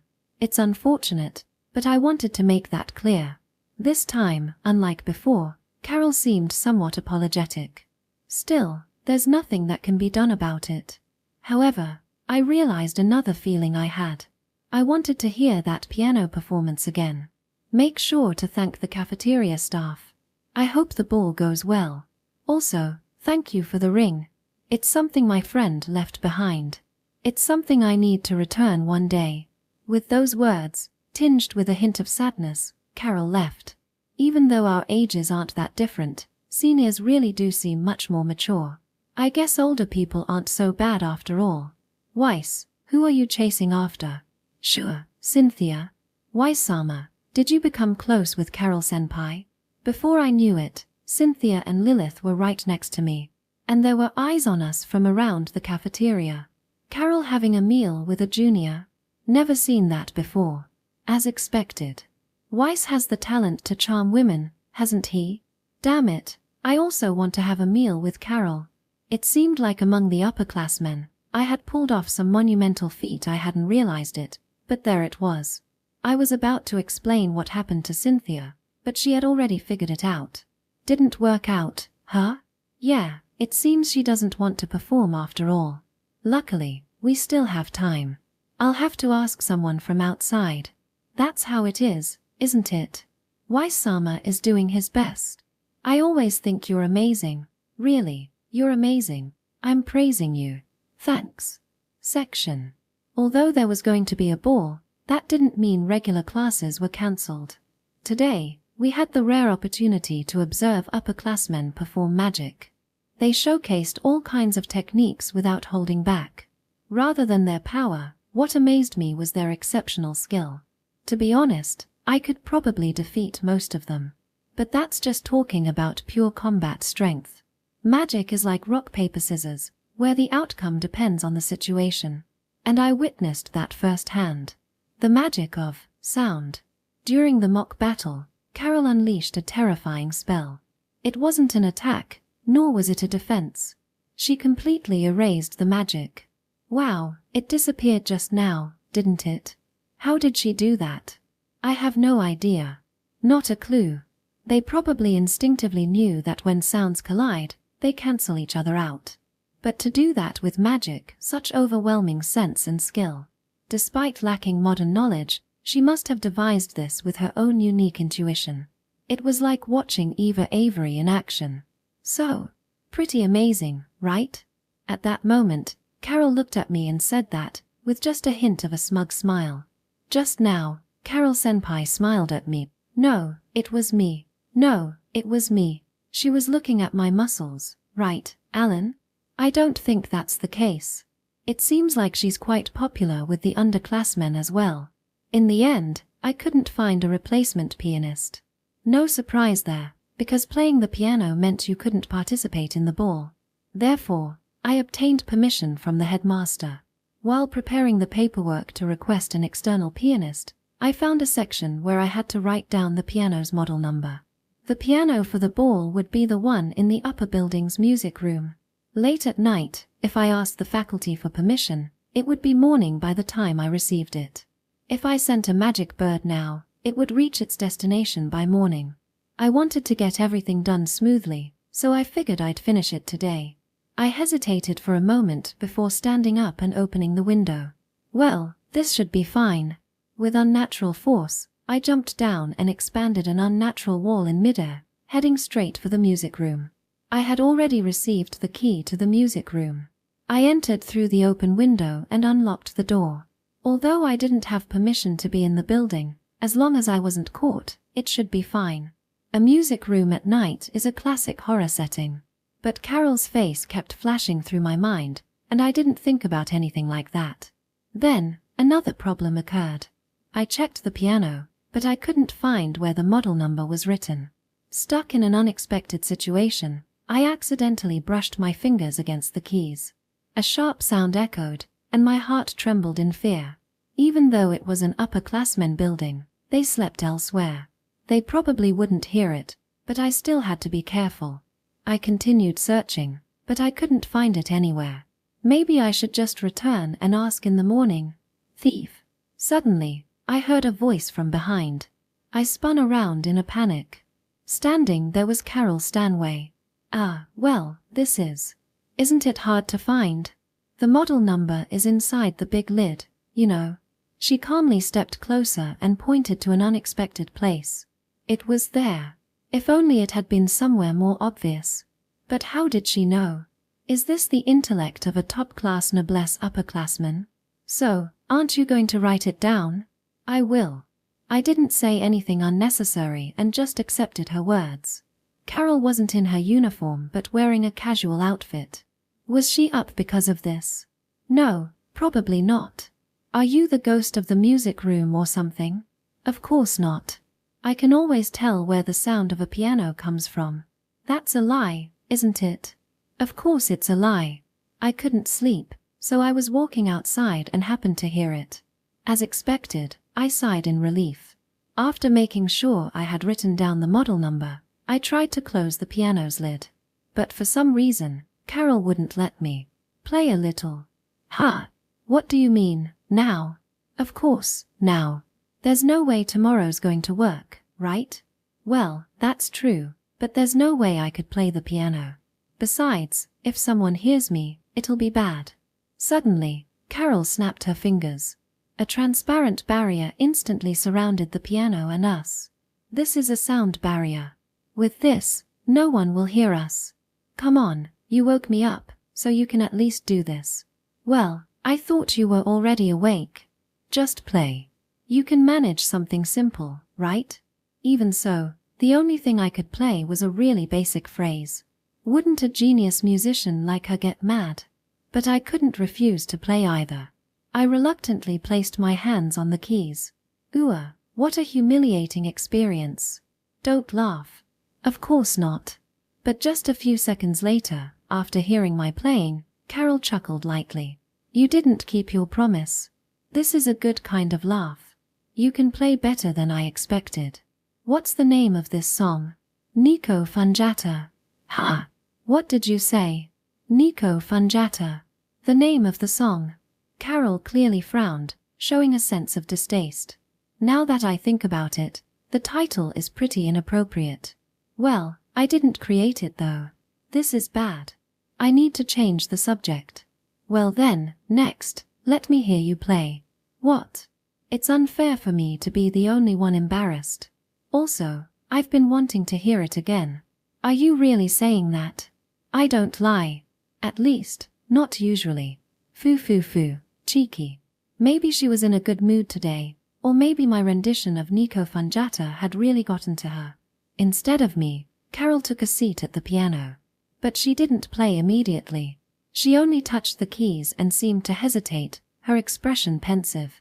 Then, there's something I want to ask. It's a serious question. I'm good at those. Don't joke around. Got it. Have you ever regretted expelling someone? That question reminded me of a conversation I had with Kelta long ago. I had made her best friend lose all of her points. One day, I had asked her directly, did she hold a grudge against me? But Kelta had answered with a straight look in her eyes. If I had fought fairly, no one would be at fault, she had said. I wasn't exactly feeling down, but it was as if a weight had been lifted off my shoulders. Since then, I never really thought about it again. As upperclassmen, they must have experienced many events, individual battles, tag team matches, and team competitions. There must have been many results they didn't want. In fact, there were students who chose to expel themselves despite having excellent grades. That said, this is my story. I don't know what Carol thinks or feels.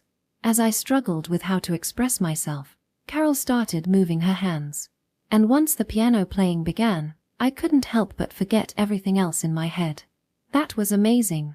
It felt like I had been hit over the head with a shock.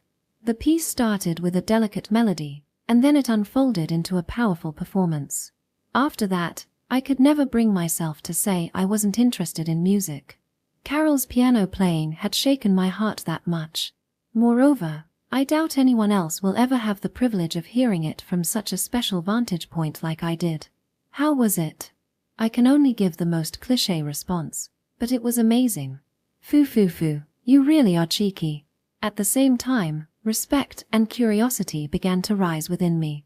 Sound magic, to put it mildly, must require an immense amount of effort, almost to the point of blood and sweat. She must have devoted the same level of effort to music as well. The strong tend to be arrogant. Of course, there are exceptions, but Carol seemed far from that. If she had talent, she should also have confidence in it. But there was something about her that seemed fragile. While I'm being cheeky, do you have a little time? The rooftop of the Noblesse Magic Academy has no obstructions to the view. Looking up at the sky, a starry night spread out before us. We had climbed up with an unnatural wall and now were staring at the sky. Is stepping into restricted areas your specialty? I don't like being restricted. Oh, you're just like me then. In the original story, Carol graduated quietly as a powerful figure, having avoided any connections with others. Naturally, I only knew the version of her as an upperclassman. After being turned down, I heard an astonishing story from another upperclassman. Apparently, she used to be very sociable and was even good at looking after her juniors. But one day, she suddenly closed herself off, as if her personality had changed. It seemed that the feelings behind her earlier question might have something to do with that. I didn't know the answer, but I could convey my feelings. About the question earlier, I wouldn't say I didn't regret it. But after I made my decision, I stopped regretting it. I answered Carol's question honestly. She seemed surprised, but it looked like she understood immediately. At the entrance ceremony, I arrogantly declared that I would crush everyone, yet I helped Sherry, who should have died. But it was all my choice. And I won't regret it now. There was no response at first, but soon Carol quietly spoke. I enrolled in this academy with my best friend. She was better than me at the piano, and she was good at magic too. Better than you, huh? That's impressive. Yeah. But I forced her to expel herself. It was during a team competition. I didn't do anything underhanded. We played fair, betting our points. And I won. I didn't want to lose. Up until that day, I had never regretted anything. I never imagined I'd feel like this. She left with a smile. I haven't heard from her since. I couldn't say anything. I just listened quietly. Carol continued. I didn't know what I should have done, and before I knew it, I was an upperclassman. Since then, I've forced several others to expel themselves. But my heart didn't ache. The only time my heart hurt was when I lost my best friend. That's when I realized I was only thinking about myself. When I lost my best friend, I was just lonely. That's when I understood. Everything clicked. She had become unbearable after forcing her best friend to leave. And now she was blaming herself. Looking back, there was no sign of the high-handed Carol I had known. So, was this the real Carol Stanway? But then, you're a coward. What did you just say? It's cowardly to wallow in sadness after pushing someone to expel themselves. If you truly felt that way, you could have chosen to expel yourself. But you didn't, did you? At my words, Carol's eyes widened. I could feel anger from her. But soon that energy faded away. You're right. I'm cowardly, pathetic, and the worst kind of person. Thank you for waking me up. Heh, how stupid. No. What? What I mean is, you can become stronger from now on. Stronger. Everyone starts out weak. Even I'm here because I've had a lot of help. That's because I accepted my weakness. Carol-senpai, you're amazing. Your sound magic and piano skills. But you earned all of that through hard work. So, don't deny yourself. Be proud of it. You should be the one to praise the version of yourself that fought fair and square. At Noblesse Magic Academy, every student is giving their all. Winning or losing is just part of everyday life. The victor takes pride in their success, while the loser vows to seek revenge in the next match. I believe that's the proper etiquette and a way to affirm one's past self. At first, I couldn't do anything. But now, it's different. I can move my body the way I want. I can chant magic. I can swing a sword. I'll change everything. I'll avoid destruction. For that, I need to take pride in myself, both my past and my present. Still, I regretted saying it after the fact. She's an upperclassman, and I'm a lower-classman. Saying something like that would probably be infuriating. Foo-foo, ahahaha, foo-foo foo-foo, you really are full of yourself. Carol suddenly burst into laughter. It was a gentle expression I had never seen before. She laughed openly, with a big smile. On the other hand, I panicked. I felt a bit apologetic, but it was late at night. And we were on the rooftop, a restricted area. It's fine. I've already nullified that little remark. When did you? I'm sorry for being so full of myself. I wasn't sure how my words had affected Carol, but it seemed like she had somehow let go of something. All right, I'll accept it. What? The piano. I'll play it all for you. It's the role of a senior to grant the request of a cheeky junior. I won't hold back. On one condition. Let me make a slight change to the program. That's my condition. As you wish. Foo-foo-foo, you really are full of yourself. Section. Is it, really Carol-senpai? It really is. Why are you here? While we were setting up the lighting and decorations in the hall, Carol Stanway appeared. Unlike before, she had a gentle expression on her face. Everyone around us was surprised.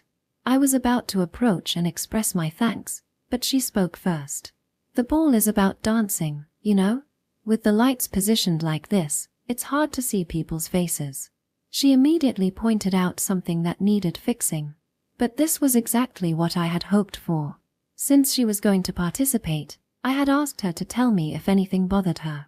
As part of the event team, it was important to get everything right. Plus, a world-class genius was going to play the piano for us. I couldn't be careless and had to give it my all. Understood. Hey, Duke, take down all the lights. Wait, seriously, I just came to help out, you know. Your muscles will look better without them. Isn't that better? What's that supposed to mean? Alright, Alan, give me a piggyback ride. I have to. And Duke's riding on top. Isn't it the other way around? Once Carol arrived, everything proceeded smoothly. For her, a ball was something she had probably seen countless times before. Even something as simple as the placement of a vase had a level of attention to detail that showed her professional mindset. I felt bad for making Cynthia and Lilith help from the beginning, but neither of them minded and were actually happy to assist. If there had been more time, maybe Calter, Cecil, or Shally would have helped as well. Once the setup for the ball was more or less ready, we had a little test. So, would you mind dancing for a bit to accompany the piano? I gathered the available lower-classmen to see if there were any issues. They were wearing their school uniforms instead of dresses, so they seemed a bit embarrassed, but as soon as Carol started playing, everyone seemed to move on their own. Her piano was still as stirring as ever. But somehow, I could also tell that the dance was supposed to be the main focus. Alan, you've gotten pretty good at this. Thank you. Shally and Alan's dance went well together. As expected, he was skilled. But surprisingly, the best dancer was this person. Duke Kuan, right? That was a wonderful dance. You seem to be perfectly in sync with the piano, and you're really aware of your partner. Thanks. I'm really happy to be praised by Carol-senpai. Come to think of it, he was from a knightly family. That probably explained why he was good at physical activities. Cynthia, who hadn't danced, was watching over the surroundings like me. I hadn't seen her in a dress for a while. She must have looked beautiful. The test was flawless. The orchestra, the piano, everything was perfect. As we were leaving, Carol called out to me. So, why didn't the event manager dance? I'm more like a security guard. I see, you're scared, right? Yeah. I've had enough of things going wrong. To be honest, at first, I just found it troublesome. But now, it was different. I genuinely hoped everything would go smoothly. Is that really the case? What? Did you say something? Nothing. Anyway, I'll just check the sound a little more. I'll leave the rest to you until the end. Understood. Section. Only 7 days remained until the ball. The students' dresses had arrived, and everyone's schedules had been confirmed. I was sitting alone in my room, checking the list of members for the ball. My hand stopped when I reached Cynthia Violetta's name. Even though I had told her I wasn't going to dance, she had never once criticized me. She respected my opinion and had taken the initiative to help with the event alongside Lilith. But I didn't think she was completely indifferent. For nobles, a ball was an essential occasion to showcase oneself. But she just understood my feelings. And I remembered the words I had said to Carol. "You're a coward." Damn it. That was about me, wasn't it? I looked over at the clock on my desk. At this hour, they should still be around. Ah, damn, I really am pathetic. Alan, that attack won't work on Weiss. Yeah, I need to try harder. Wait, Weiss? Seems like you're still having a heated night. I was in the underground arena. Duke and Alan usually spar here at night. It wasn't that I was particularly interested in them. This was something everyone knew about. What's up? You wanna join in? All right, bring it on. Ah, well, actually, I've got a favor to ask. At my words, the two exchanged looks. I had never said anything like this before. Duke, looking happy, called out. Of course. We're pals, right? Are we? Ah, don't worry about it. Alan, you good with this? Of course. Let's start by taking turns in a match. We had a few rounds of sparring. Both of them had gotten stronger. Damn, if the protagonists kept training like this, they'd be unstoppable. So, what's this favor you need? Yeah, Weiss, that's a rare request, isn't it? What's wrong? You tired or something? Weiss, help me out. The ball was approaching quickly. I needed to accept my weakness. What? Help you out? Teach me how to dance. I'm such an idiot, I could just kick myself. The reason I volunteered to help with the event was because I was bad at dancing. But honestly, that wasn't the only reason. I didn't want to embarrass Cynthia. I'm Weiss Fansent, the infamous guy. And Cynthia, who got engaged to someone like me, must have been the subject of countless rumors. She probably even endured some harsh insults at the beginning. Things had settled down now, but dancing was still a noble's pastime. If I was bad at it, I would be causing her trouble. And I had underestimated it. A ball seemed like just a rich person's hobby. If I had that much free time, I should be training with my sword or magic instead. In truth, this event had no real meaning in terms of avoiding disaster. Even if I didn't attend, daily life would go on, and my grades wouldn't be affected. But I realized that thinking that way was wrong. Through helping with the event, through Carol, seeing the students dance joyfully, I came to realize that I needed to face myself. No more running away, I had to confront it.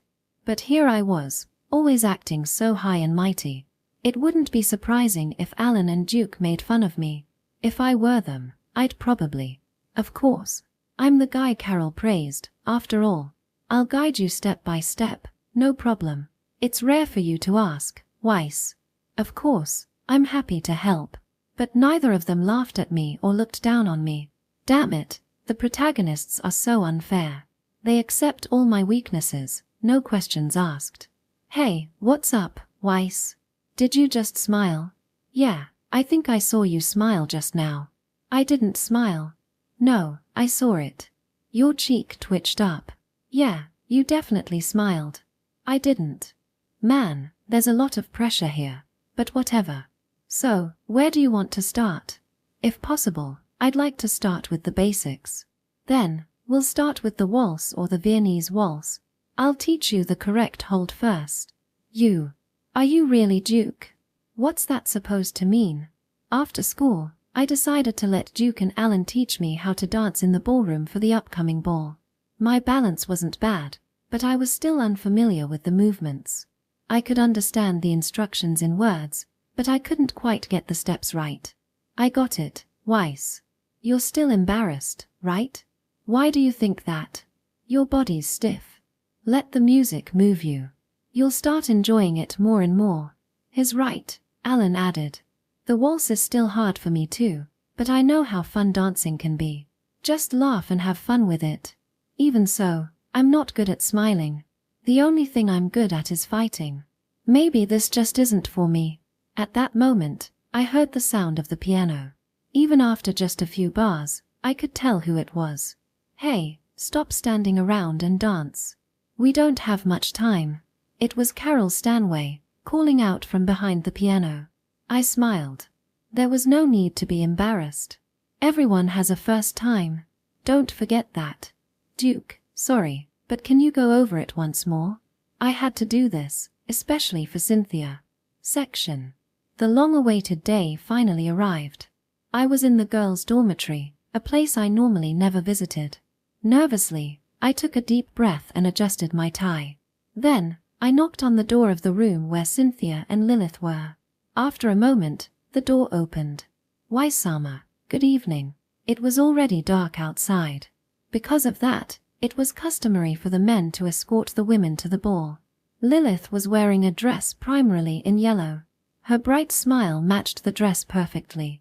I was about to hand over what I had prepared, but Lilith shook her head and turned toward Cynthia in the back. Weiss, what do you think? Cynthia was wearing a pure white dress with blue accents.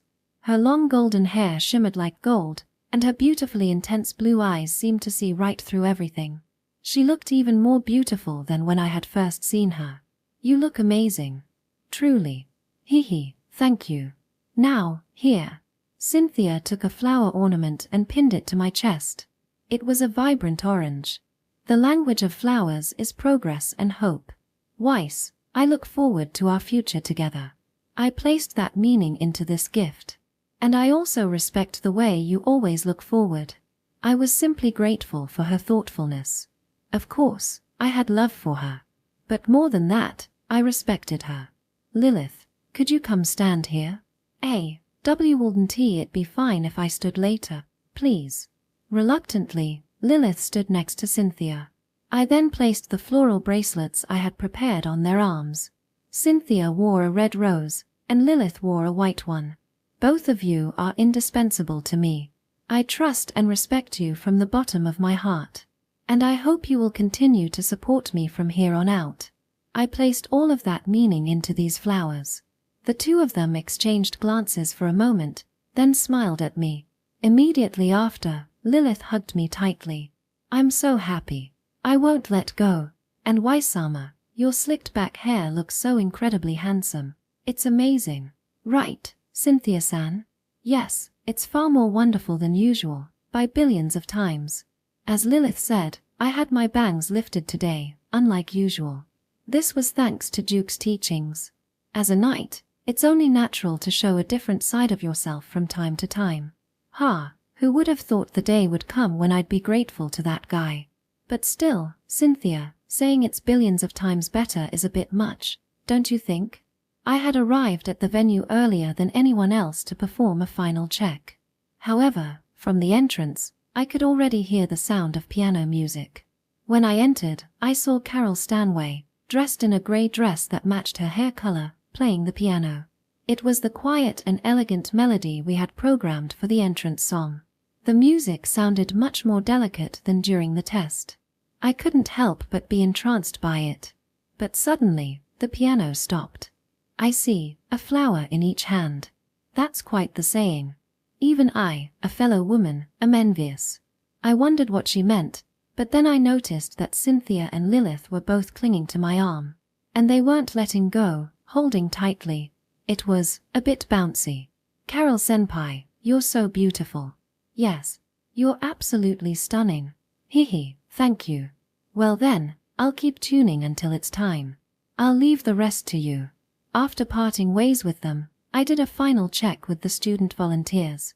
Soon after, other students started showing up. Calta, in a pale pink dress that matched her hair color, and Cecil, in a slender white dress that suited her figure perfectly. Weiss-kun, how do I look? It suits you. You look beautiful. Fansant-kun, how about me? You're beautiful, that's the word that fits you. Thank you. The two of them seemed to get along surprisingly well. Then, Loudly, Duke and Alan appeared. Both of them, with their well-toned muscles, looked great in their suits. Like me, they were also sporting slicked-back hair. Not bad at all. Yo, Weiss, this is amazing. I didn't think the decorations would be this beautiful. Like Duke said, the piano is incredible, as usual. The upperclassmen will be here soon. Make sure there are no mistakes. By the way, where's Sherry? Alan, aren't you with her? We were together just a moment ago. She wanted to check the installation magic outside. Always so diligent. You made sure to go meet her, right? Ha! I did, but why? Ah, no, nothing. Just make sure everything goes smoothly. Damn it, why do I have to be the one to worry about this? A little while later, Sherry showed up. She was wearing the orange dress with a shoulder-bearing design that I said looked good on her. The heels suited her well, too.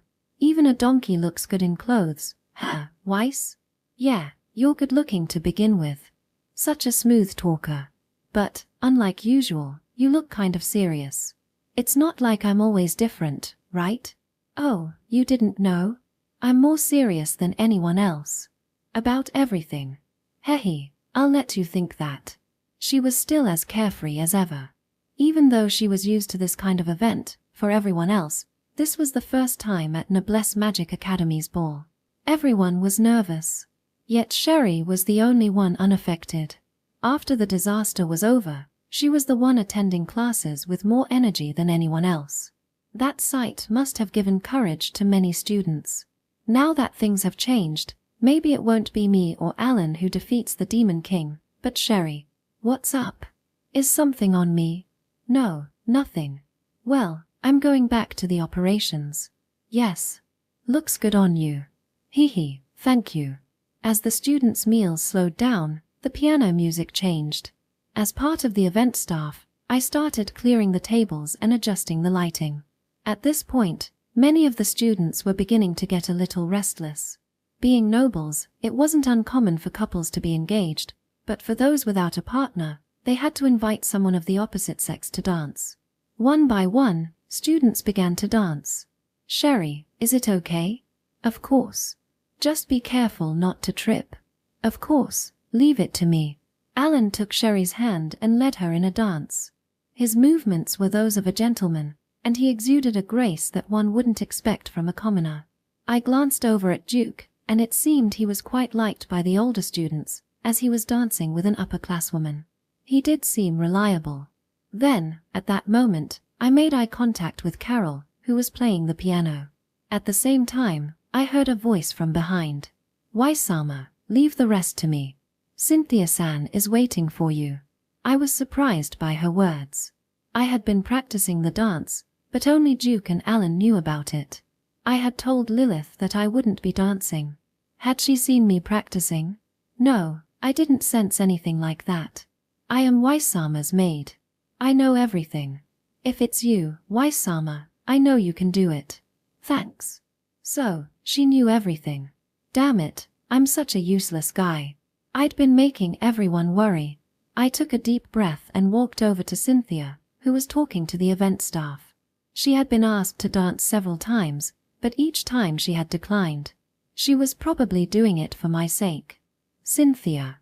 Yes. What is it, Weiss? Would you dance with me? I quietly, steadily looked into her eyes. Her red, beautiful eyes were the same as when we first met. Cynthia smiled and gently took the hand I offered. I'd be happy to. We walked slowly into the dance circle. But, to my own surprise, I was incredibly nervous. It wasn't the fear of making a mistake. It was because I didn't want Cynthia to be laughed at. If people thought she was with a man like me, it would affect her reputation as well. My heart was racing. I couldn't remember how to dance. What is this song? Chem. What's wrong? I've never heard it before. It's kind of interesting.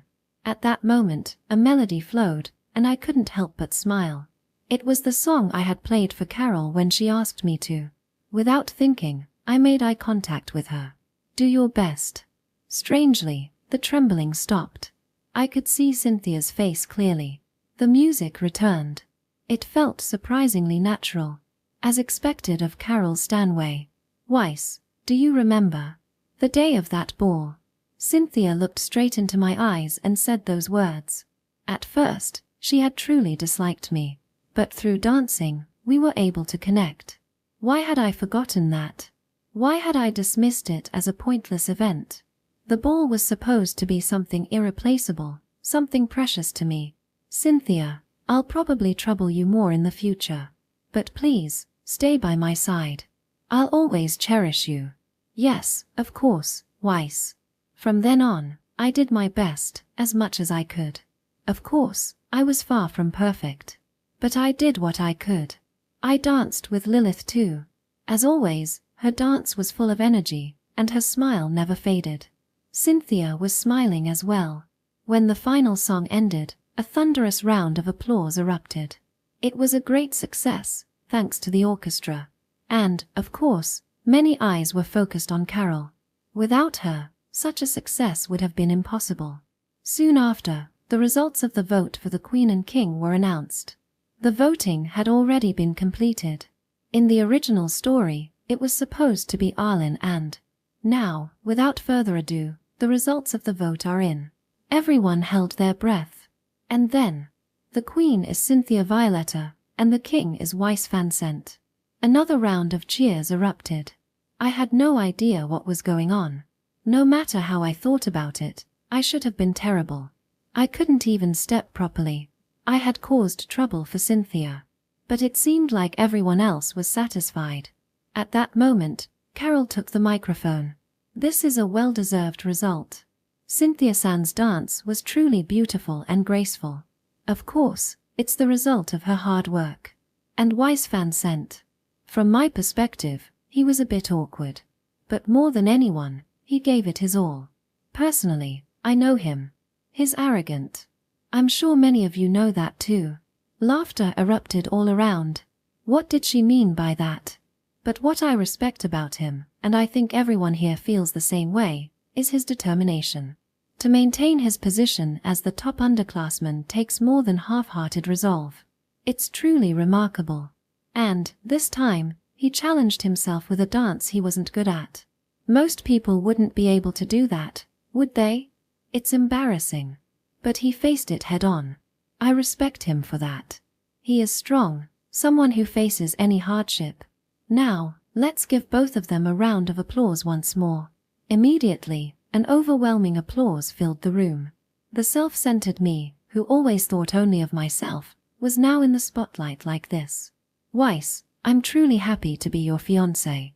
Cynthia's final words filled me with a deep sense of joy. This event had nothing to do with avoiding disaster. But for me, it became an unforgettable memory for the rest of my life. Section. Then, the ordinary days continued. No, it was more like the usual days filled with conflict and struggle. Arlen was still as cheeky as ever, and growing stronger. One day, however, I heard something truly surprising. Is this true? Lilith? Yes, it seems she's already on her way to the carriage. I hurried toward the gate. There, I saw Carol Stanway, attempting to board a carriage. And she had a large suitcase with her. What's going on here? Well, cheeky boy, are you going to see me off? I don't understand. You would definitely graduate, without a doubt. In the original story, Carol Stanway graduates at the top of her class. So why was she voluntarily leaving the school? It was unthinkable. No, it was because of me. It was because I had scolded her on the rooftop. I had called her a coward. Damn it, why did I? Could you wait just a moment? Carol told her servant and quietly walked over. For some reason, she had a wide smile on her face. It seems you're misunderstanding. It's my fault. Let's talk for a bit, shall we? We sat down on a nearby bench.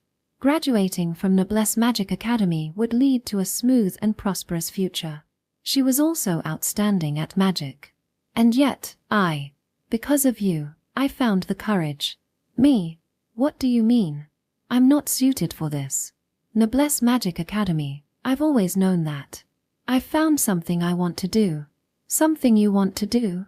I pushed my best friend to leave. I can't regret that, and as you said, I've decided to accept my past. And the future, too. If I graduate from Noblesse Magic Academy, sure, my reputation will rise, and things will become easier. But what I really want to do is music. I realized that through the ball. I'm sorry to say this, but seeing you, there are still so many people in this world who don't know music or can't enjoy it. This world is vast.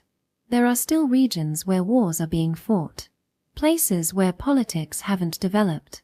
There are people living in poverty who can't even afford the luxury of enjoying music. I contacted my best friend myself. And she told me why she hadn't contacted me. It was to avoid worrying me unnecessarily. Then she told me something. She's going to travel the world with a musical instrument in hand. Could it be? Yes. I'm going to follow her. I know this world is full of danger.